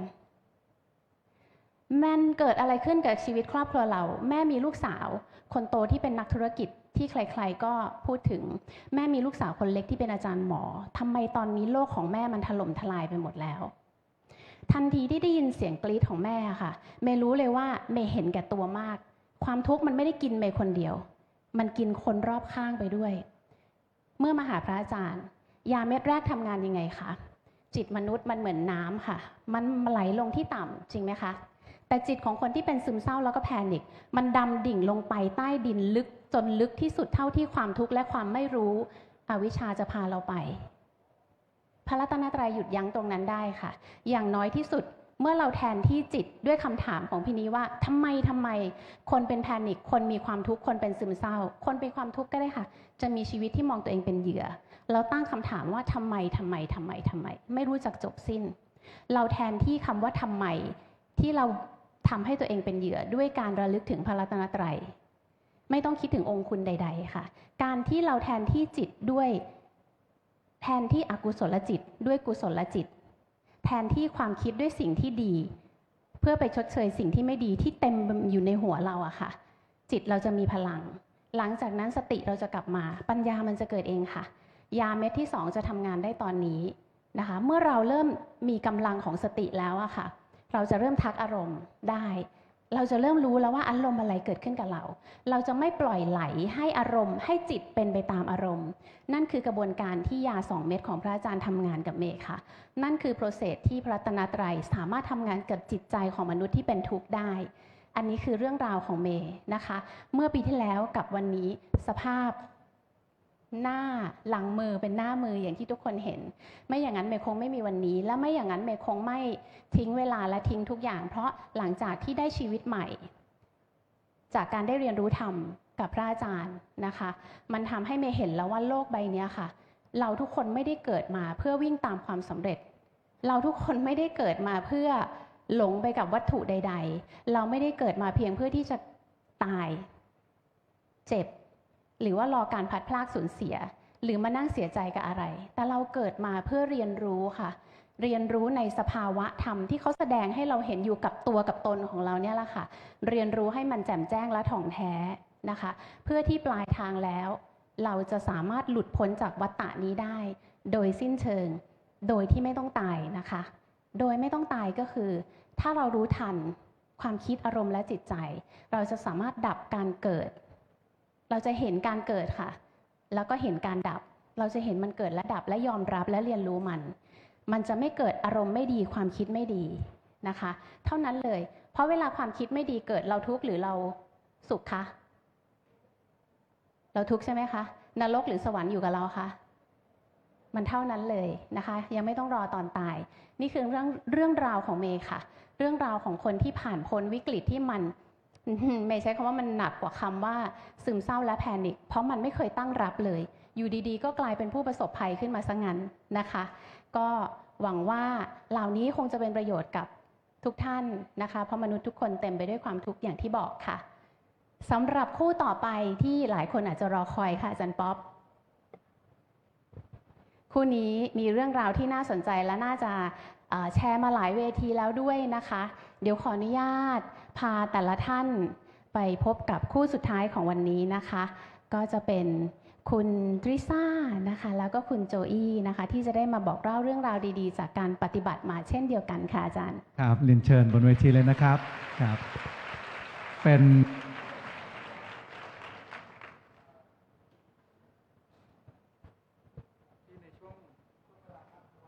อนุญาตประกาศไว้สั้นๆนะครับเดี๋ยวเราจะต้องไปรับอาหารนะครับข้างล่างใช่ไหมครับคุณเมย์ใช่ค่ะเดี๋ยวขอแจ้งไว้ก่อนว่าจะมีอาหารพระราชทานจากโรงครัวพระราชทานอยู่ด้านล่างนะคะและใครที่มีประสบการณ์จากการที่ปฏิบัติตรงกับตัวเองและไม่มีโอกาสได้ขึ้นมาข้างบนนะคะเดี๋ยวลงไปทานข้าวแล้วเซตเวลาตัวเองดีๆค่ะน้องซันกับน้องฟ้าใสจะรออยู่ด้านหลังห้องประชุมใครที่อยากแชร์เรื่องราวดีๆเหล่านี้ของตัวเองนะคะว่าปฏิบัติแล้วเป็นยังไงค่ะอาจารย์มาอัดคลิปนะคะแล้วก็ให้สัมภาษณ์กับน้องซันโชว์ตัวนิดนึงค่ะน้องซันจะอยู่ด้านหลังนะคะอยู่ไหนอยู่ด้านหลังค่ะสุดหล่อนะคะใส่แว่นนะคะใครอยากขึ้นมาแชร์รีบทานข้าวแล้วขึ้นมาเลยนะคะส่วนภาคบ่ายที่เราจะพบกับพระอาจารย์ค่ะจะมีกระดาษคำถามอยู่กับน้องๆนักศึกษานะคะกระดาษแล้วก็ปากกานะคะให้ทุกท่านได้เขียนคำถามที่เกิดจากการปฏิบัติหรือข้อสงสัยใดๆนะคะภาคบ่ายเอากลับขึ้นมาให้กับพี่เลี้ยงก็ได้นะคะพี่เลี้ยงประจำกลุ่มหรือน้องๆก็ได้เพื่อที่จะได้ส่งคำถามนั้นให้กับพวกเราและพระอาจารย์อีกครั้งหนึ่งค่ะตอนนี้ต้องมอบเวทีให้กับคู่แล้วค่ะคู่สุดท้ายนะครับคุณโจอี้คุณริซ่านะครับซึ่งน่ายินดีครับในสุดก็มีสุภาพบุรุษสุภาพสตรีขึ้นมาคู่กันนะครับเรียนเชิญนะครับสวัสดีทุกคนนะครับสวัสดีทั้งที่อยู่ในห้องแล้วก็ทางไลฟ์นะครับใครงานนี้ใครมาครั้งแรกครับยกมือให้ดูหน่อยได้ไหมครับใครมาครั้งแรกเยอะมากแล้วใครที่มีความสงสัยว่าพระรัตนตรัยคืออะไรอยากรู้เพิ่มมากขึ้นยกมือให้ดูหน่อยอยากรู้เลยว่าปฏิบัติยังไงพี่วันยังมีอยู่นะครับโอเคได้ครับงั้นเดี๋ยวพี่ทิชาเอาให้ผมเริ่มไหมได้ค่ะจุดเริ่มต้นนะครับจุดเริ่มต้นเนี่ยผมก็นั่งฟังธรรมะพระอาจารย์ต้นนะครับแบบที่ทุกคนนั่งกันอยู่แบบนี้เลยแล้วก็พระอาจารย์ก็บอกว่าเราต้องมีพระรัตนตรัยระลึกถึงพระรัตนตรัยย้ำๆซ้ำๆอยู่ตลอดเวลาผมก็งงว่าทำยังไงอ่ะเราก็ไม่รู้ก็ยังไม่เก็ตอยู่ว่าคือทำไปเพื่ออะไรแล้วก็ยังไงจนกระทั่งก็เพราะว่าเดิมทีวิธีการปฏิบัติเนี่ยเราก็ใช้วิธีการนั่งสมาธิเราก็นั่งสมาธิกำหนดพุทโธพุทโธพุทโธแล้ววันนี้เราจะต้องมาระลึกถึงพระรัตนตรัยที่ยาวขึ้นระลึกถึงพุทโธเมนาโถธัมโมเมนาโถสังโฆเมนาโถจะยังไงดีนะก็ยังไม่ทำก็ลีลาครับในขณะที่ภรรยาผมเนี่ยครับก็บอกผมว่าทำไมไม่ตัดสินใจลองทำดูสักครั้งหนึ่งล่ะเลือกทางใดทางหนึ่งเราก็ลองดูว่าเราก็นั่งสมาธิมานานเราทำหลายๆอย่างมานานมากแล้วมันก็ยังไม่เกิดเห็นผลอะไรกับเราเลยผมก็เลยเริ่มลองฟังในสิ่งที่เขาแนะนำมาว่าทำเลยลุยพระรัตนตรัยกำหนดพุทโธเมนาโถธัมโมเมนาโถสังโฆเมนาโถทั้งวัน เวลาที่ว่าง เวลาที่สะดวก เวลากินข้าว เวลาอาบน้ำเวลาทำอะไรแบบเนี้ยและตอนนั้นเชื่อไหมครับระหว่างที่กำลังระลึกอยู่เนี่ยเจอพี่ทิชาที่ทำงานเราทำงานด้วยกันทุกวัน เราก็คิดในใจว่าเราจะชวนเขามีพระรัตนตรัยดีไหมนะเราจะบอกเขายังไงดี เพราะว่าไปมาหลายทางแล้วไงครับทำมาหลายแบบแล้วก็ชวนเขาไปทุกทางทำทุกแบบถูกไหมครับก็ไม่รู้ว่าไม่กล้าบอกพระรัตนตรัยเขาคิดในใจว่าเก็บไว้ก่อนแล้วกันรอให้พระรัตนตรัยแนบจิตก่อนจนวันหนึ่งรู้สึกว่าไม่ไหวละที่จะต้องพูดกับพี่สาวเพราะเราเริ่มทำอย่างต่อเนื่องแล้วเราเห็นผลการปฏิบัติของเราแล้วผมก็ลองเขาเรียกว่าอะไรนะแชร์ให้กับพี่ทิชาแล้วผมก็บอกพี่ทิชาว่าผมบอกว่าอะไรนะตอนนั้นเขาบอกว่าเธอลองระลึกรู้จักพระรัตนตรัยไหมเราก็เหมือนเคยได้ยินแค่ผ่านๆแล้วเขาก็บอกว่าพุทโธเมนาโถธัมโมเมนาโถสังโฆเมนาโถพร้อมคำแปลนะคะเขาก็บอกเราแล้วเราก็คิดอยู่ในใจว่าแบบอะไรก็ไม่รู้ยาวมากเลยแล้วเราก็ไม่ได้อยากจะทำและไม่ได้อยากจะเปลี่ยนเราก็รับไว้แบบนั้นนะคะวันนั้นแล้วพวกเราก็ปฏิบัติกันระลึกถึงพระรัตนตรัยตลอดสิ่งที่เกิดขึ้นกับผมนะครับคือผมฟังธรรมพระอาจารย์ต้นไม่เข้าใจในช่วงแรกไม่เข้าใจอะไรเลยผมไม่เข้าใจศัพท์ธรรมะใดๆเลยแม้แต่คำเดียวแต่ตอนนั้นได้จัดรายการทำรายการซูมกับพระอาจารย์แล้วก็มีพระอาจารย์พูดเรื่องอนุสัยอาสวะผมถึงขั้นหลบจากหน้ากล้องอย่างนี้ครับแล้วออกไปกินน้ำหรือหาวไม่เข้าหูไม่เข้าหัวแม้แต่คำเดียวแต่สิ่งหนึ่งที่เปลี่ยนไปและเห็นผลได้อย่างชัดคือการที่ผมระลึกถึงพระรัตนตรัยอย่างต่อเนื่องนะครับวันหนึ่งเนี่ยอยู่ดีๆก็จิตมันเกิดมีความรู้บางอย่างขึ้นมาแบบที่ไม่ได้เป็นความรู้อะไรแบบที่พิสดารอะไรมากมายนะครับแต่กลายเป็นว่าเราเข้าถึงเขาเรียกว่าเราเข้าใจธรรมะที่มากขึ้นทำให้เราฟังธรรมเนี่ยแล้วมันอยู่ดีๆมันเข้าใจเองผมงงเลยครับว่าตอนนี้ผมกลับไปเปิดคลิปธรรมะพระอาจารย์ทุกตอนเนี่ยมันเข้าใจเหมือนเป็นนักเรียนที่เรียนผ่านการเรียนมาและเข้าใจแบบทุกอย่างอย่างหมดเลยเข้าใจถึงคำว่าพระรัตนตรัยจริงๆว่าพระรัตนตรัยพาเราเข้าถึงปัญญาความรู้ของการตื่นรู้ยังไงเข้าสู่ธรรมะยังไงแล้วก็สังฆะคุณงามความดีสิ่งที่เราปฏิบัติเนี่ยนี่คือการระลึกย้ำๆซ้ำๆเนี่ยทำให้เราได้เข้าถึงสัจจะความจริงและกลายเป็นผู้ที่ฟังธรรมะและเริ่มเข้าใจเริ่มประจักษ์กับตัวเองอันนี้คือแค่ขั้นตอนแรกนะครับสิ่งยา2 เม็ดที่พระอาจารย์ให้ผมเนี่ยผมรู้สึกว่าใครจะเชื่อหรือไม่เชื่อแต่ขอให้พิสูจน์สิ่งหนึ่งที่พระอาจารย์พูดสิ่งที่พระพุทธเจ้าพูดสิ่งที่ศาสนาพุทธได้สอนเราเนี่ยเป็นสิ่งที่ต้องพิสูจน์อย่างเดียวเท่านั้นถ้าเราไม่พิสูจน์เราใช้ความสงสัยว่ามันจะมีอยู่จริงไหมมันจะเป็นเราจะเข้าถึงได้จริงไหมอันเนี้ยจะทำให้การปฏิบัติอาจจะยากแต่มันต้องเริ่มจากการสงสัยแบบนี้แหละครับแต่ระหว่างที่สงสัยผมอยากจะชวนทั้งคนที่นั่งอยู่ตรงนี้และผู้ชมทางบ้านว่าลองดูครับลองระลึกถึงพระรัตนตรัยดูแล้วมันจะเกิดความรู้เหมือนที่ผมได้รู้เป็นทำให้ผมได้เดินเข้ามาสู่เส้นทางนี้ทำให้เข้าใจธรรมะของพระพุทธเจ้าแล้วกลายเป็นว่าเราก็ชวนพี่สาวเรามาปฏิบัติเนี่ยครับเริ่มจากการที่บังคับนะครับถูกไหมใช่ค่ะลองเล่าให้ฟังก็ได้นะครับว่าโดนบังคับยังไงนะครับจริงๆเนี่ยเขาเป็นคนจัดคอร์สนะคะแล้วเขาก็ชวนเราไปเราก็ไปแบบเสียไม่ได้จริงๆนะคะในนี้มีใครถูกบังคับมาไหมคะถ้ามียกมือนะคะจงภูมิใจนะคะเป็นการบังคับที่ดีที่สุดคือย้อนหลังกลับไปเนี่ยมองย้อนหลังว่าถ้าวันนั้นเขาไม่ได้ชวนเราล่ะหรือเราไม่ได้ไปเพราะความเกรงใจล่ะเราคงไม่มายืนอยู่ตรงนี้พอวันที่ไปเข้าคอร์สเนี่ยพระอาจารย์ก็เป็นคนตอนนั้นท่านสอนทั้งวันเลยนะคะท่านก็นั่งเปิดสไลด์อะไรเราก็รู้สึกว่าที่ท่านพูดเนี่ยมันเป็นสัจจะความจริงมันเถียงไม่ได้เลยจริงๆไม่ได้อยากจะแบบอยากมาเรียนรู้อะไรเลยแต่ก็คิดว่ามาเพราะว่าเขาเป็นคนจัดพอมาเรียนเสร็จปุ๊บแล้วต้องมาฟังอีกว่าร่างกายนี้เป็นทุกข์ขันธ์5เป็นทุกข์เราก็แบบเรามาผิดที่จริงๆเลยเดี๋ยวอยากจะกลับมาก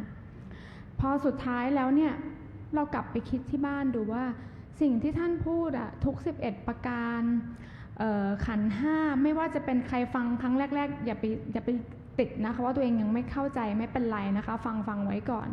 ว่ามันเป็นทุกข์จริงๆเราก็เลยยอมรับว่าอ๋อร่างกายนี้มันเป็นทุกข์มันไม่ใช่ทุกข์ที่แบบเราจะต้อง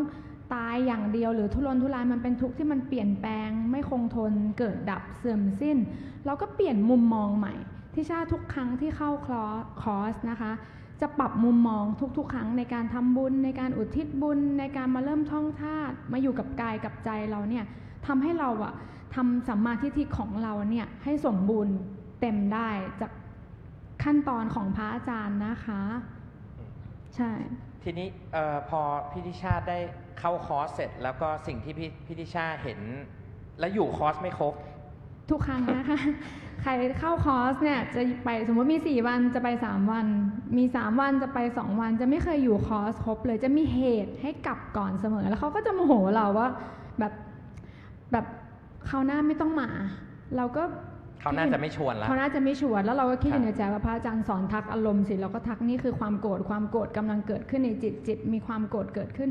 ความโกรธกำลังปรุงแต่งจิตเราก็ทักไปแบบนี้ว่าเอาขั้นตอนของพระอาจารย์มาใช้ในชีวิตจริงพอเราเห็นความโกรธของเรามันดับลงแป๊บหนึ่งเราก็พูดกับเขาว่าแบบเคยดูอาสวะตัวเองไหมนี่เราก็เรียนมาแล้วนะคะว่าอาสวะแปลว่าสันดานนะคะแล้วเราก็เลยแบบเขาก็เลยเหมือนกับแบบเขาก็เงียบไปนิดนึงแล้วเราก็แบบเหมือนกับว่าเราได้มาเรียนรู้อารมณ์ตามความเป็นจริงปกติโกรธตลอดเวลาโมโหกังวลขี้กลัวดีขึ้นมากๆตั้งแต่เริ่มปฏิบัติผู้ที่มาปฏิบัติเนี่ยตั้งแต่มีพระรัตนตรัยนะคะลองทำดูทุกคนจะเห็นผลในทุกขั้นที่ทุกคนปฏิบัติอยู่ด้วยตัวเองไม่ต้องให้ใครมาบอกว่าเธอดีขึ้นเธอยังไม่ดีขึ้นเธอทำน้อยไปเราทำให้เยอะๆทำให้มากๆนะคะผลนั้นน่ะเราจะเป็นผู้ที่เข้าถึงได้ด้วยตัวเองนะคะทีนี้พอพี่ทิชาปฏิบัติระลึกพระรัตนตรัยทั้งวันไหมครับก็บ่อยมากนะคะทำบ่อยแค่ไหนในช่วงแรกคือตื่นมาปุ๊บก็ระลึกเลยอาบน้ำแต่งตัวไปออฟฟิศทำงานแล้วก็ระลึกพระรัตนตรัยไปเรื่อยๆจริงๆทิชาเป็นคนเคยติดรูปแบบที่ต้องทำ108 จบทำเยอะๆทำเป็นวันละเป็นชั่วโมงเราก็เลยแบบคิดว่าทำเยอะๆเอาไว้ก่อนแบบท่องไปแบบเนี้ยเรื่อยๆตอนนั้นใช้รูปประคำด้วยเราก็นั่งท่องไปพุทโธเมนาโถธัมโมเมนาโถสังโฆเมนาโถแล้วก็คิดว่าเอาให้ได้108 จบเพิ่มหลายๆรอบไปจนวันหนึ่งไปถามหลวงปู่เปบอกว่าแบบท่องมากก็ได้น้อยก็ได้แต่ให้ระลึกเรื่อยๆวันนั้นก็ตัดสินใจวางลูกประคำลงว่าโอเคงั้นเราเป็นอิสระละเราไม่ติดลูกประคำอะไรแล้วด้วยเพราะว่าทิชาไม่ได้นับถือพระเครื่องอะไรอยู่แล้วนะคะแล้วเราก็กลับมาอยู่กับตัวเองจริงๆมาพึ่งพาตัวเองจริงๆคำว่าตนเป็นที่พึ่งแห่งตนเนี่ยคือการที่เรามามีพระรัตนตรัยมามีสัมมาทิฏฐิมารู้กายกับใจเหล่านี้จะทำให้เราเข้าถึงผลที่ทุกคนปรารถนานะคะเพราะว่าเราทุกคนเกิดมาจะต้องพบเจอกับความพัดภาคพบเจอกับทุกข์ที่เลี่ยงไม่ได้เลยหลักการของพระอาจารย์จะทำให้เราเห็นทุกข์ตามความเป็นจริงเราจะไม่ไปเพิ่มทุกข์เทียมจากทุกข์แท้ที่มีอยู่อย่างแน่นอนนะคะโอเคต้องขอบคุณมากค่ะที่ชวนมาได้งั้นเรา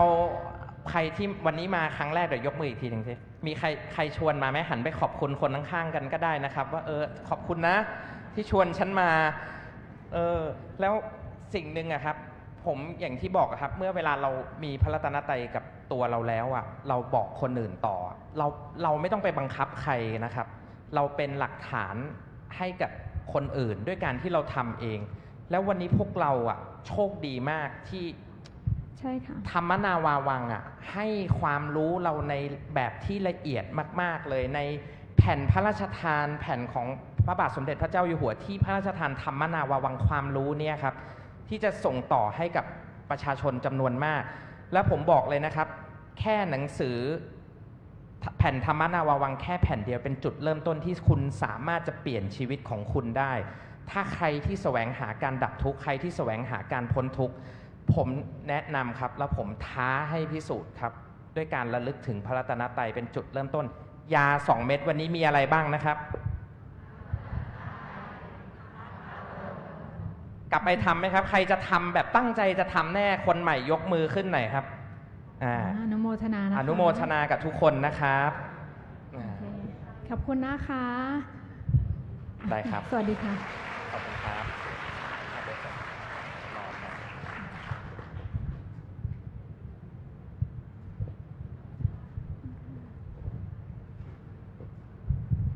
คุณทริซ่าคุณโจอี้นะคะค่ะตอนนี้คงต้องให้ทุกท่านได้ลงไปรับประทานอาหารนะคะอย่างที่บอกค่ะอาหารพระราชทานนะคะจากรัชกาลที่10นะคะอยู่ด้านล่างนะคะรับประทานอาหารเสร็จใครที่จะขึ้นมาแชร์ประสบการณ์ด้านหลังกับน้องซันเข้ามาได้เลยนะคะน้องจะรออยู่เรากลับมาพบกันบ่ายโมงนะคะอาจารย์เวลายังเหมือนเดิมนะครับบ่ายโมงตรงนะครับเพื่อประโยชน์ของทุกท่านเองนะครับงั้นรับประทานอาหารให้อร่อยนะครับอาจจะทำการระลึกพระรัตนตรัยไปในระหว่างที่รับประทานอาหารอย่างอร่อยนะครับแล้วกลับมาพบกันค่ะมาพบกันบ่ายโมงครับสวัสดีครับ